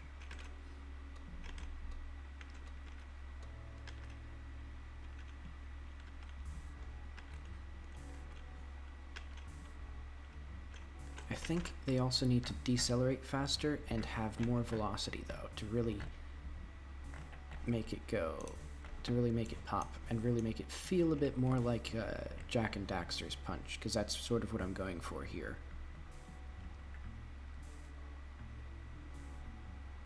It needs to be decel kick, steer kick,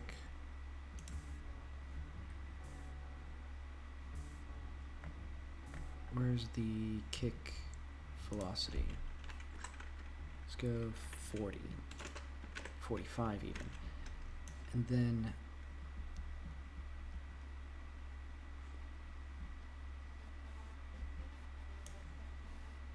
let's have it almost go down to like,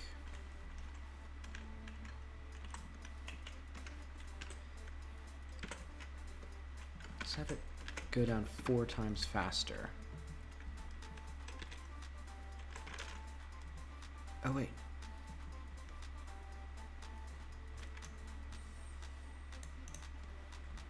That's not quite right.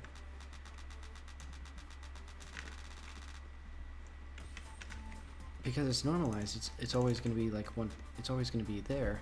So let's do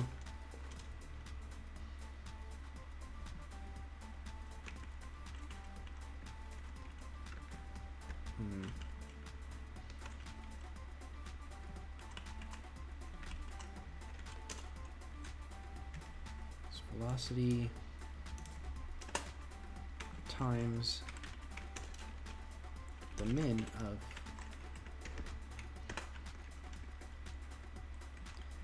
one divided by velocity dot length and 0.01 or 0.1. So that's kind of complicated, but basically it means either the velocity is going to be of length 1 or it's going to be of length 0.1 or 0.1 less than whatever it was.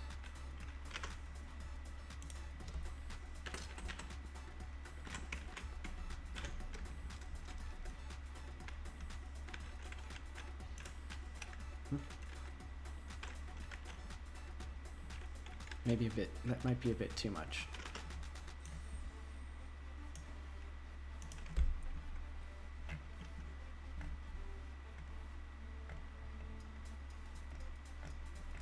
Velocity, lunge, kick, fell. Let's put it back down to 30. See how that.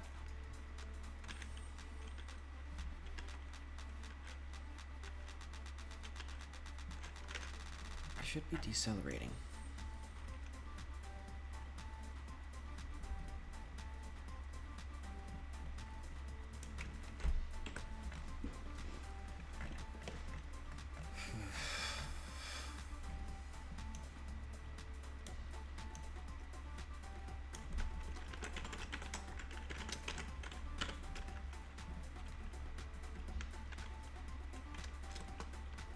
Gotta figure out how to properly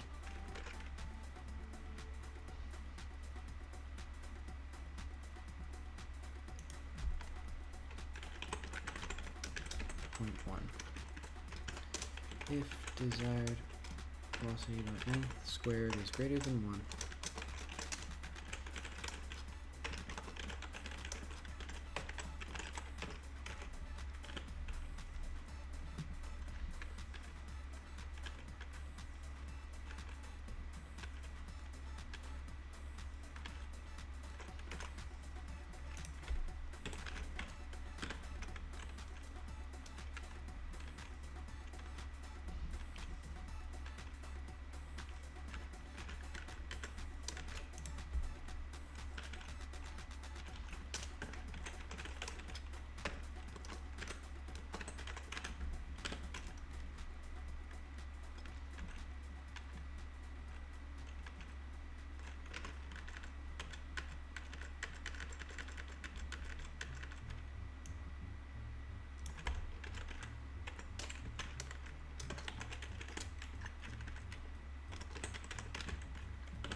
What is that?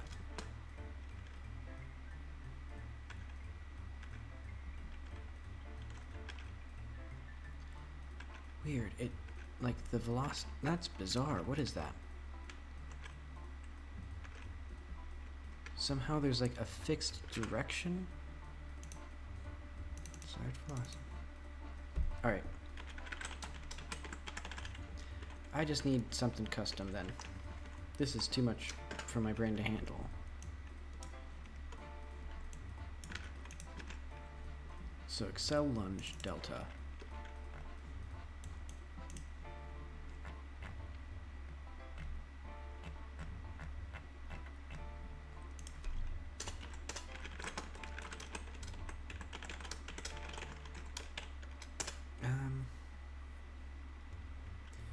Move and slide velocity times equals 0.1.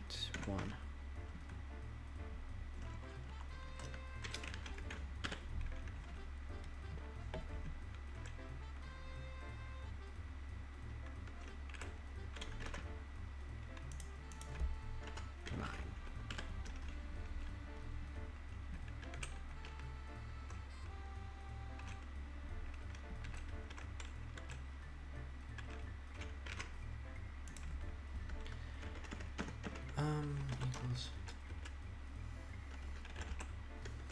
velocity to move toward vector 3.0 cell kick times delta. Yeah, so the kick is very simple, just keeps its velocity,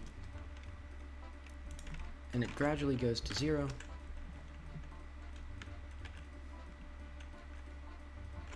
Not quite right. So kick 65.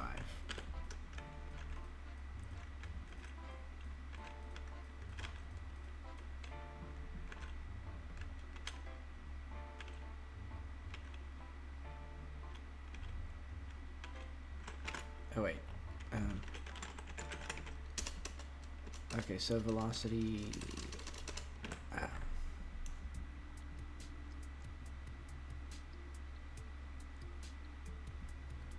So not quite that.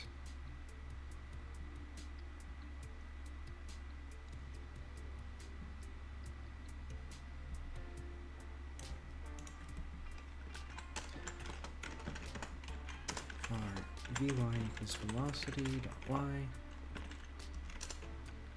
Vy equals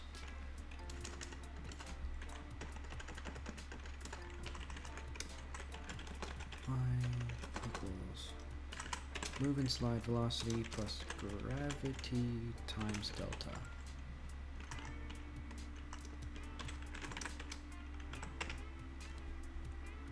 Nah, it doesn't need to snap.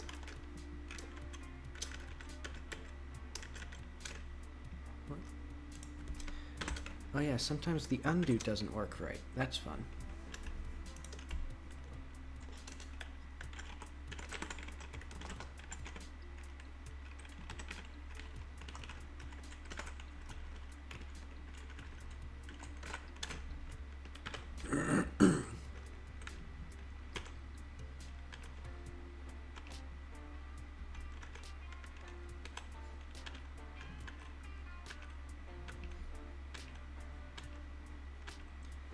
I may need it to decelerate. Well, let's see.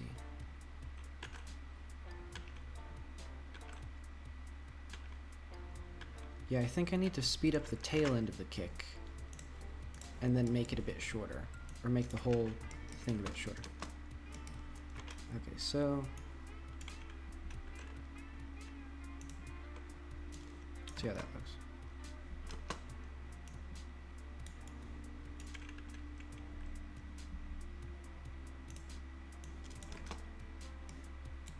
Yeah, that looks much better.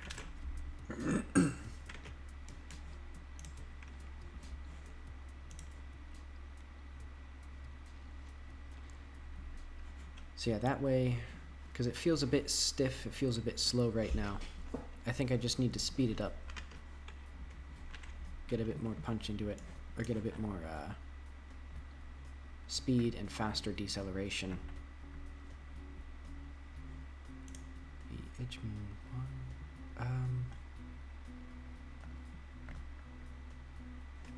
I need to put this somewhere better.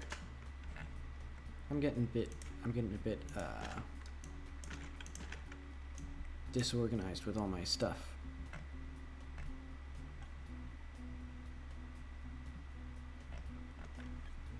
Ah well. Like this stuff needs to be here, the roll speed stuff. Okay. Don't need that.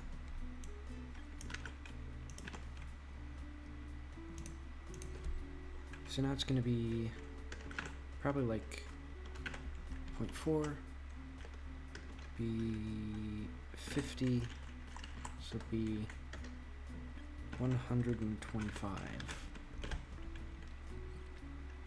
Let's see what that looks like.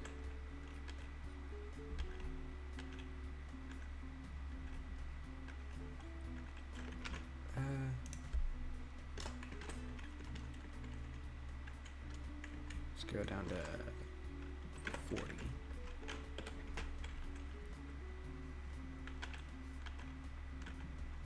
I'll also need to add the move and slide with snap because that's a bit silly.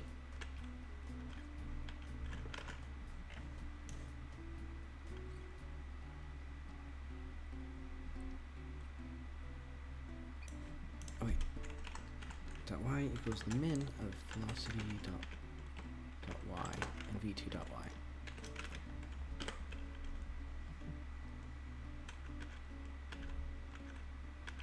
Okay, that works way better. I think I need to tone it down with the speed and the deceleration. So yeah,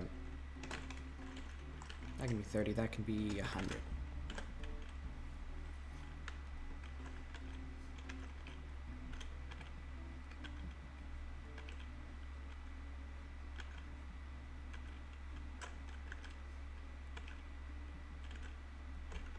I also need some more juice on like this, because this is actually going to be like a powerful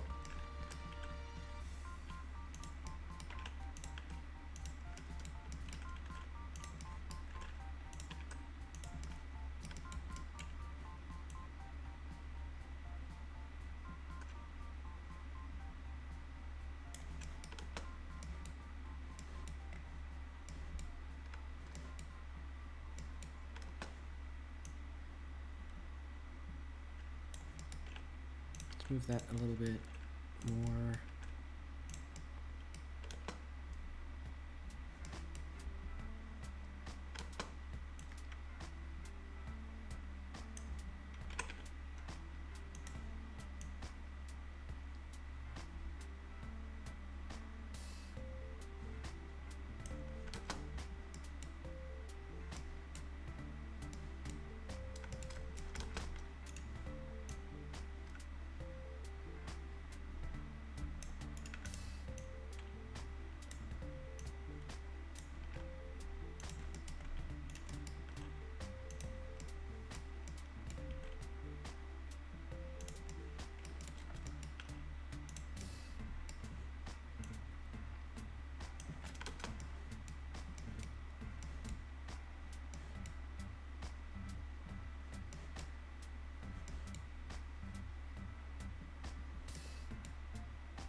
I can hold that out a little bit longer. I can.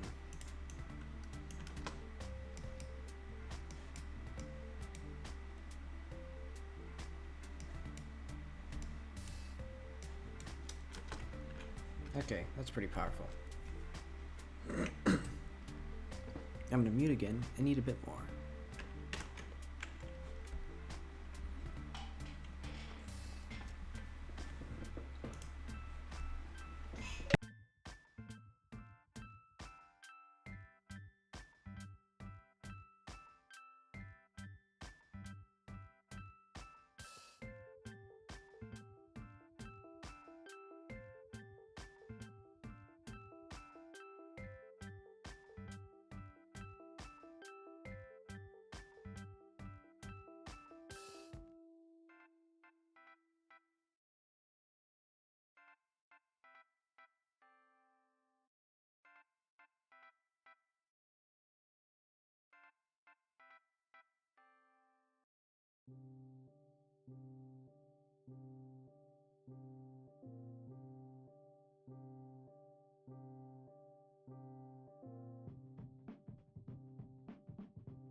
I didn't even see the chat. Whoops. I should actually look at that. It's even on the second monitor and everything. Yeah, nice. I appreciate the follow. Okay, so. And yeah, I kind of lost the plot on it looking like Jak. In fact, I lost it very, very quickly.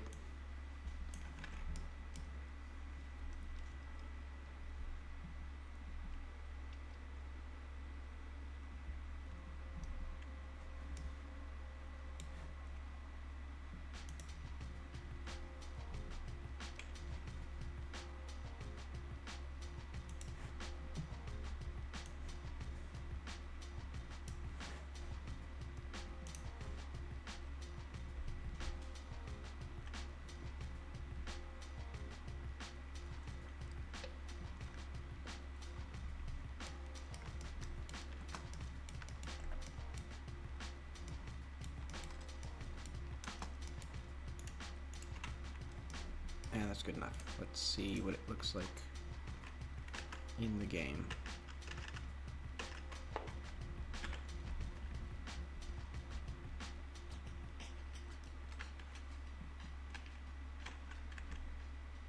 I think I need to...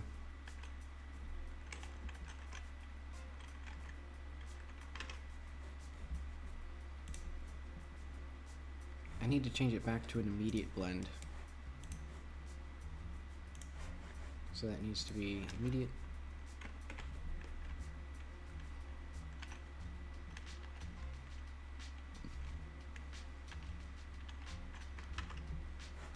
Need to...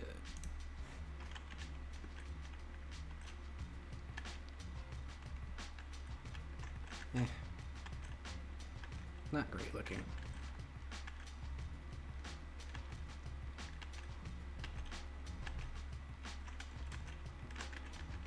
Yeah, it's not as immediately readable, but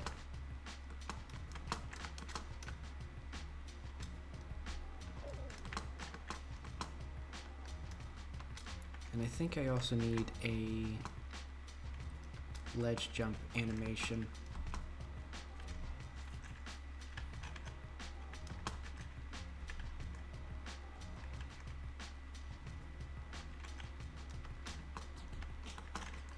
But oh well. So that's the punch.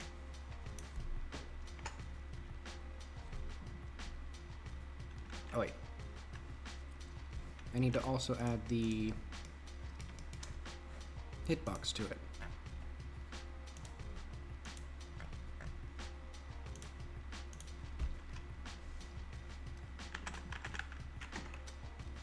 Area.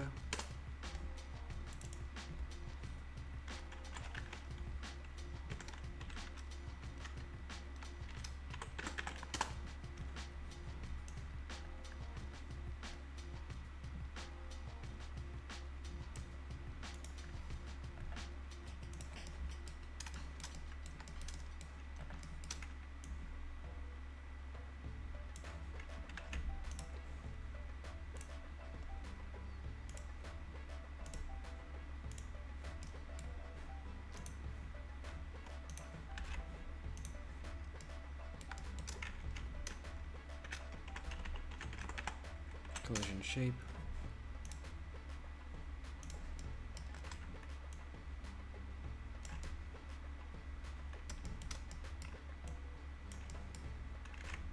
See how that looks.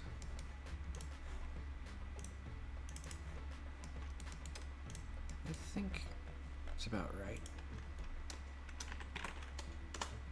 I'll add a little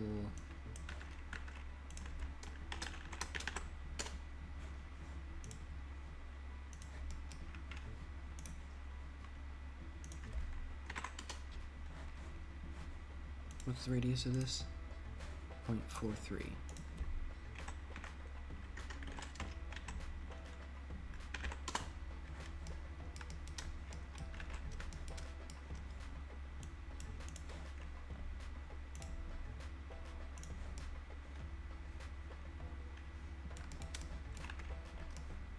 So that'll attempt to show where that is.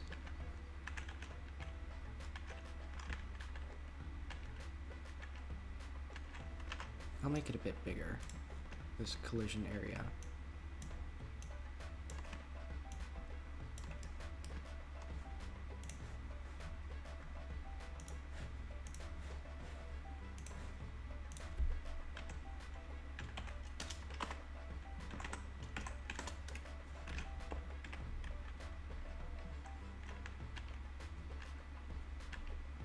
Yeah, so that about completely encompasses the, like, kick area. And now we need our attack lunge hitbox.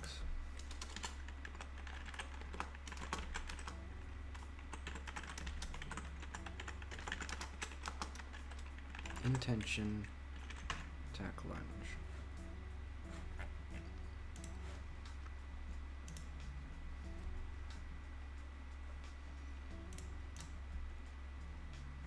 And it'll check layer 3 will be where things that can get hit by the enemies or player are.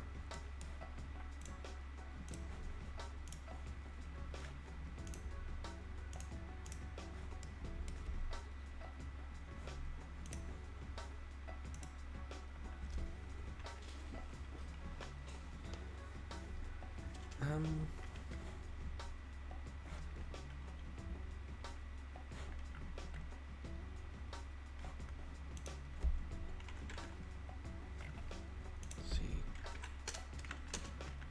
Cost lunge damage is equal to... I don't know how health is going to work yet. I think it'll be integers. And it'll be like the player has 50 health or something. Let's start making a whole section for combat.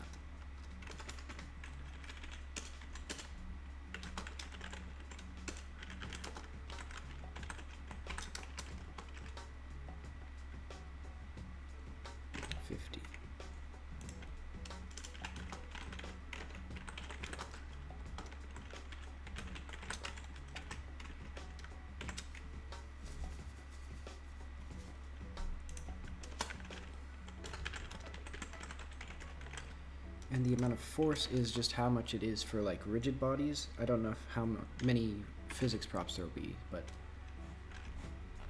let's see, areas, chunks.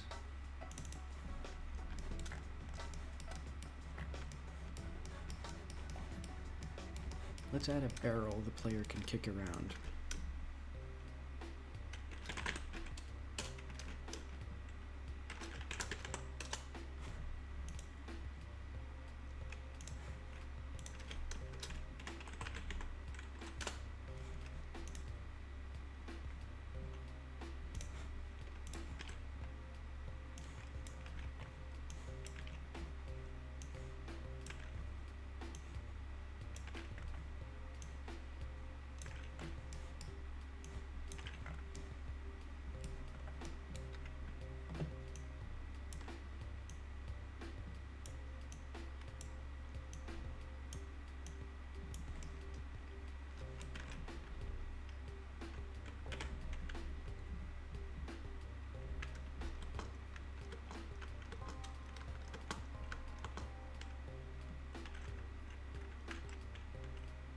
Oh, right, okay.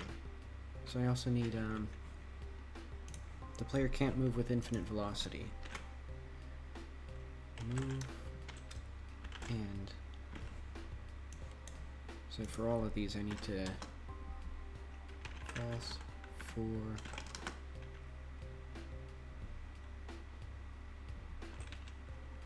seven, 8, false.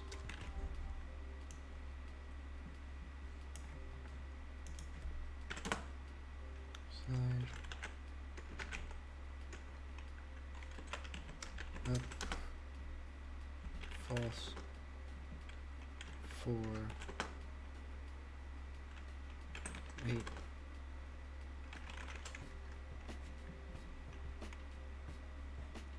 Can I just set the infinite inertia?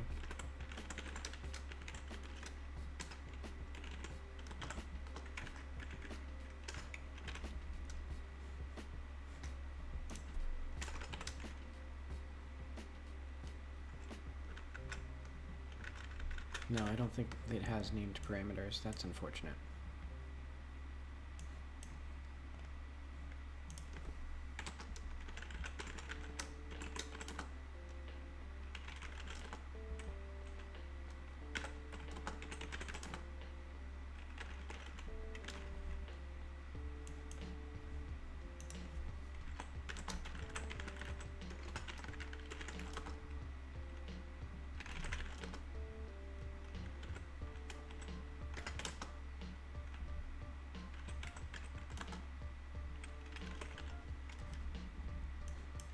So yeah, basically I don't want the player to be able to just trivially push things around.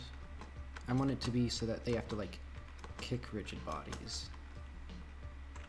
Yeah, okay. And then what it's going to be,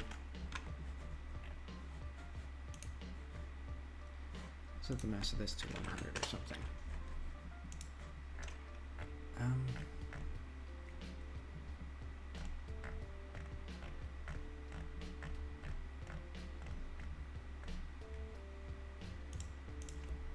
Lunge kick. Accelerate lunge, and then 4G in, hit, box, lunge hit box socket, overlapping bodies. If G is rigid,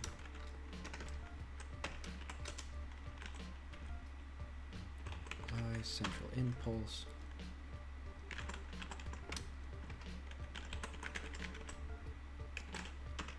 Times lunge force.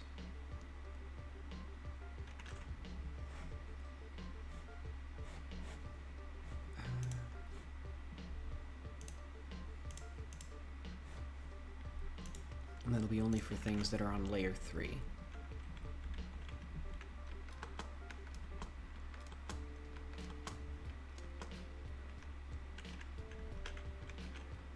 Okay.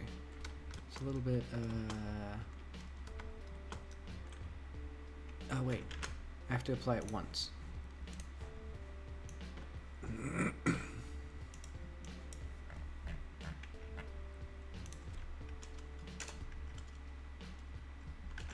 For hit,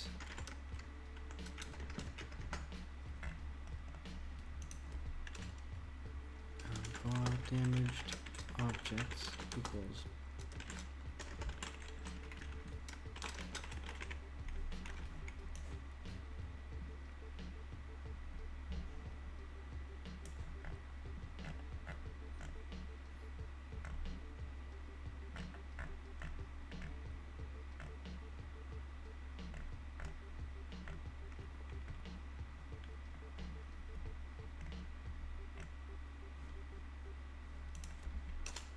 if G in damaged objects tin damaged objects append G, and then that's only set when that is set. I can remove this mesh.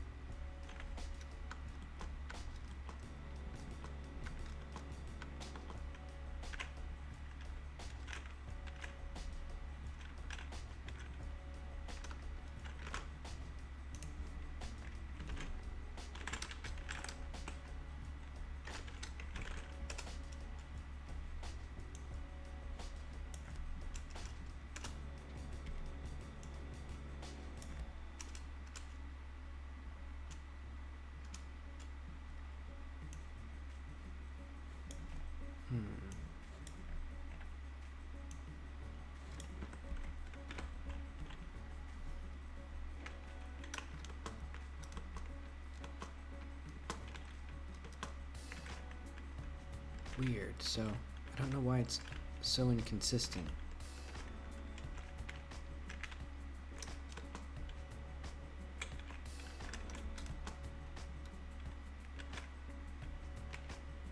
Because it should only apply it once, and it should be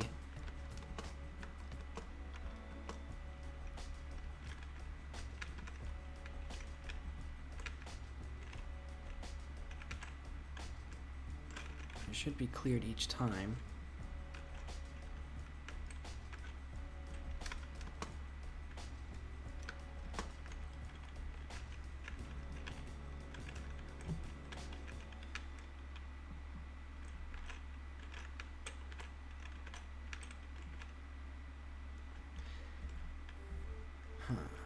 I may have to push in that hitbox a little bit because it is a bit far. Wait.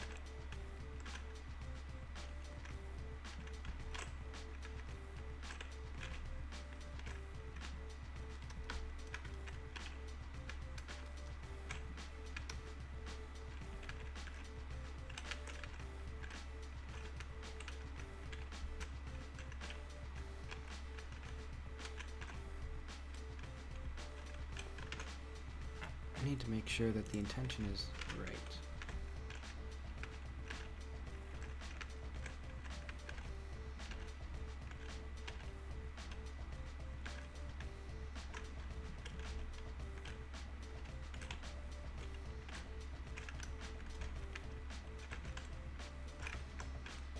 Oh, okay.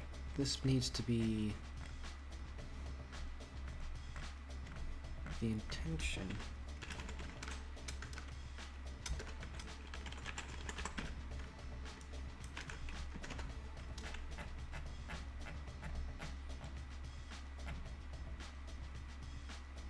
It needs to be somewhere else, I think.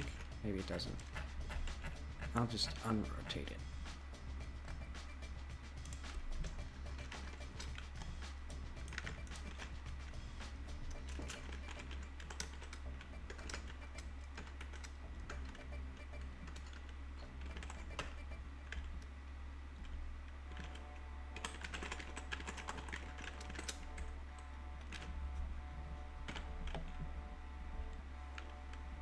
That should stay the same direction even when you're pointing in.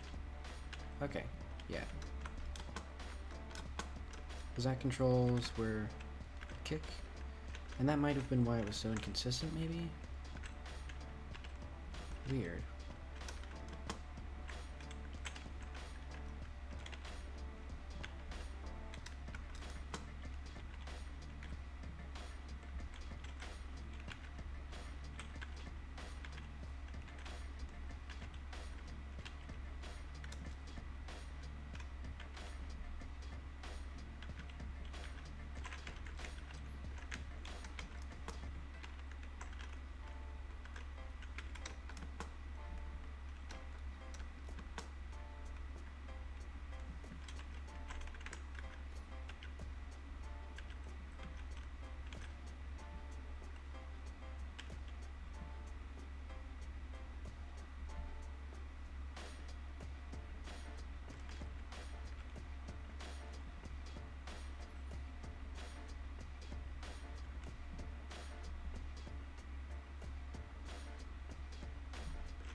Kind of janky.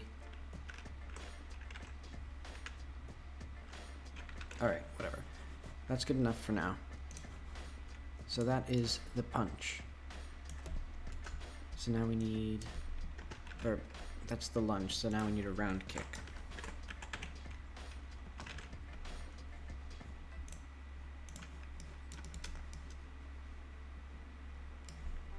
I'm going to actually use this as the starting animation, or the starting frame for the next one.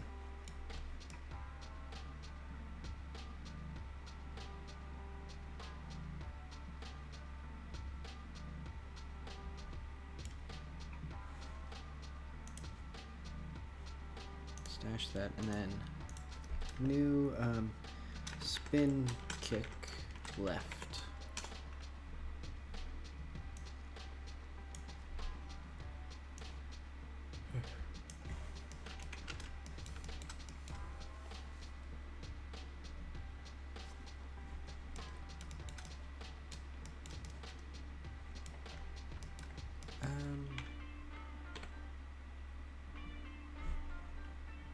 Let's put all those in.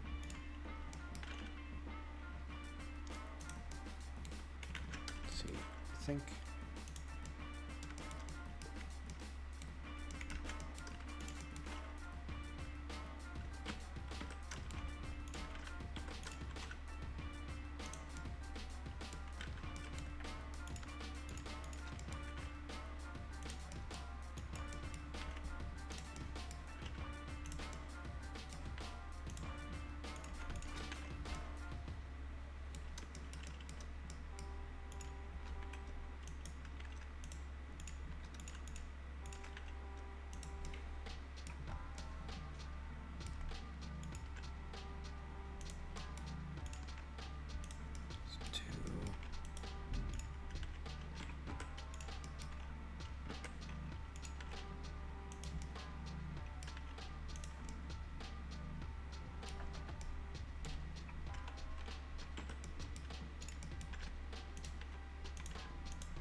Where are my knees?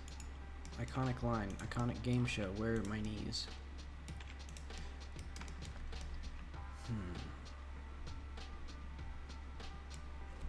What do I want to happen here?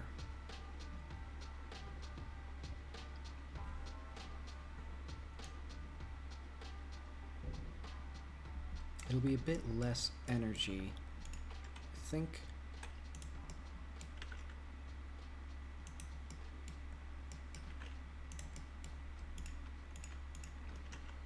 right here,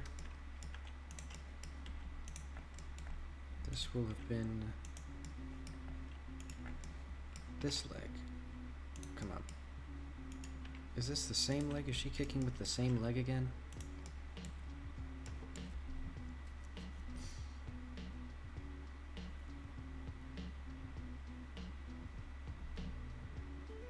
No, I don't think she is.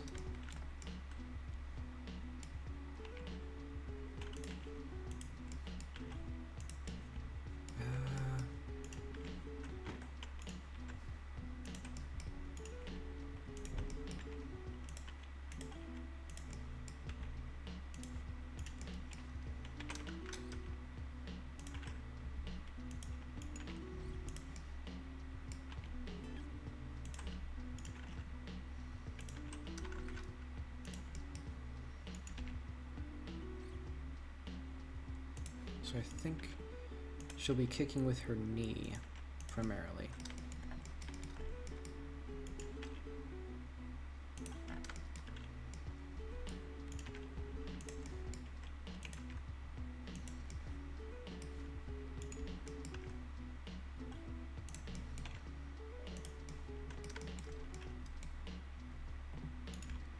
I should have had inverse kinematics for the head, because I think I want her to be almost graceful like a ballerina here, where they keep their head facing forward.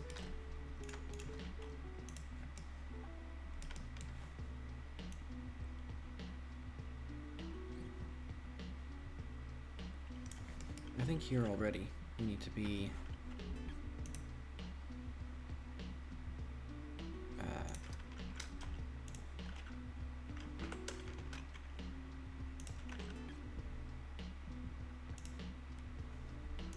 see what that looks like.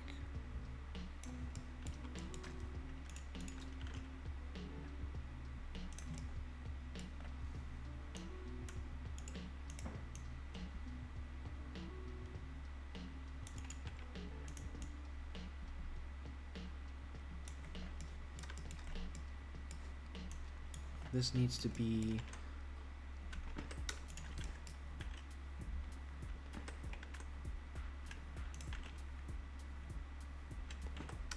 where's the knee? Where are my knees?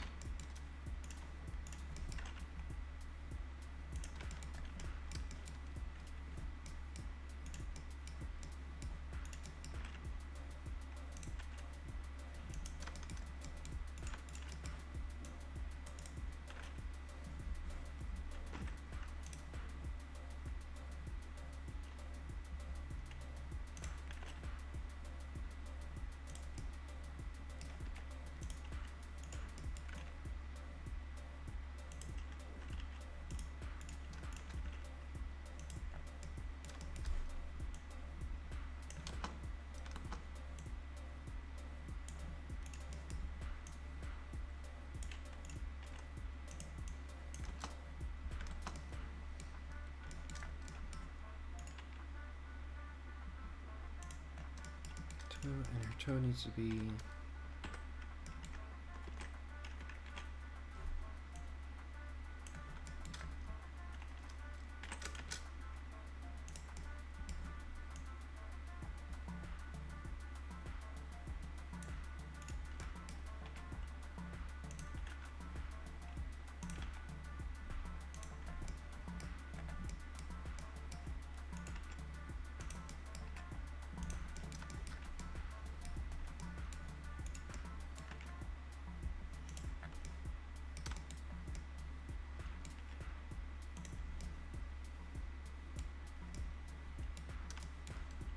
then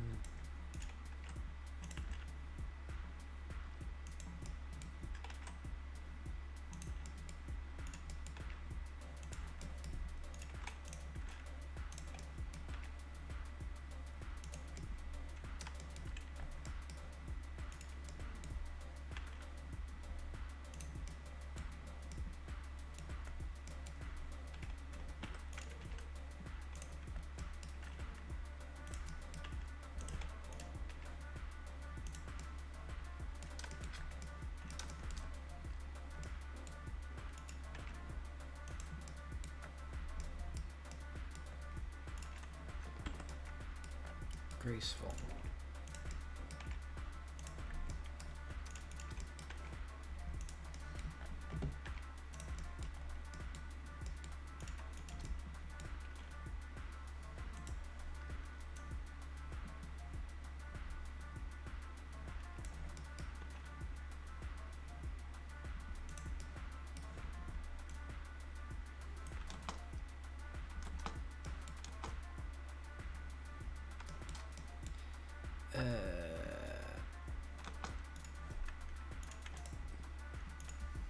It leaves something to be desired, I'd say.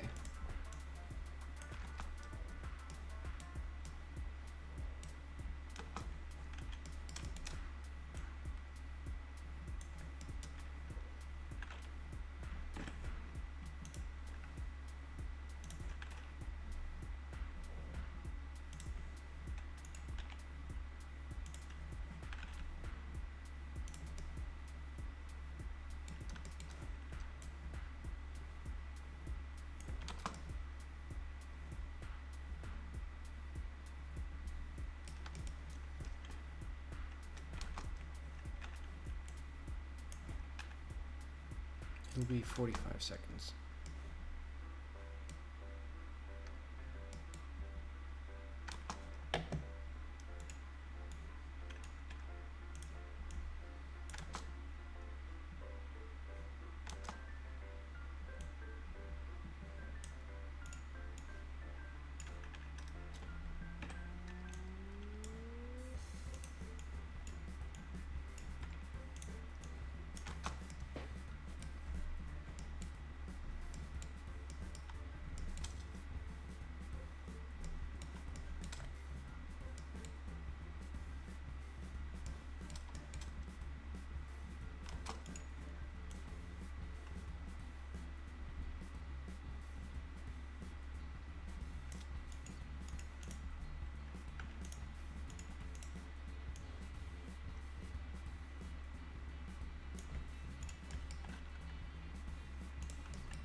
Need to get the body moving a bit more evenly.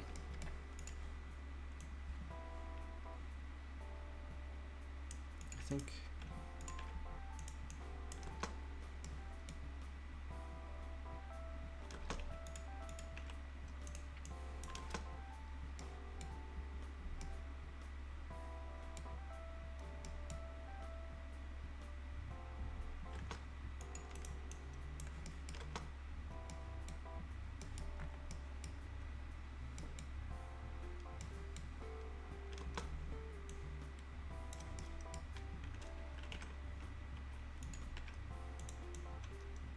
Ooh.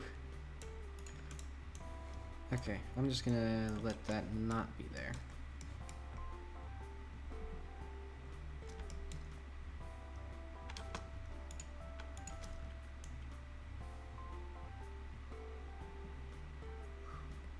Wait, what? What is that?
I'm already tired.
See how that...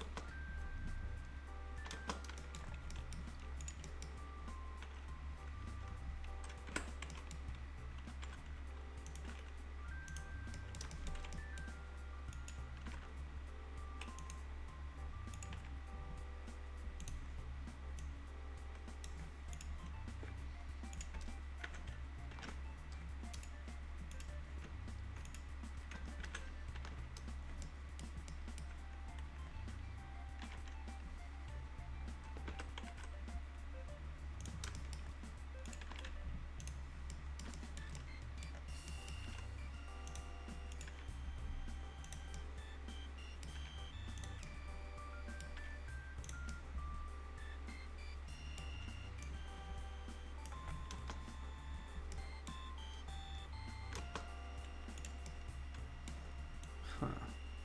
Oh, because this is now going down.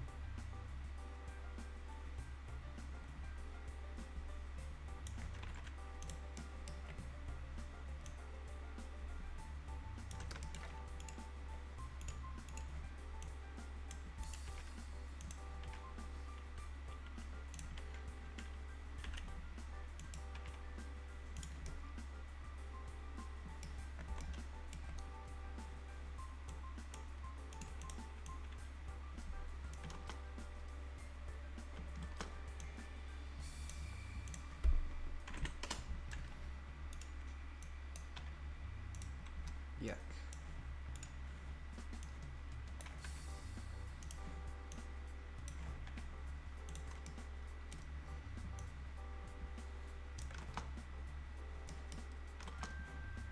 Holy cow, I'm gonna just delete all of that.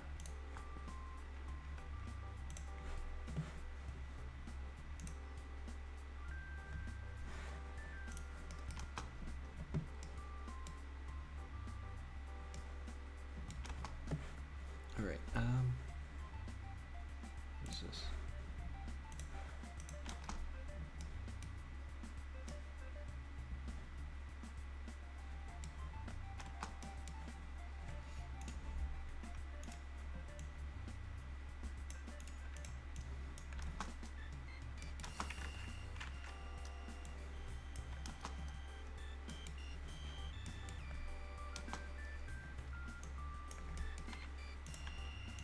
This needs to be way more out here.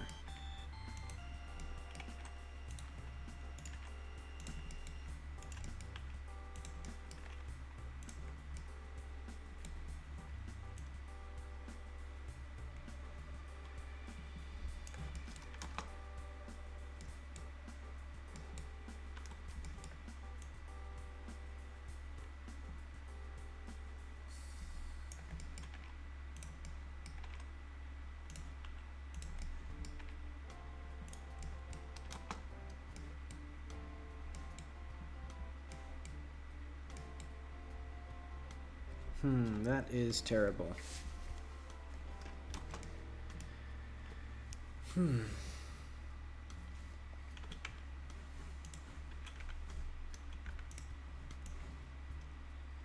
Let's take this from square one.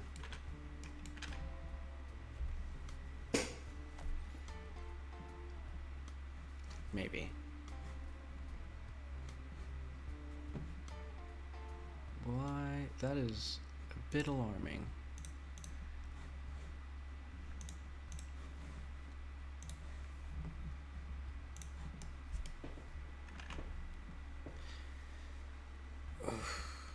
I need to take a break.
So, I think I need to take a different approach for this, or at least I need to take a more serious crack at actually like planning this out, because I don't actually know how Jak and Daxter, how the like hit attack works physically, or the spin attack.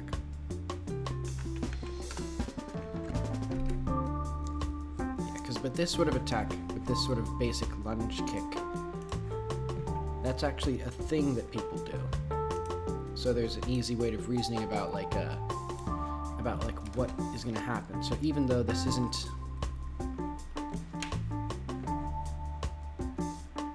what am I saying? Even though this,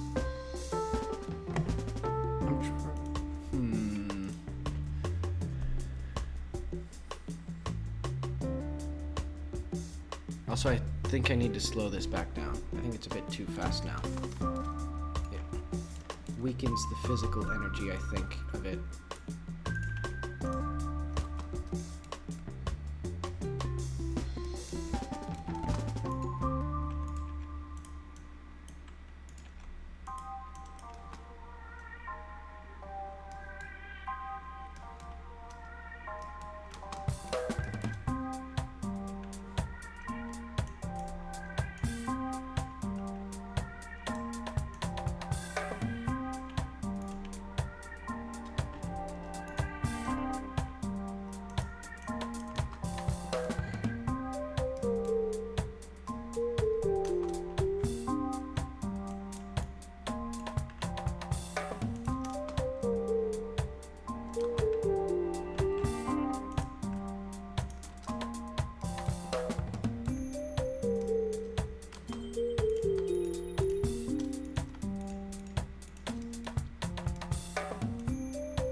To be more like that.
That's okay.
Okay, let's test this one more time.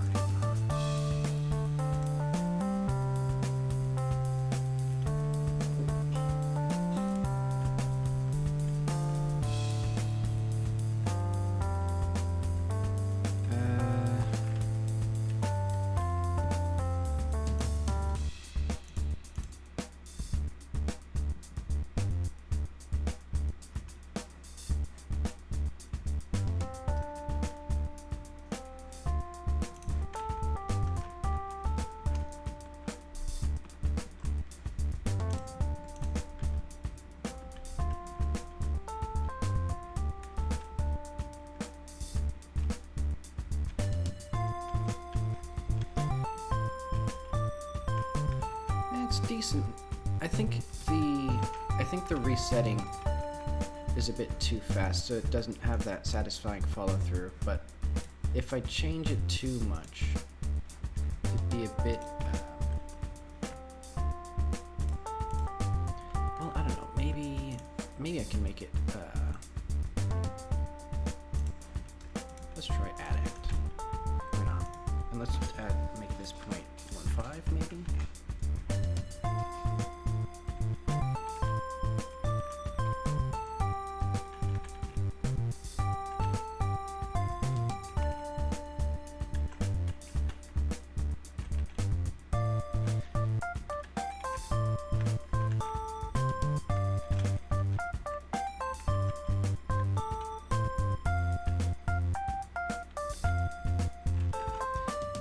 To calm down that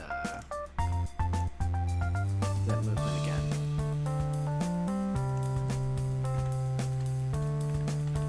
It's gonna be like 25 and like 75.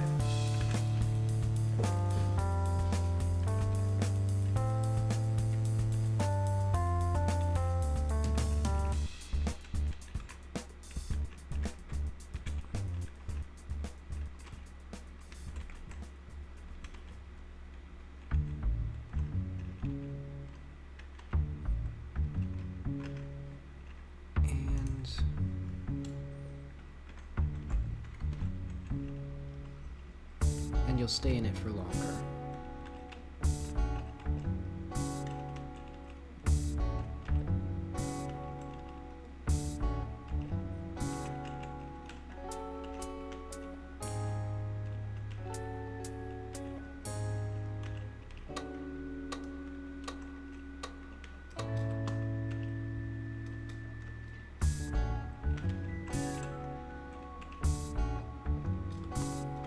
I'm curious as to why it sends it so far.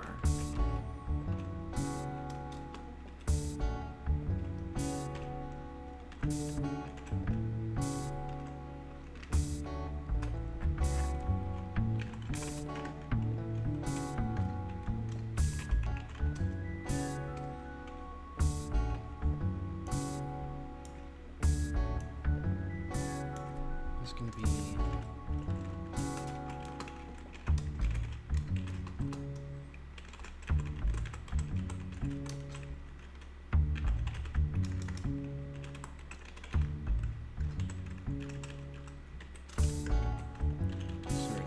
direction.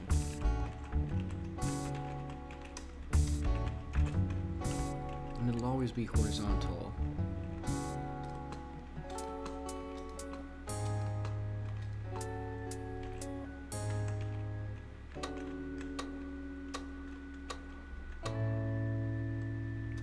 Wait, didn't I set my infinite inertia to false?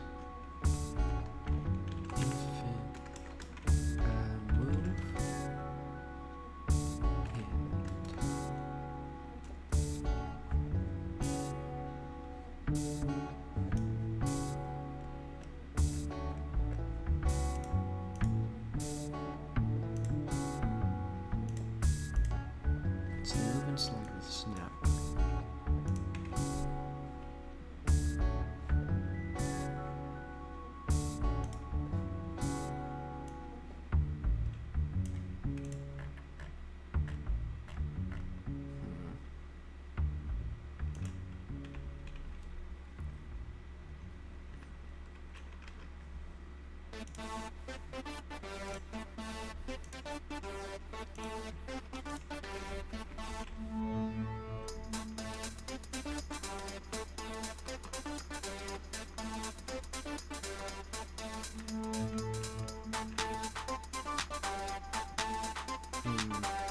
What does that mean?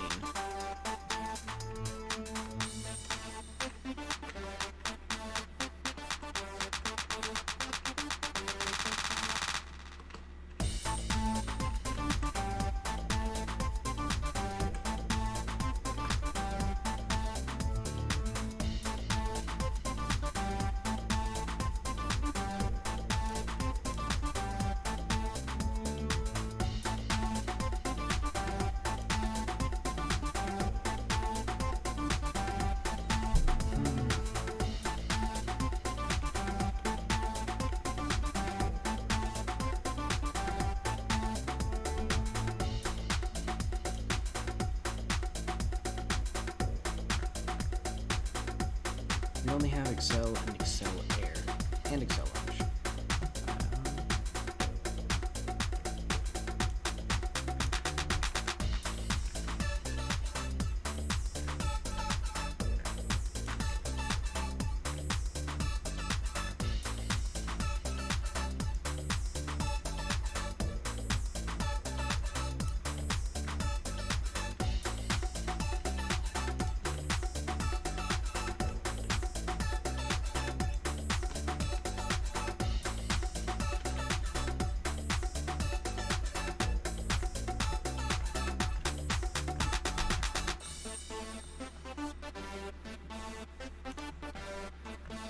This is a puzzle for me.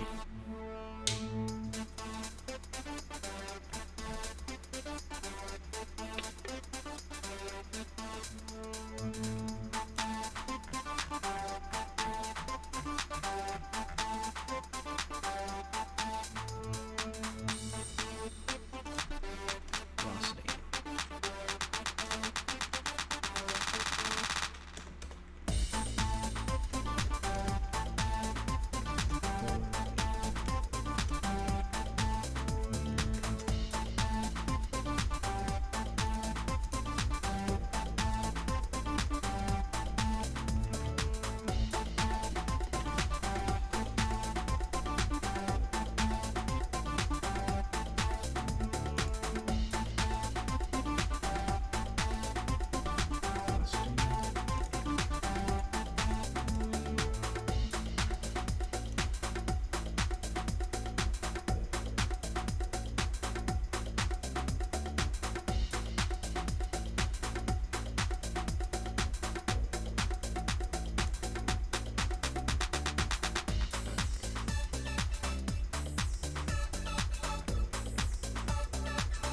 Wasn't this working like 10 seconds ago?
Maybe I need to disable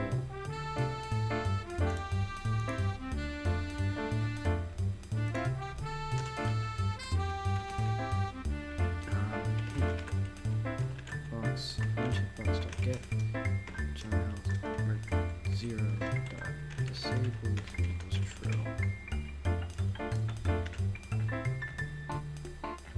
No, it equals false. It shouldn't be disabled. Otherwise, up here,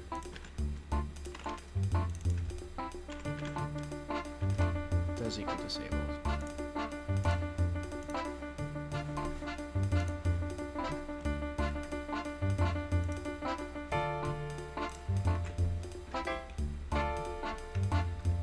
maybe that's it? I don't think so.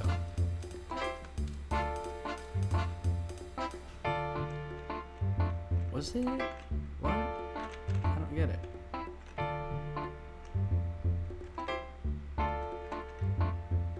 No, it's because it was asleep, but now it's not. Huh. I don't get it. Okay, so now it's not moving anymore, so I can't push it.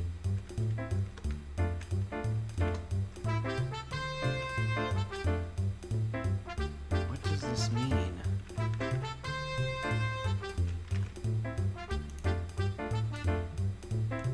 So I don't think I need any of this, because that doesn't seem to be the problem.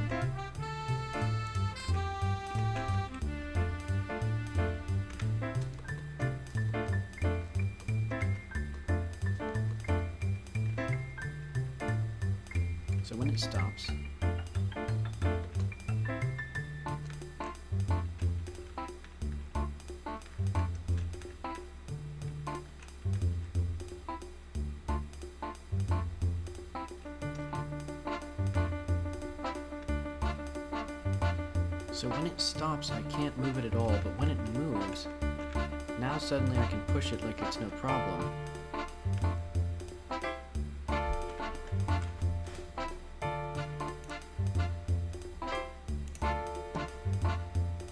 Okay, I'm gonna have to look this up. Godot, documentation. You know what, let's look this up together. That'll be fun. So, Godot's documentation.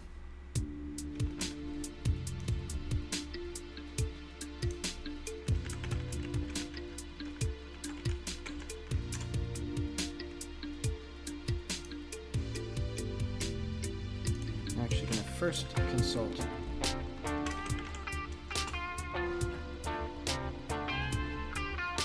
move and slide.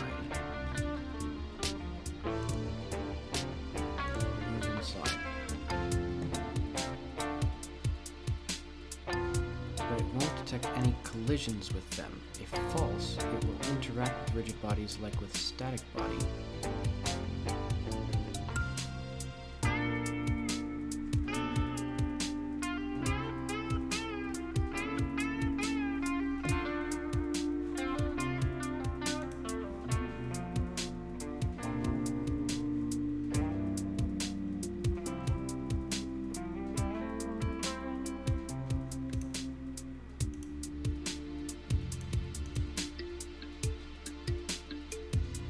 Alright, I'm just making a fake thing. I've done... I don't need to deal with this. I need to deal with other things. So there's gonna be no rigid bodies in the game. There's gonna be where's all this stuff? I can get all this stuff out of here. Move and... No, I don't care about any of this.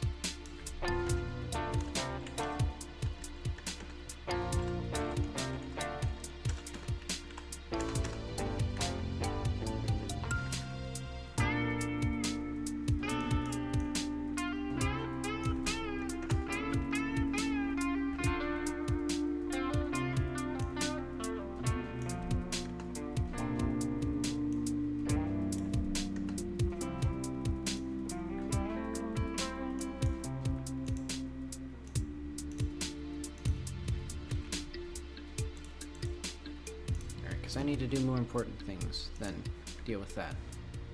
So, officially, I'm just removing this for now.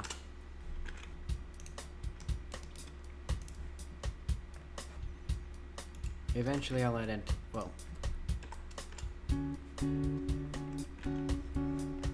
I'll have some sort of thing. Alright, whatever.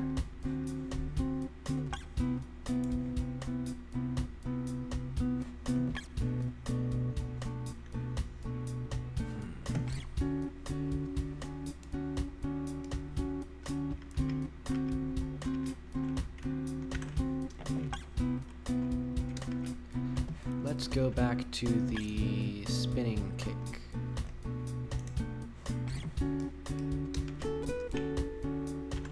I'll have it start the opposite direction, and I'll have this start slightly differently. I'll start at the toe, with the toe in the center, so that way, because the character is going to need to spin a lot.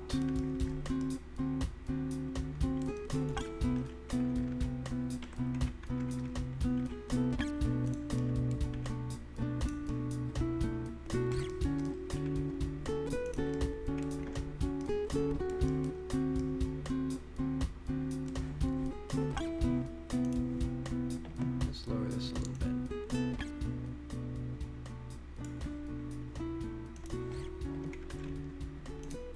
Okay, first things first, I need to actually plot this out.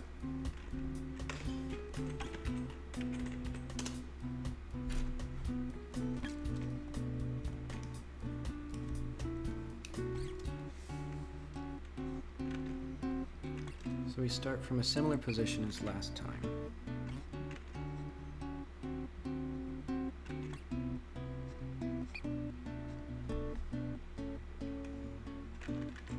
Where's my...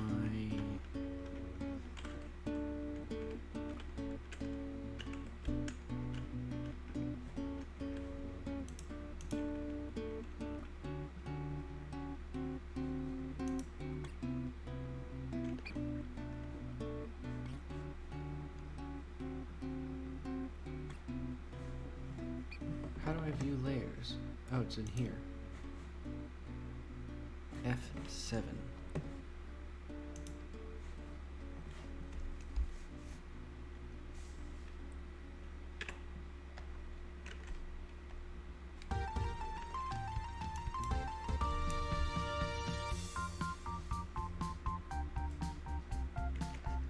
So if we're starting from here, I need to figure out the physics of how to actually, like,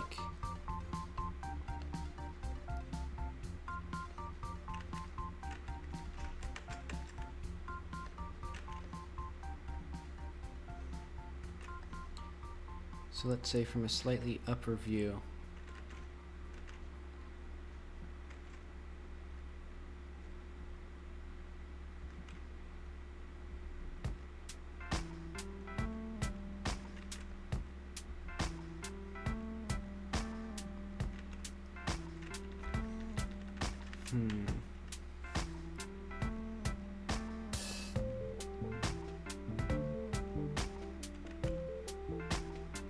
I don't know exactly what I want to happen.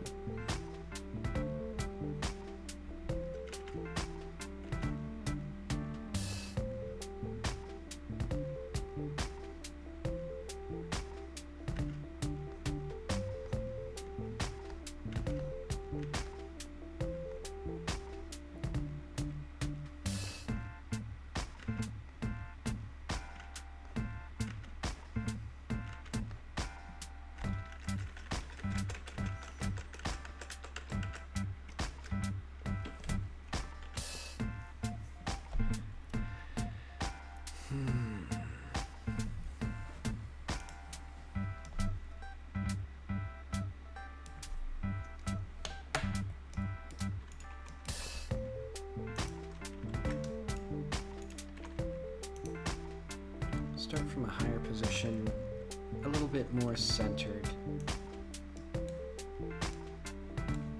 And this will be a little bit closer in.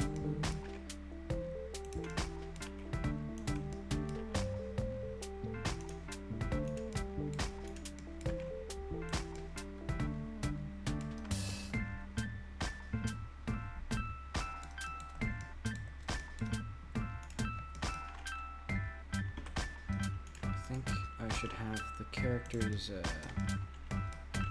more twist, like more spun around, whatever.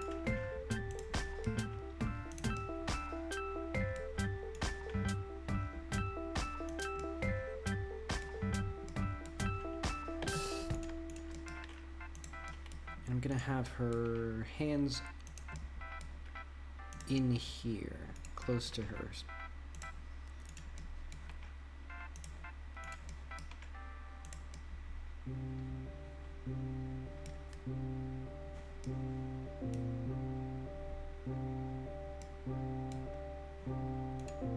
Or maybe they start outward and pull inward to help spin faster.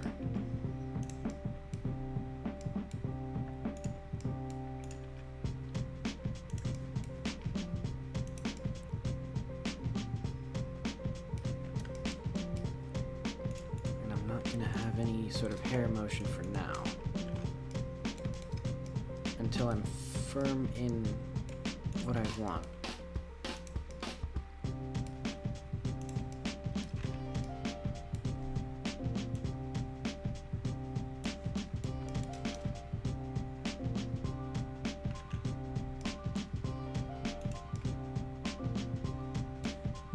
So I think the 10 frame mark, her foot's gonna be here. This knee is gonna be all the way out here. Actually, that foot's gonna be way further out because her entire body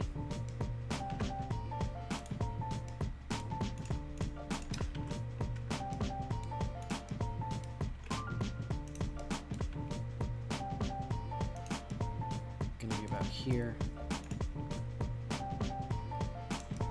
And for this one, this foot is going to stay mostly planted.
See what that looks like.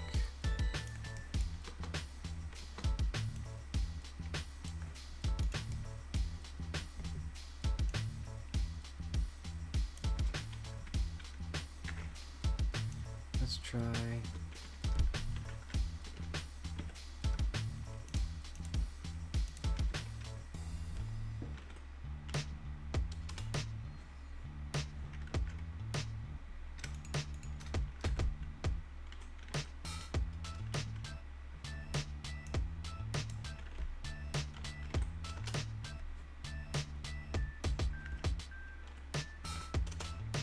So that's going to be the very basic outline of it. It's going to be a little bit faster than that though.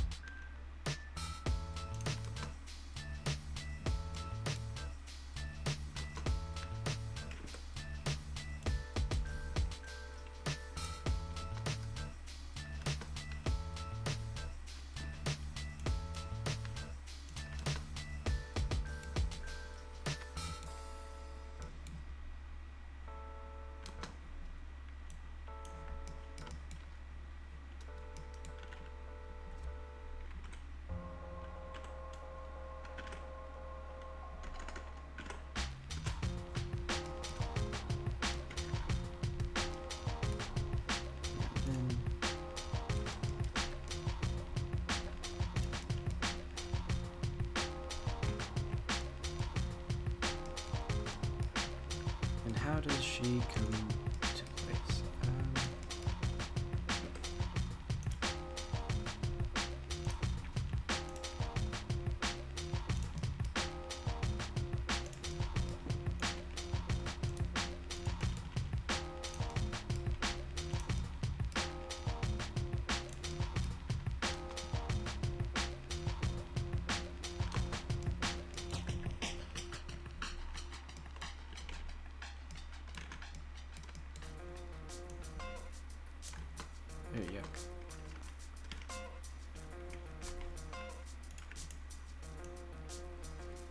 Okay, so I'm gonna lay off that for a while.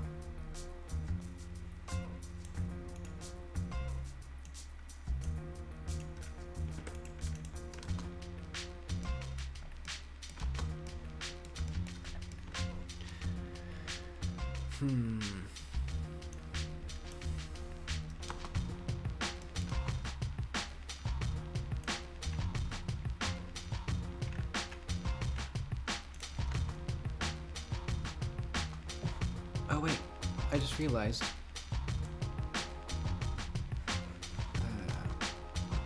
that I was playing at half speed.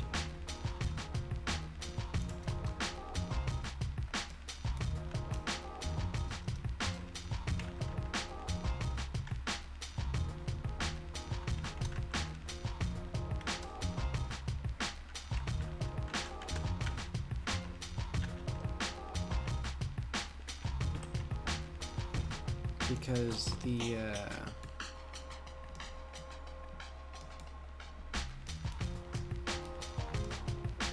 okay, so that's okay. Let's move this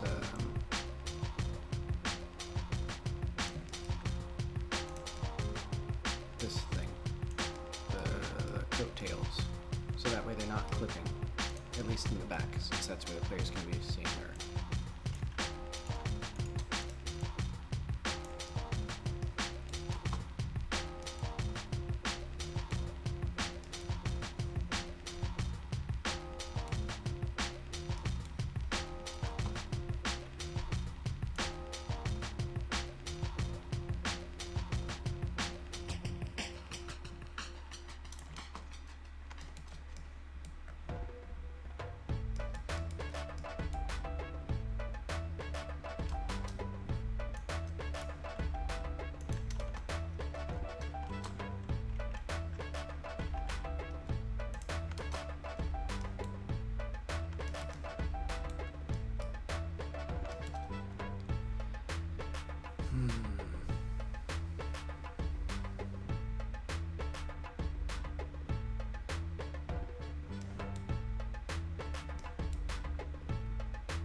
See.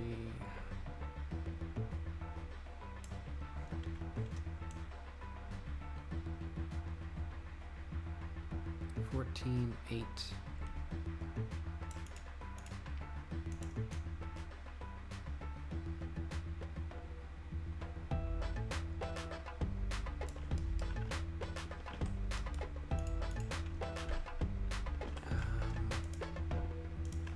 I think we need 2 circles.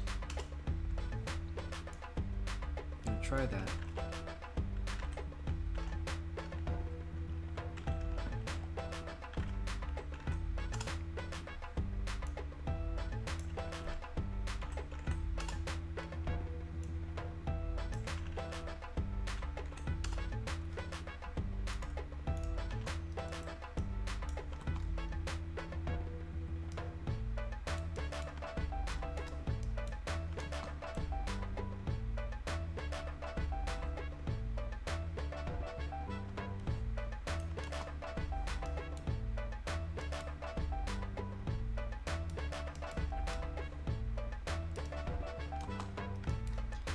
And then by the time I get to here, I think the leg is going to be coming down much more.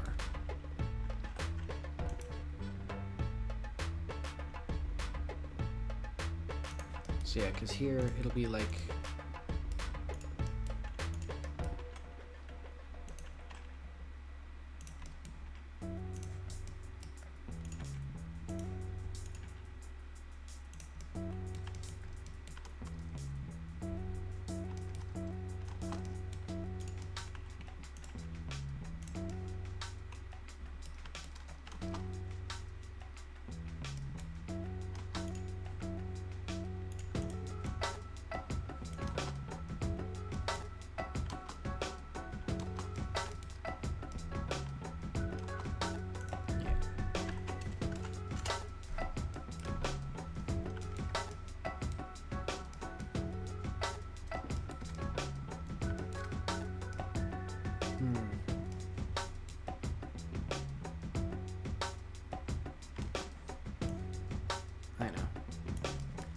instead of immediately coming in, the hands are going to be out for a little bit. So like here.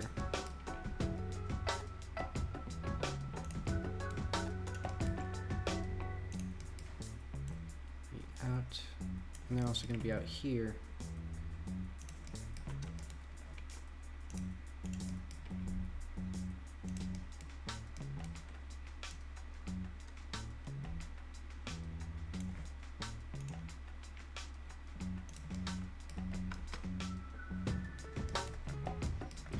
So that slight increase in kick speed, because I like that, it's going to be based on the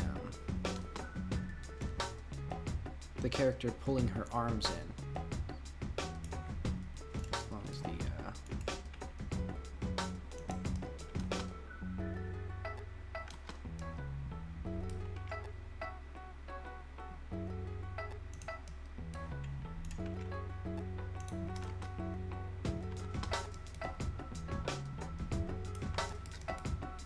this.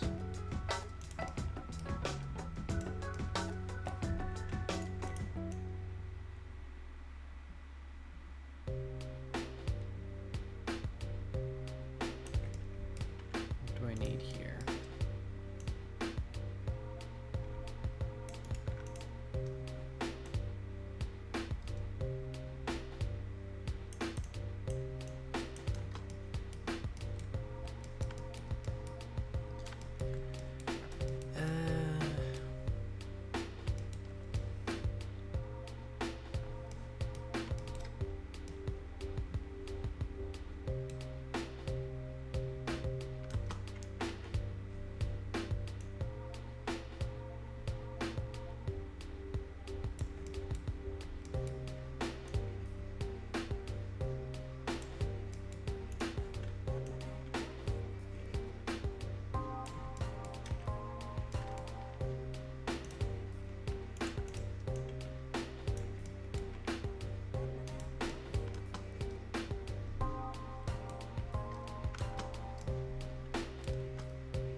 Hmm.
This looks pretty bad, honestly.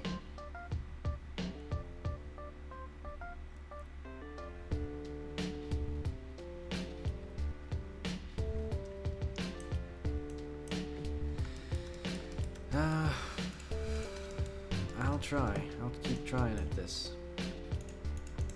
Alright, so let's see. I think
see how long I can maintain this for.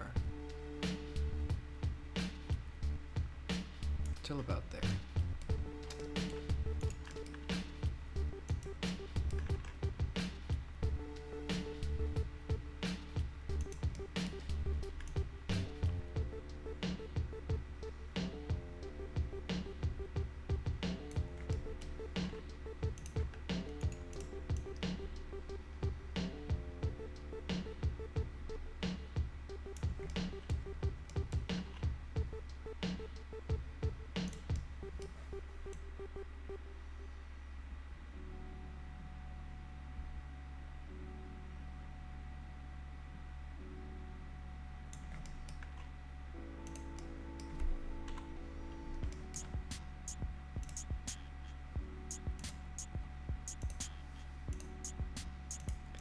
Okay, so that's reasonably close.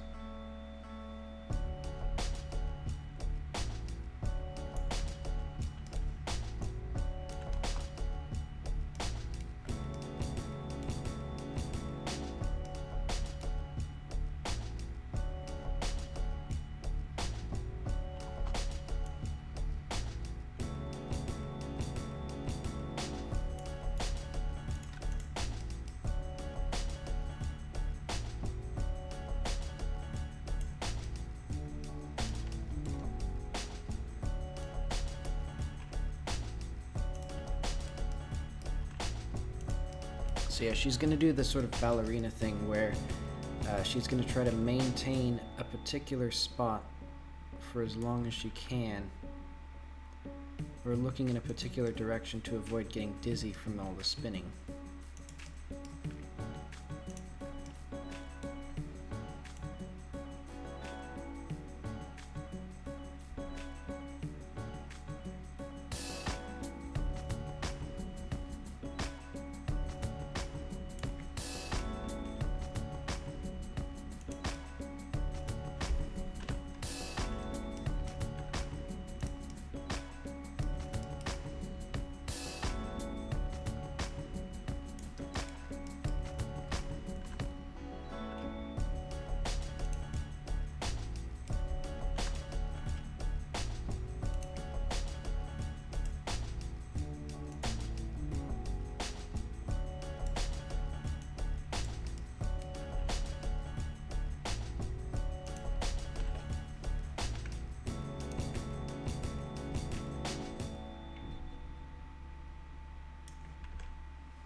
A bit inhumanly fast for a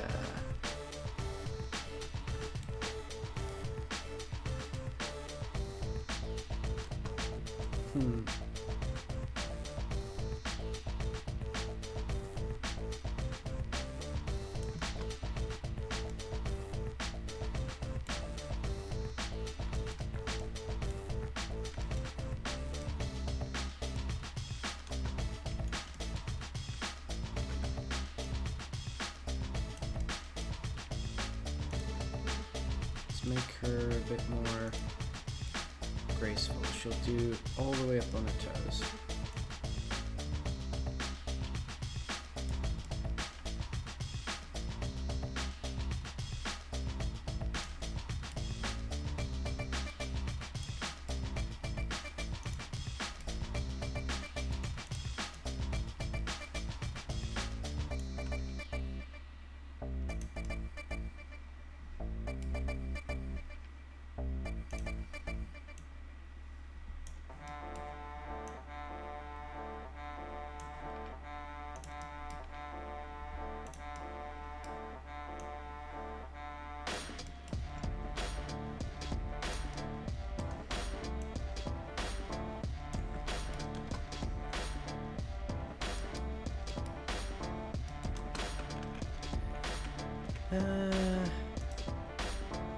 Alright, let's just see how this looks in game.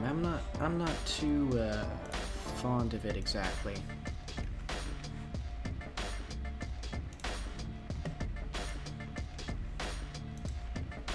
But yeah, I'm sort of pushing my abilities as a animator.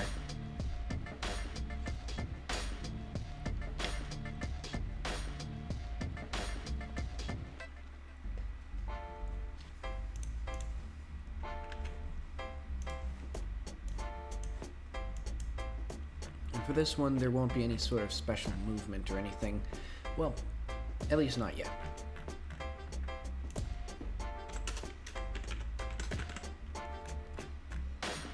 There will be a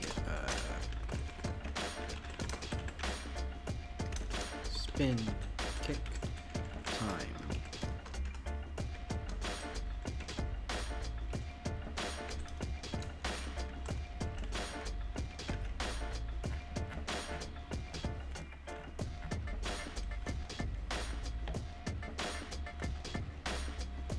Eventually it'll reduce your gravity, though I need to figure out where to do that. Or if I want a separate animation for spin kicking in the air.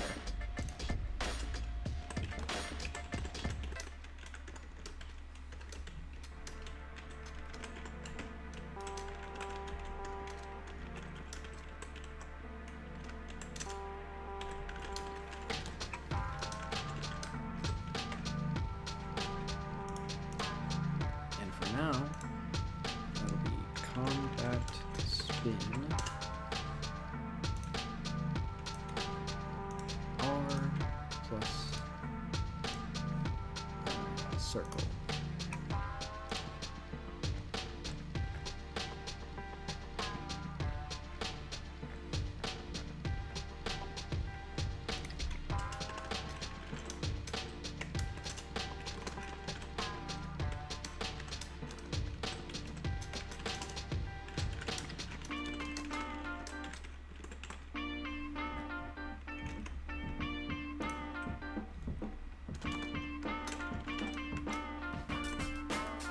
So yeah, the spin kick will act exactly the same as, actually, since you can do it in the air, I'm going to do it here.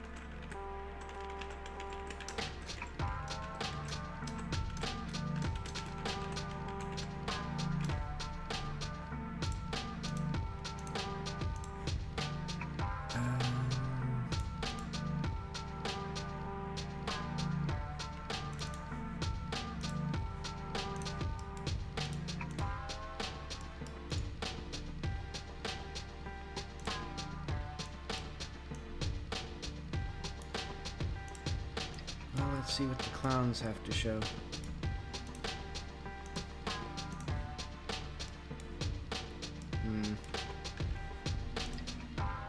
Yep.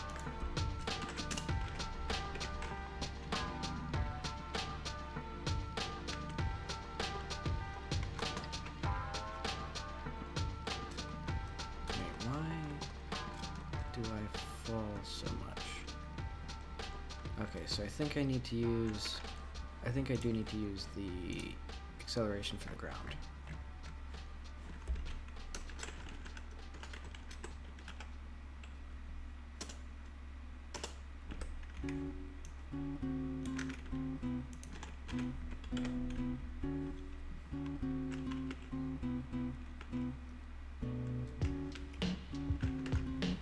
And let's reduce that to like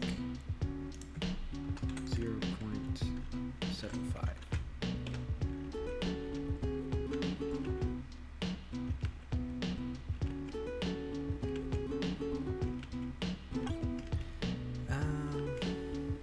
I'm definitely not a fan of it, to be honest, but oh well.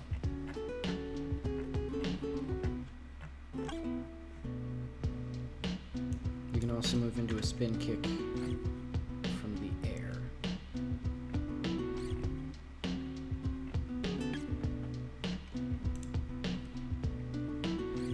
That should be a different state, I think, but alright. Oh well.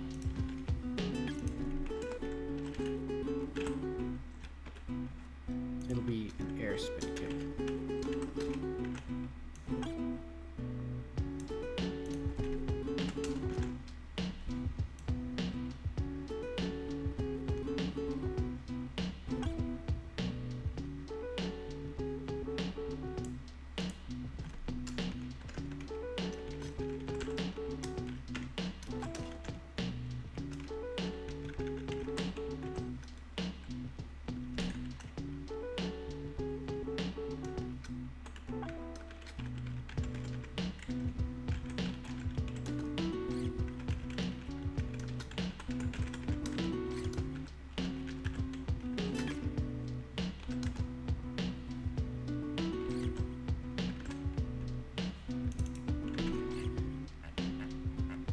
This will be basically the same as the delta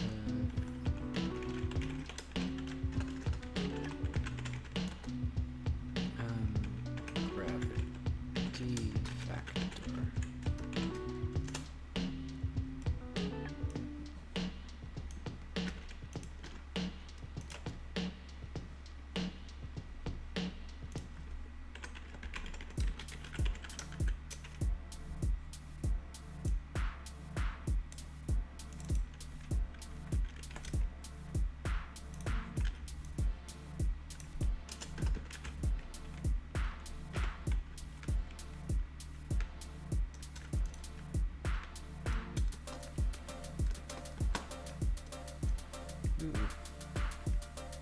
Oh. That was not correct.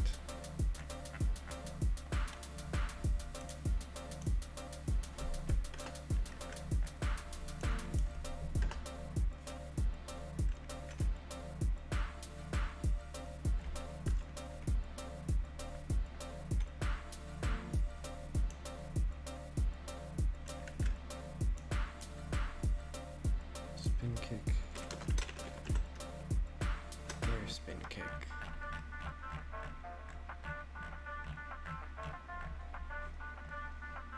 And then for falling, it has the same logic as the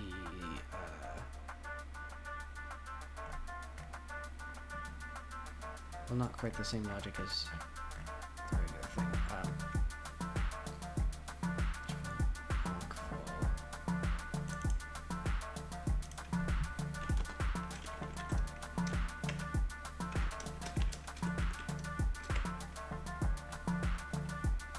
Spin kick.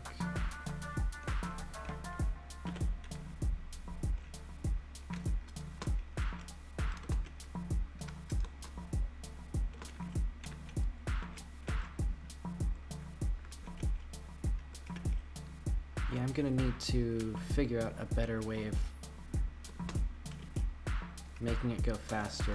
I don't think I actually have the animation chops to make a spin kick that feels authentic.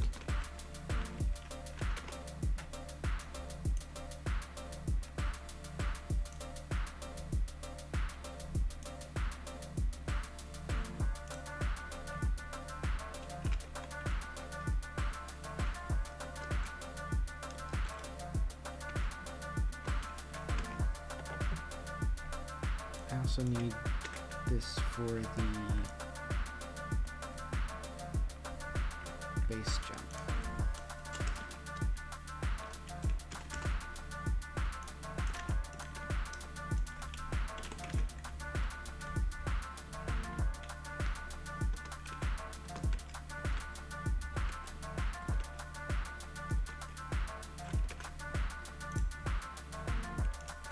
I need some stuff here, like going from base jump and fall to the spin kick.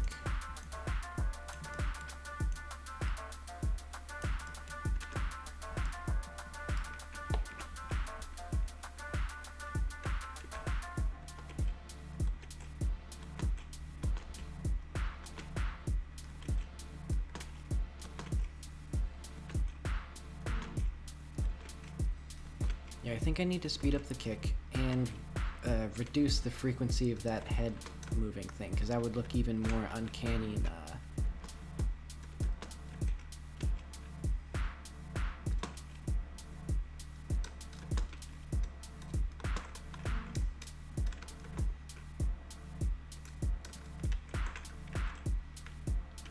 and I also need it for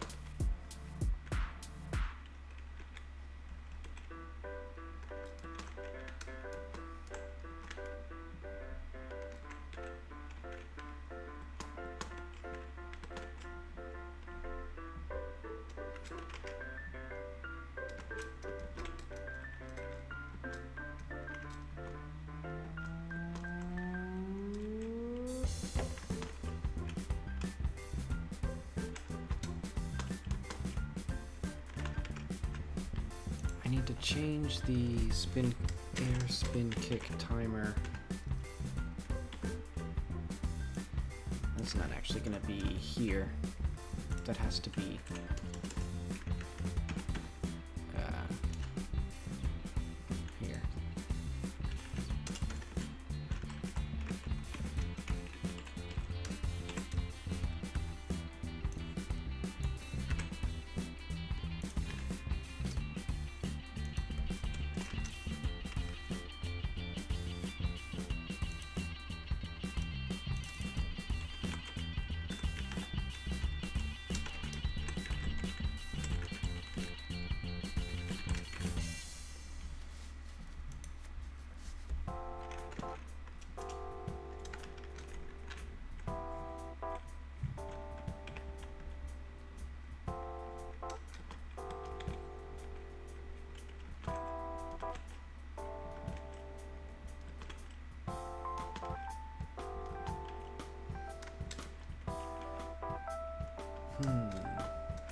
Maybe I should make it just one state where you have low gravity.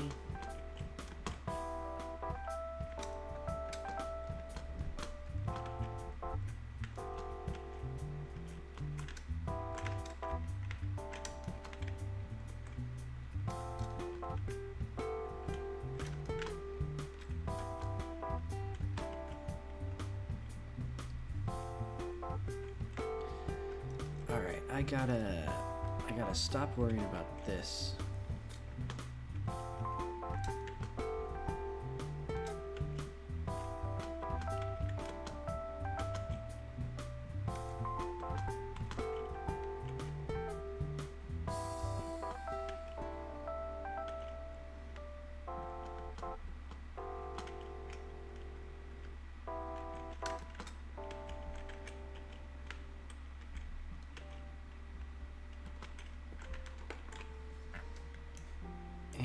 Do is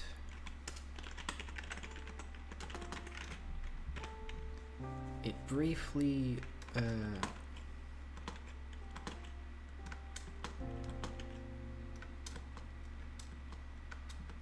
resets your vertical velocity, so that way you slow down a little bit when you're falling, so that should ooh.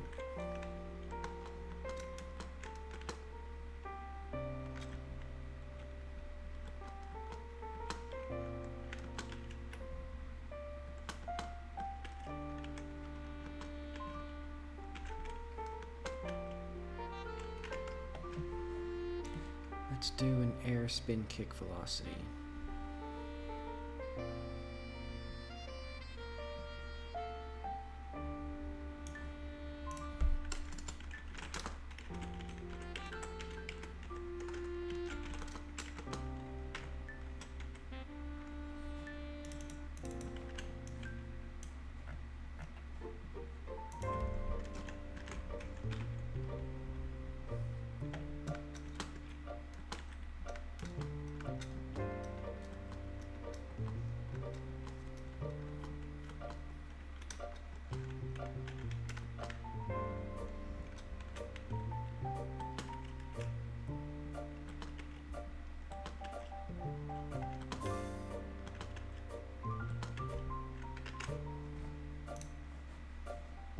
There's like a delay on it. So I can go from the animation to the... It just feels off.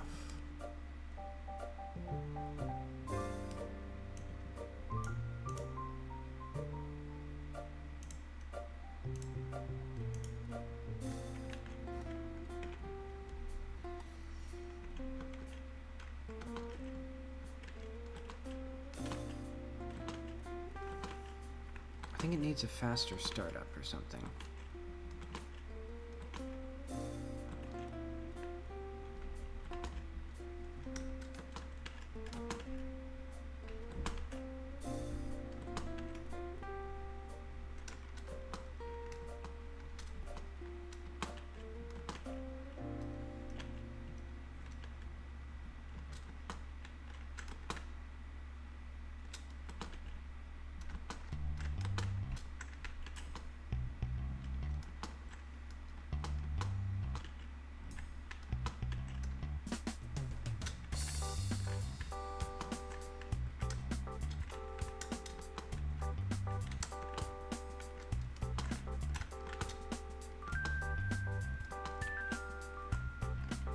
I mean, the ledge grab animation actually looks really good. This,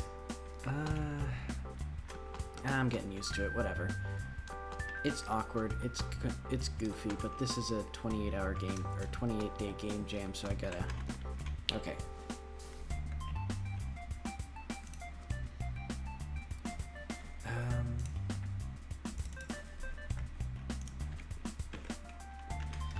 It's G... No, I need another area.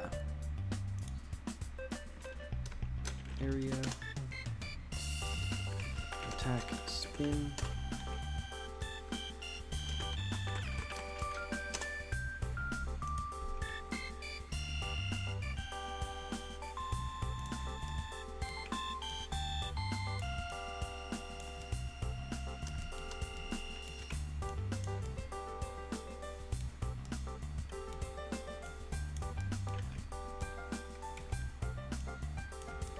Let's say it's like that.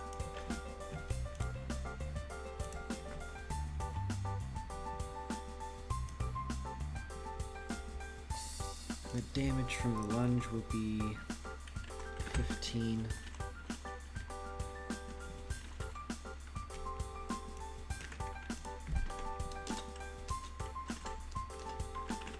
Spin damage equals 10. Spin force equals 30.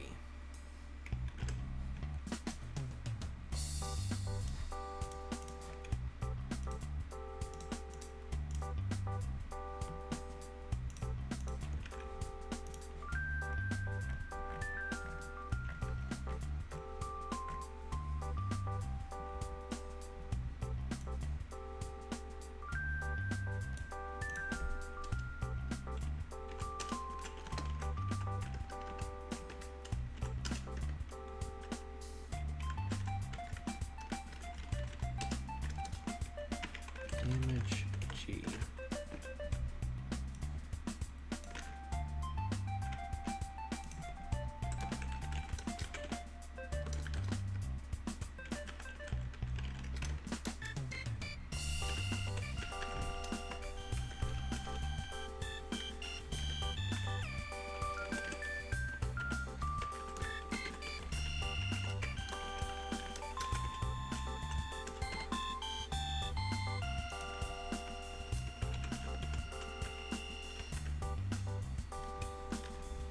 Okay, so there'll be a new function, damage, which is to damage node.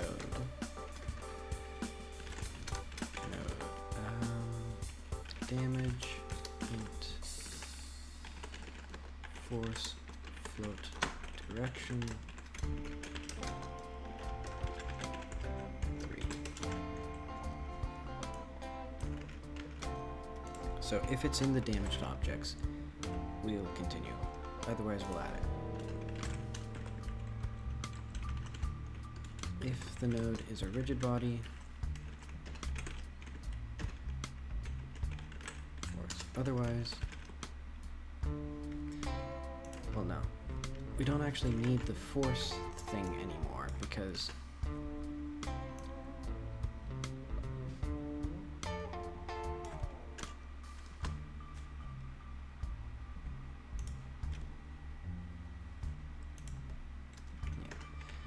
if node has method damage take damage, damage and direction.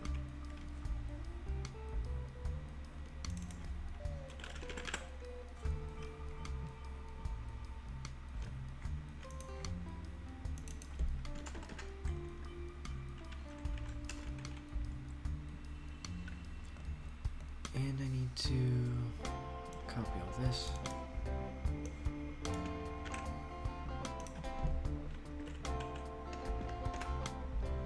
I actually don't need to, but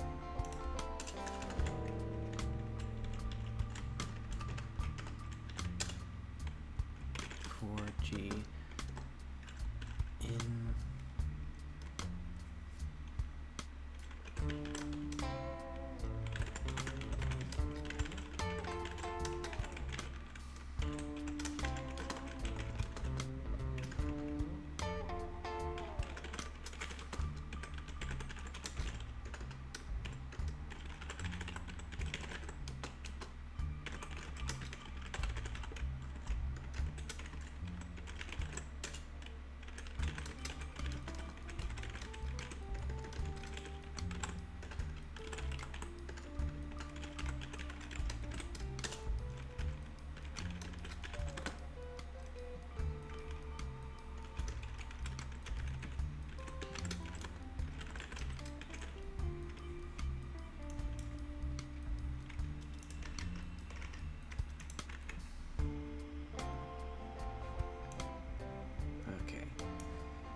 spin, hitbox,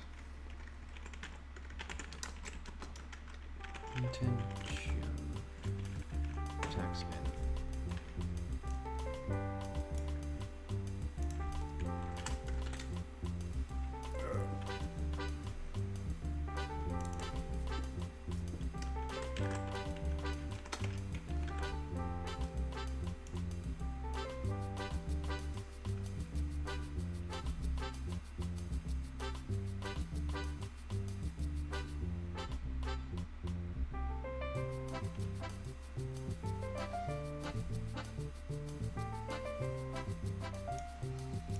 So I don't need spin force or lunge force because those were for applying force to rigid bodies, and I'm not going to even deal with rigid bodies because they're not working right.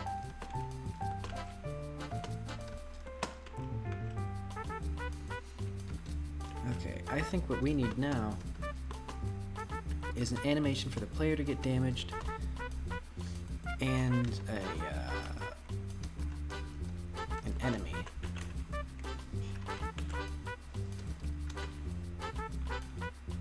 Let's see, so I'm going to add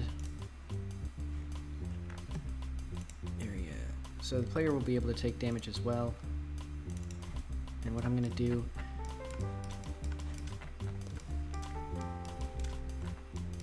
is add some sort of glowing orb.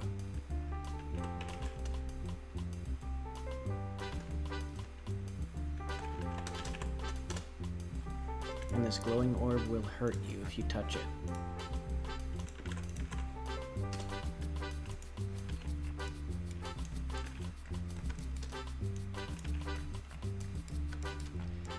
It'll be like their power source or something, so eventually.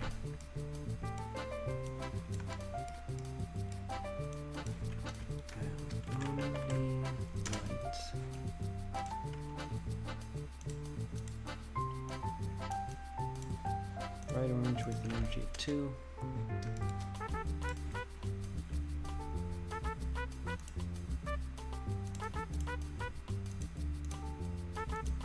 Why can I add a new NP sequence here? That's not a material.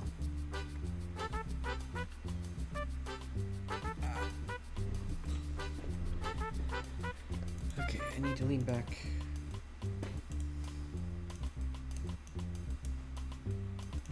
Let's make it have 3 energy. Then we'll also have a area.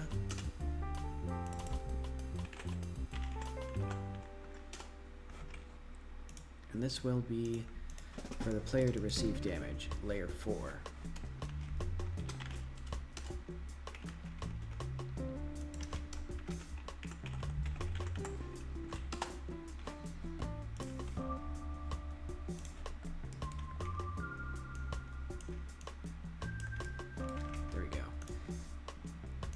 And I'll add a entity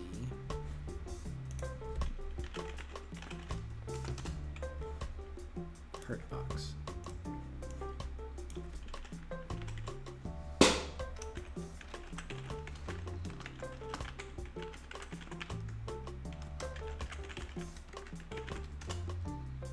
So, if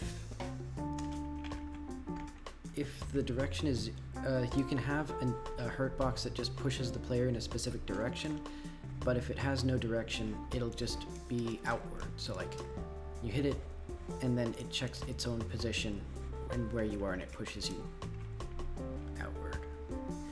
Export int var damage equals 10. Ready.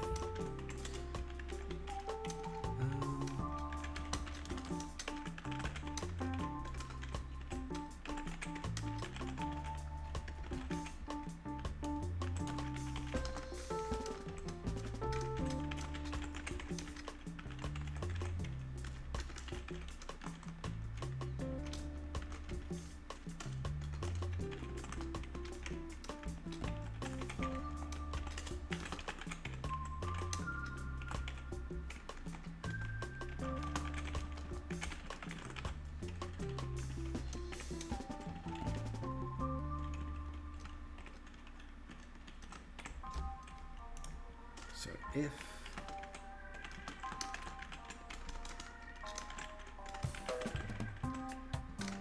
zero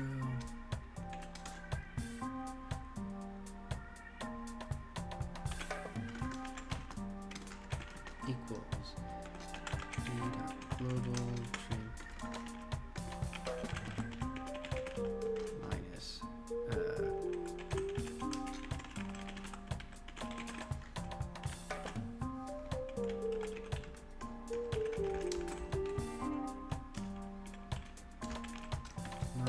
so if it doesn't have the method take damage, we'll return here because there's nothing that we can do to the body. And then we'll get the direction, and then body take damage. Direction.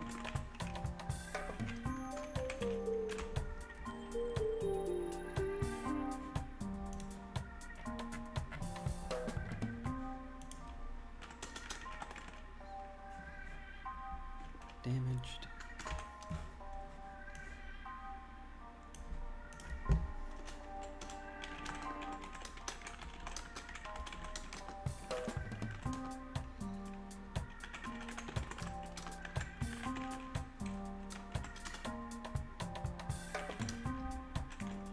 Set state.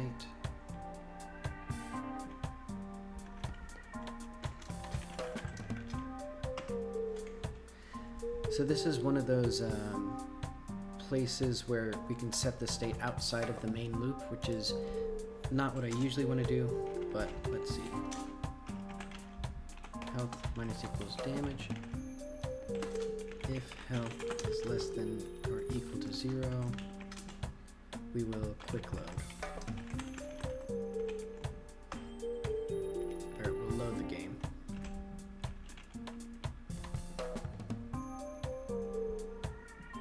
And eventually we'll have something better than this. It'll be like actually a checkpoint and it'll save the game during this, or when you die, because I want that to be how it works. But for now it'll be fine, and then return. Otherwise it sets your state to damaged, and that is...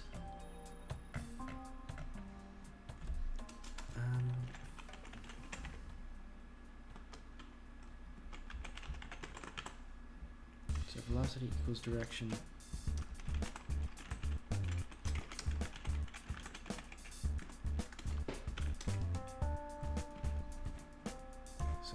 Velocity damaged.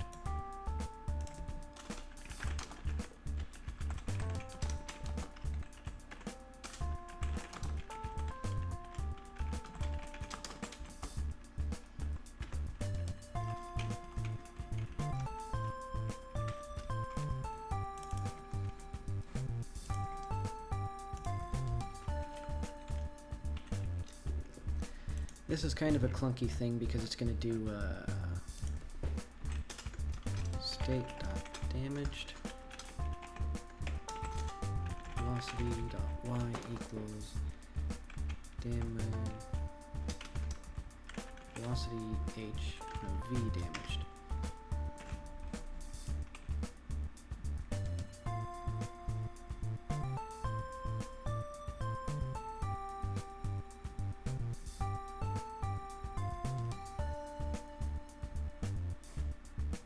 What should it play? It'll play the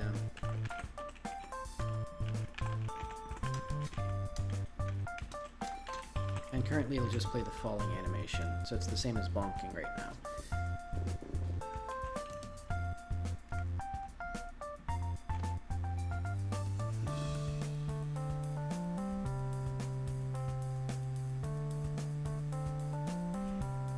In fact, it'll be almost the same as bonking.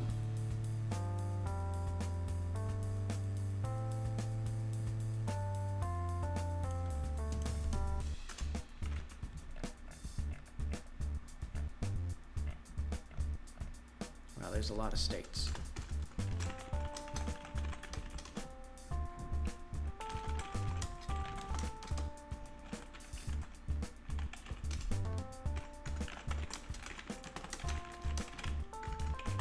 Then it'll go to the fall.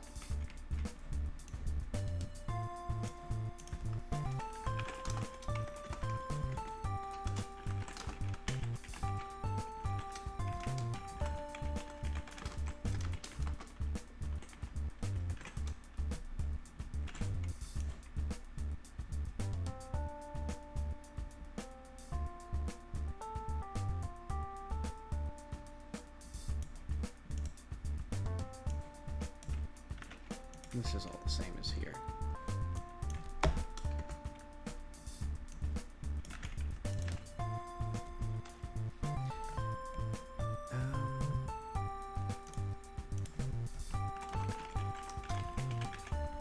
Don't know why that's up here. It should be with the roll jump and stuff.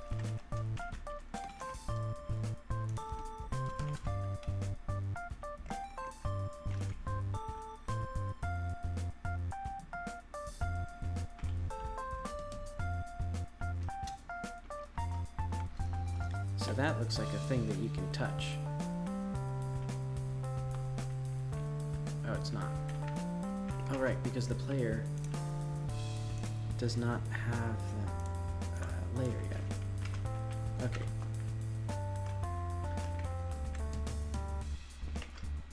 That's pretty comforting.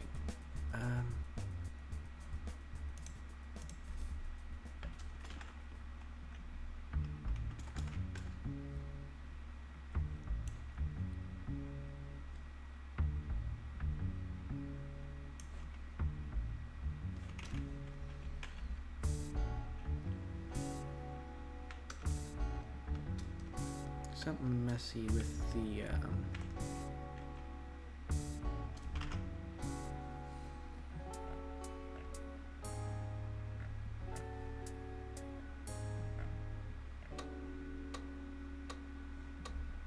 I know.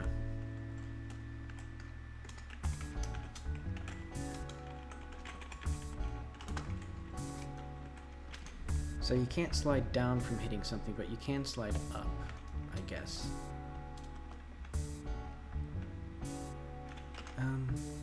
Actually clamp. No. I'm trying to think of what I want to do. I don't want the,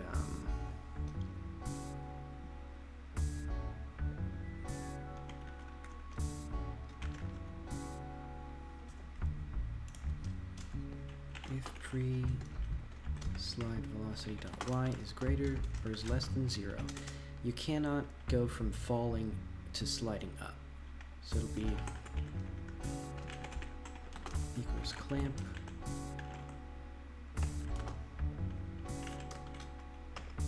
y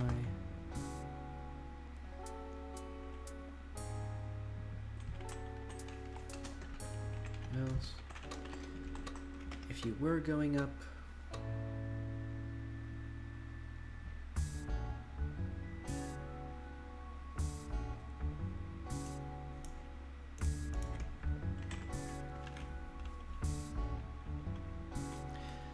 Okay, what exactly would happen?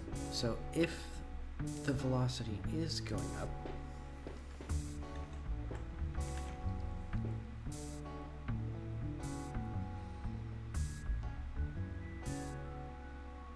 yeah, if the player is already going up, I guess that's fine.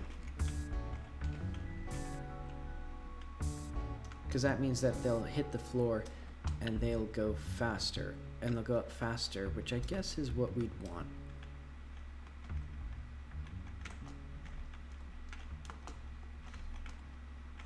Yes, there we go. And then it loaded the game, and I died. So now we have a mechanism for death. It's not very good. We may want some iframes. We're gonna want more indication of when the player's hurt. We also want the health exposed in the UI. But alright, so now you have a ball that you can jump into and die. I think we're on our way. This is much like the Jak experience, I think, so far.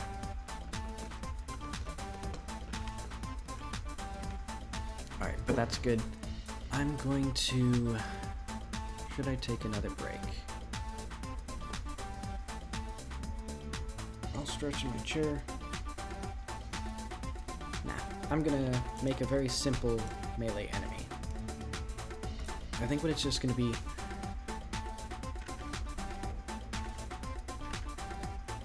maybe a skull.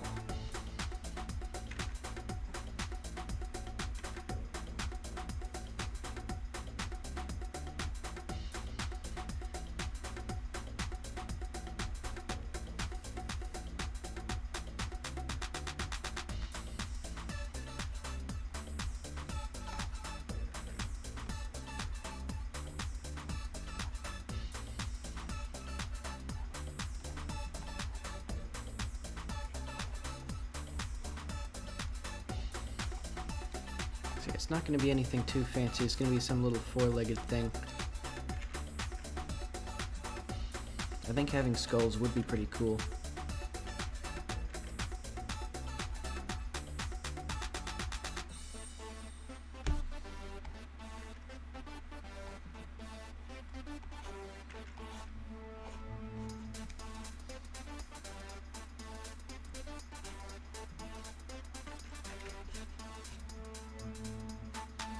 I think for its animation, maybe it has a spike down here that it uses to, like, attack.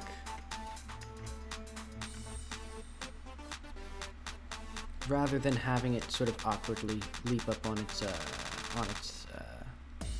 hind legs.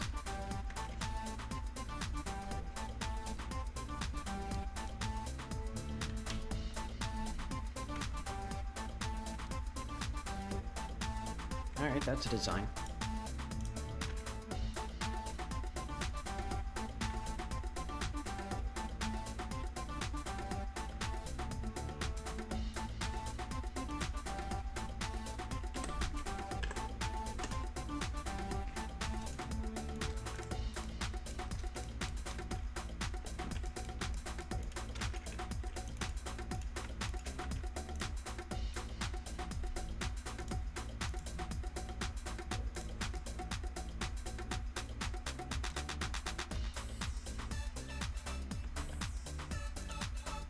I need a turnaround for it.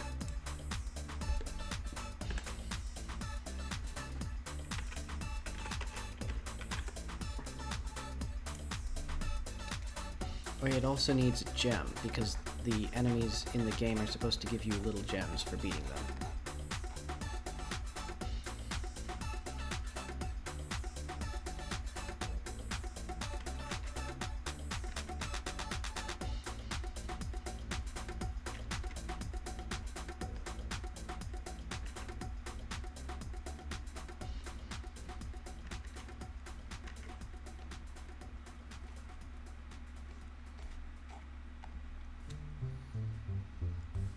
Where could a gem go? And they're also supposed to have fabric, so this could be like a funny little... So this is like a pattern on it, because that's how you get the coats. You kill little creatures and Little nasty little critters like this thing. Then where would a gem go? That seems offensive.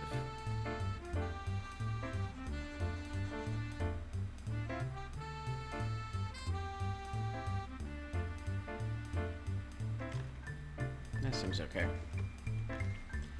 Yeah, I'll save this as concept art, Crawley.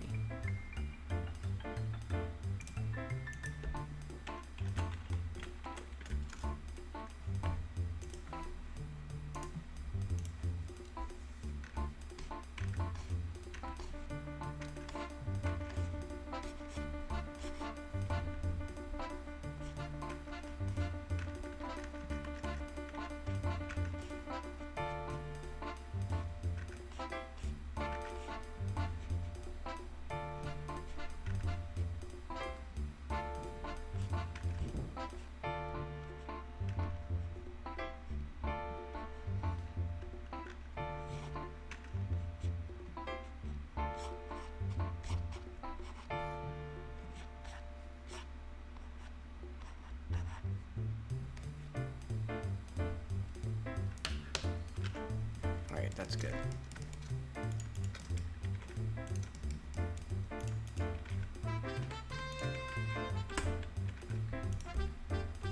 This thing's gonna be pretty short. Only about a meter. About that. Yay tall.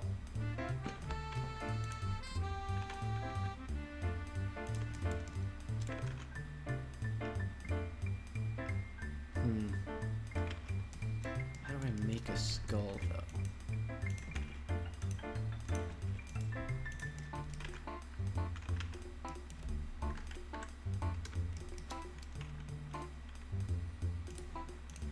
Let's add this to our references.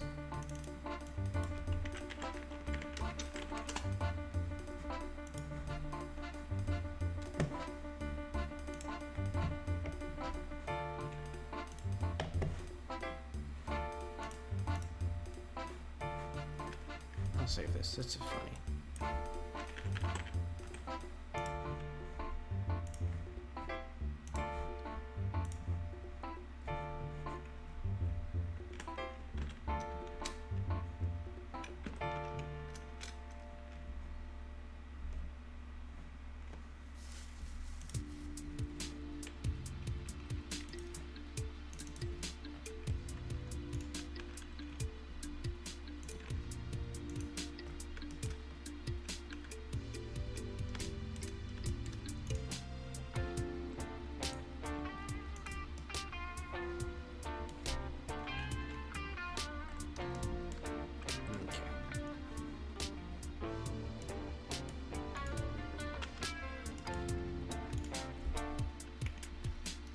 I'll save this under enemies. He will be crawling.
This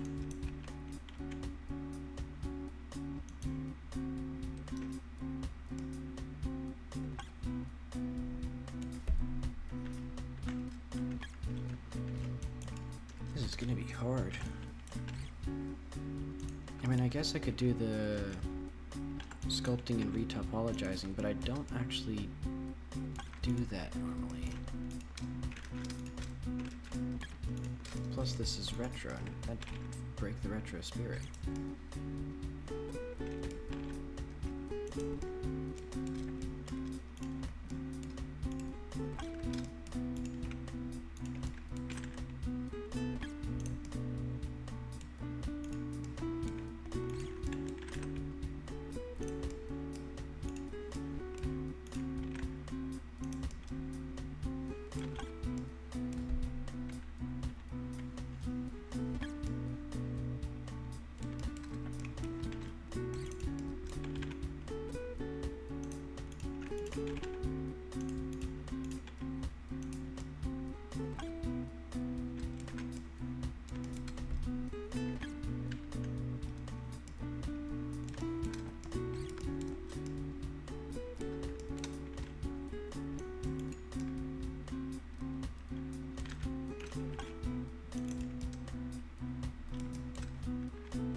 Ah well, that's good. This will be some little humble little machine.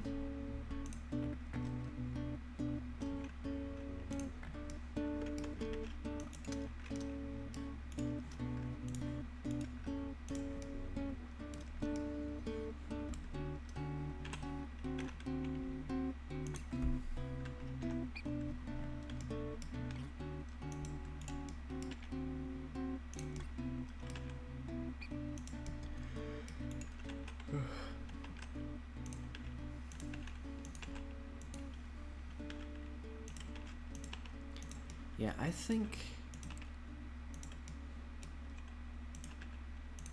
when this is over and my other game is over,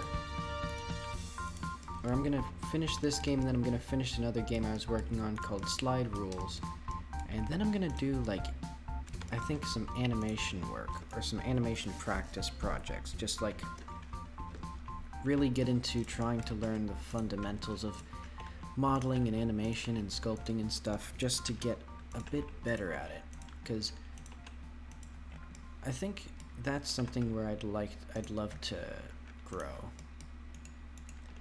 You know, I mean, I could get better at programming, but I already do it as a full-time job, you know?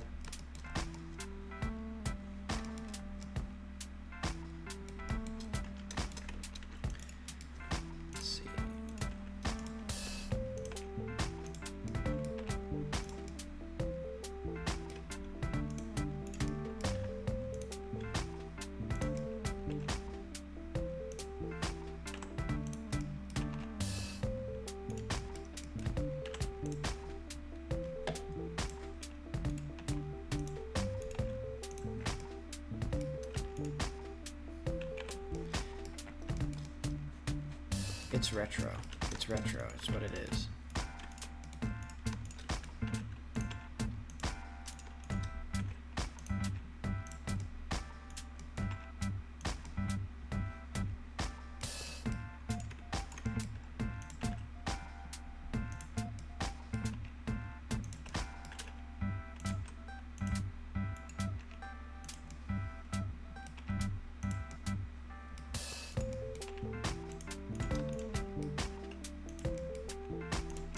Actually, you know what would give this a retro look?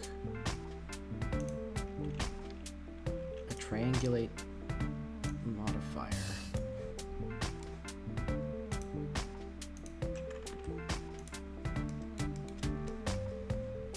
Look at that, look at that, it's retro. It's so freaking retro.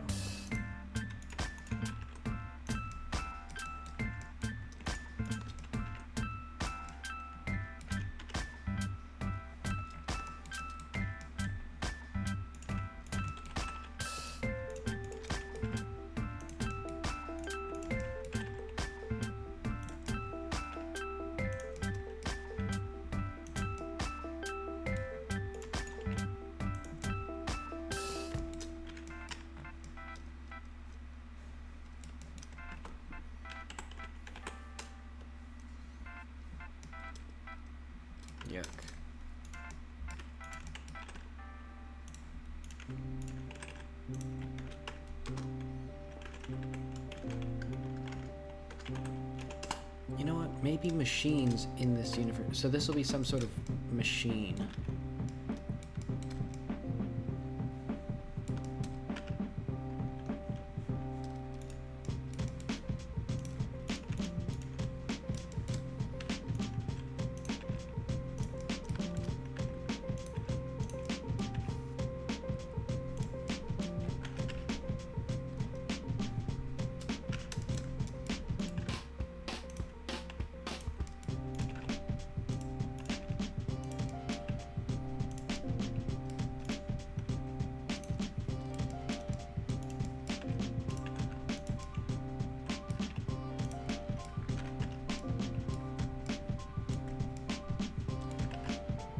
That. It looks barely anything like what I was doing.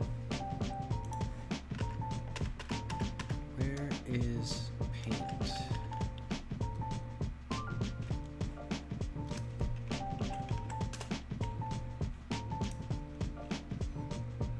I need my Crawley back.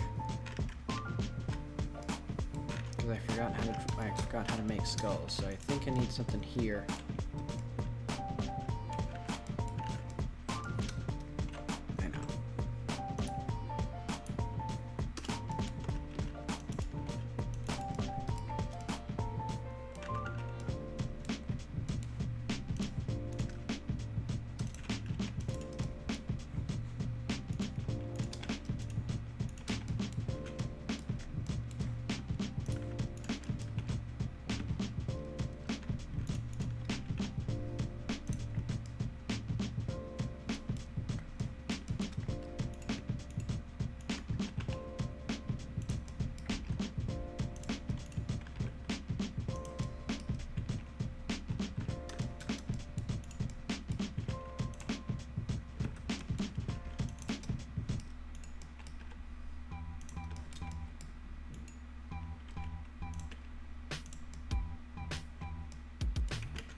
Wow, this does not look like I was intending it to. I do not know how to 3D model a skeleton.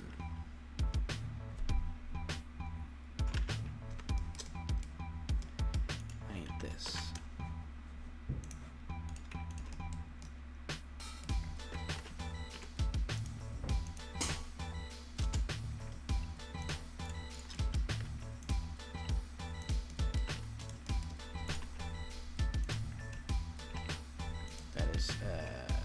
Not at all what I was thinking it'd be.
It's approaching skull shape.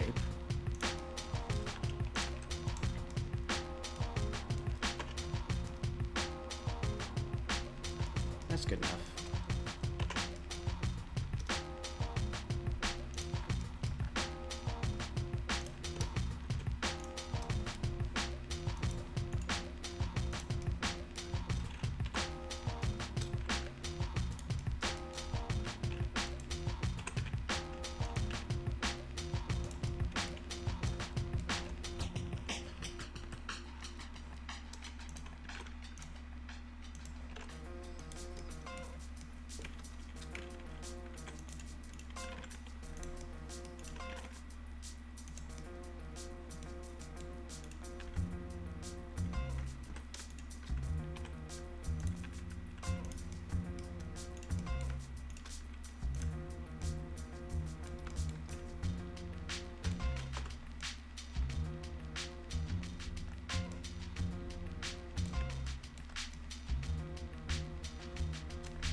Alright, so those are going to be where the legs attach, and I think...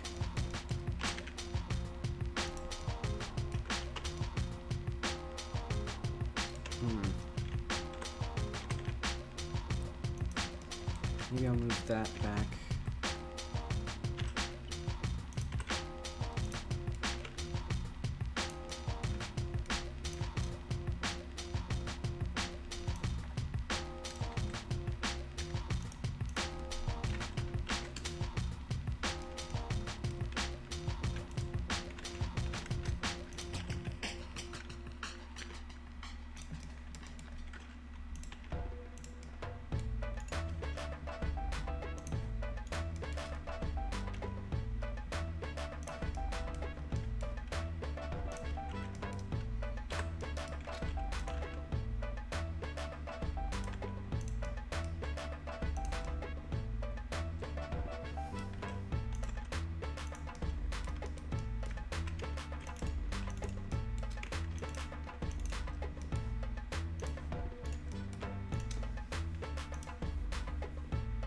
Individual origins, OS.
Okay, this is certainly something.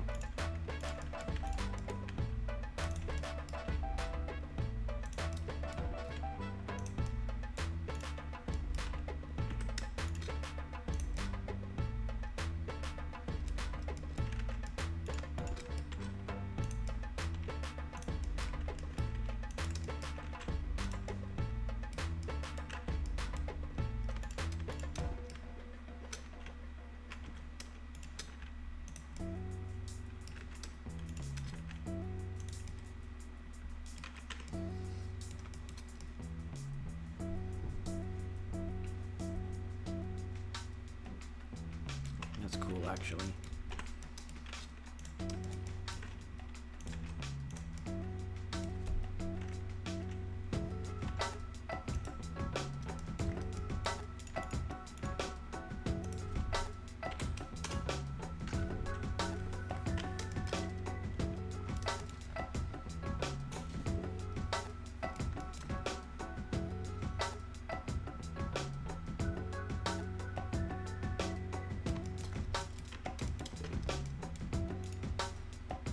Let's make this a bit more intimidating.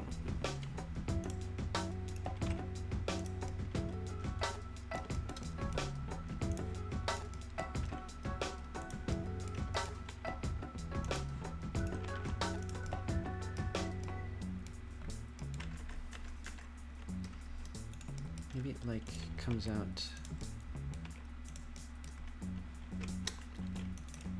like this. It's like this.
Let's see, I want to remove this face. And this face. And then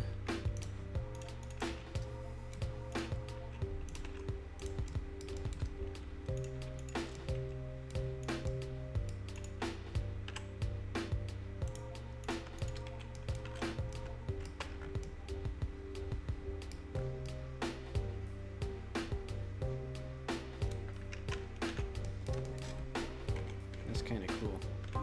Well, kind of cool. That's freaking epic, actually. This is epic. This is an epic enemy.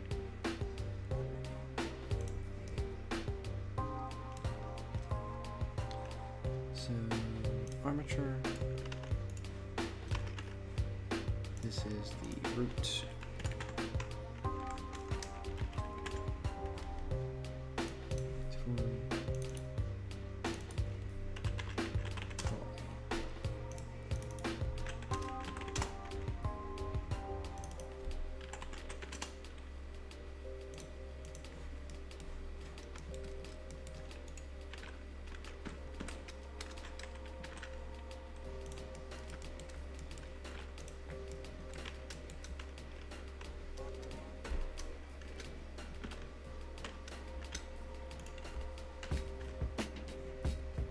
Let's make it always on top. I think it can be.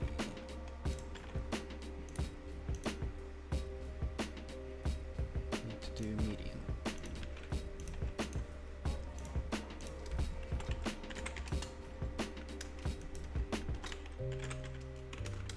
What the heck? Caps lock.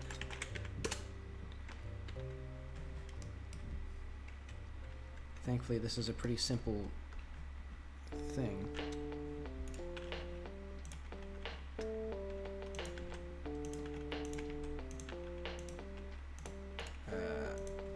Jaw.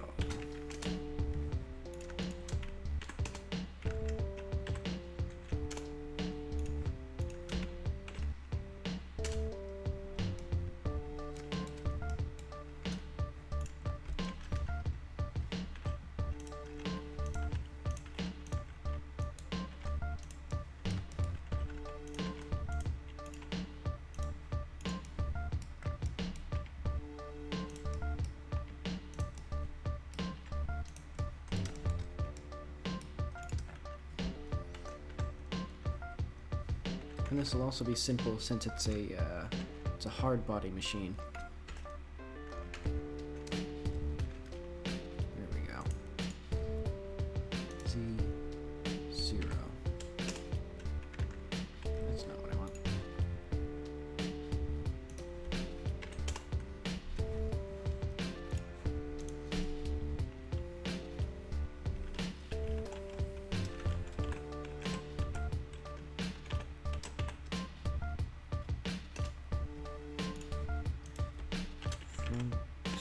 Calf. Feels wrong to call these thighs and calves, but I don't know what else to call it. Let's see.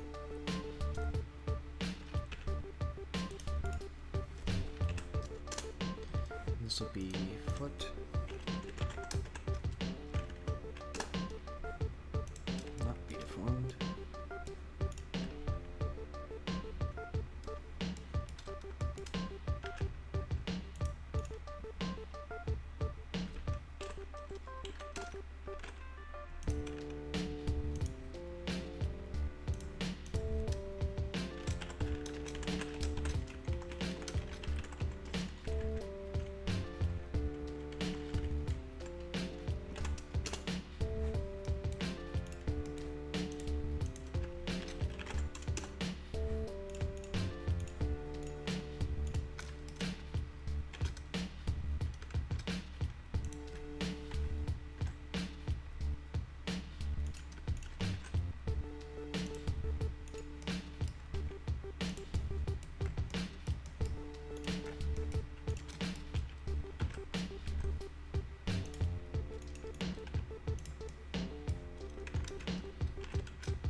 rear thigh L,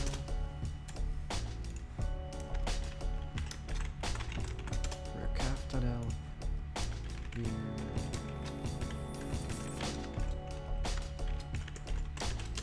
L,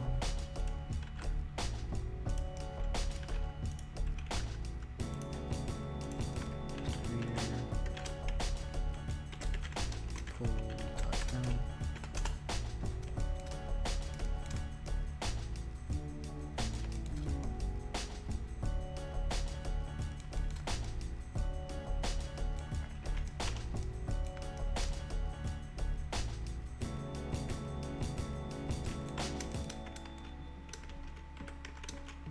Alright, so inverse kinematics.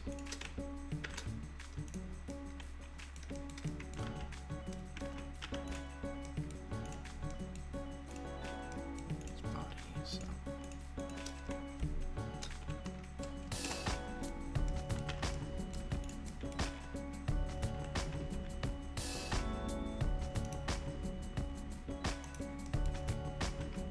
oh, okay. I need to change these to both be 2, 2, full target armature, rear knee pull dot L.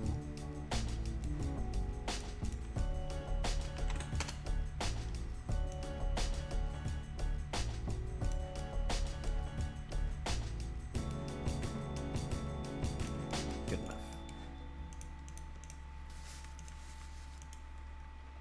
Front knee pull.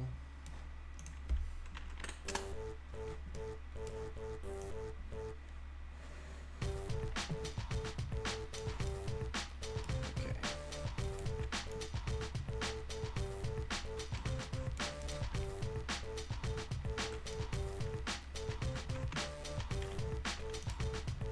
Then I can symmetrize.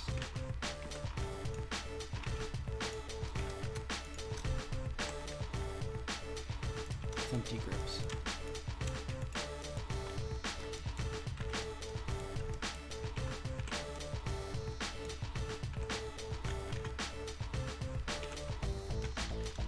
The nice part about this is that there's only a few bones, and all of them are going to have just like there's no blend weighting here.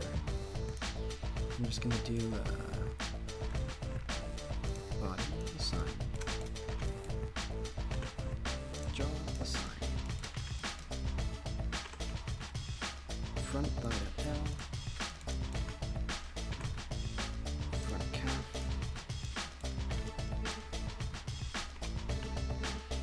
rear thigh, rear calf.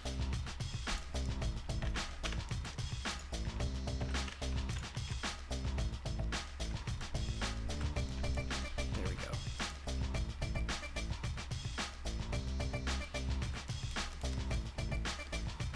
And this will also have animations at 60 FPS for consistency with everything else I'm doing.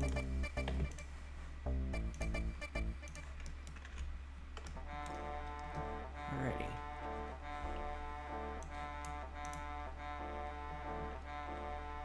Action editor.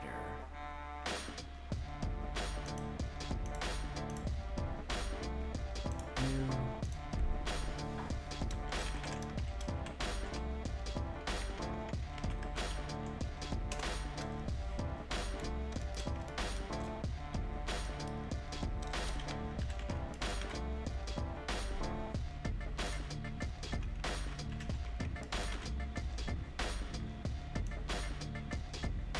Okay.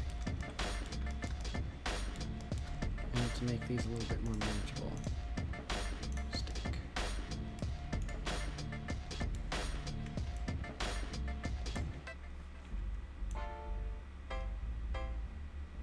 Let's have it slowly go down and it'll like shake weirdly as it goes down.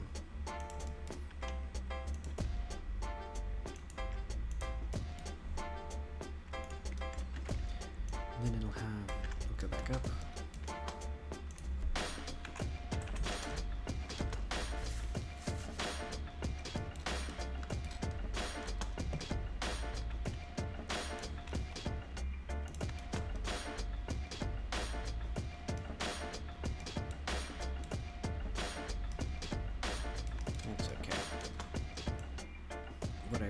is I'm gonna have like a slight tremor in it, so I don't know how easy this will be to do.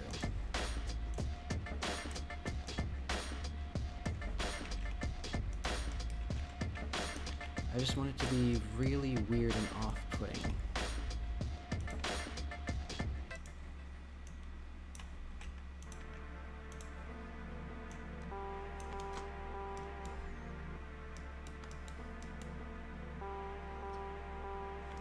Maybe I'll just push these out a little bit. Like maybe these two are like a couple frames apart. I think that may be a bit too fast since some people may not actually run the game at 60 FPS even.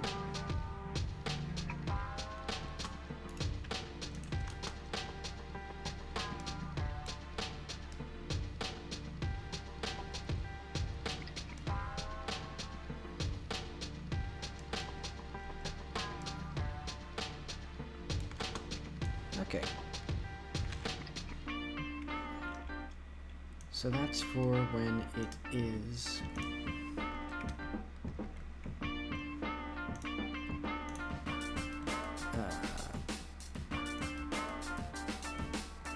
idling. Stash that, we'll make a new one, which will be alert.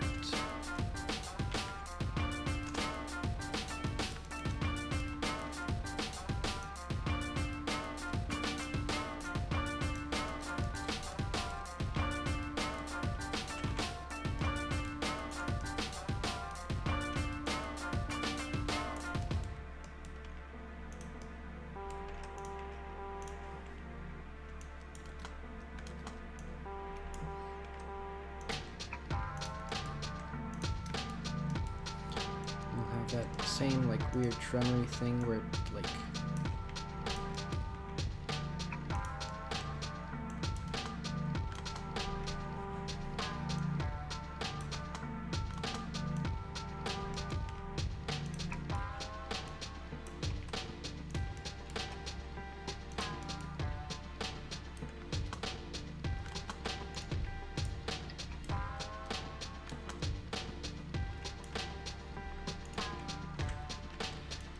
see, and since it's a machine, it can move unnaturally. But I'm gonna imagine it's like, it like pops and like...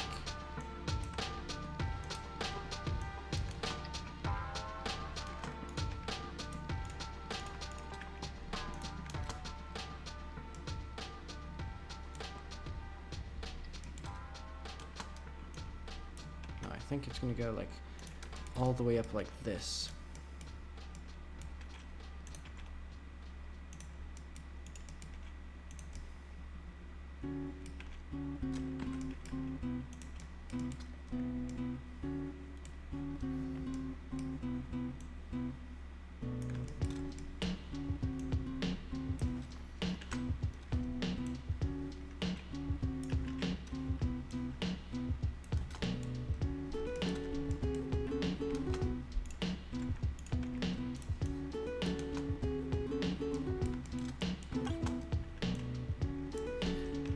Really like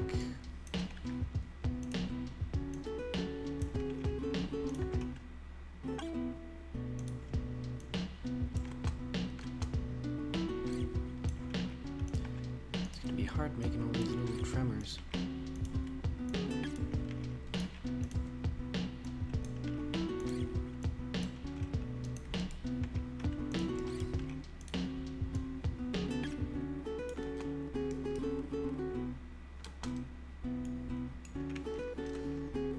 Just copy and paste. Ooh, that's weird. That's... I don't like this thing.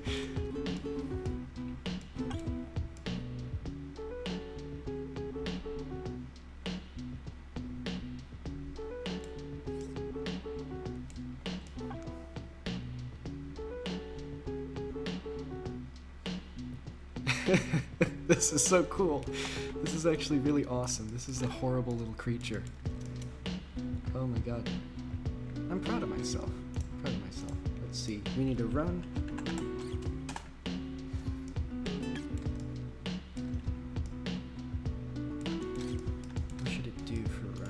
think.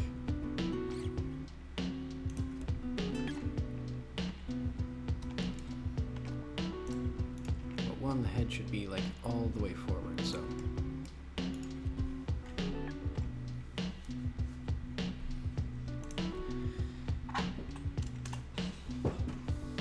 Let's see how the recording is doing. I'm actually going to split this into 2 recordings.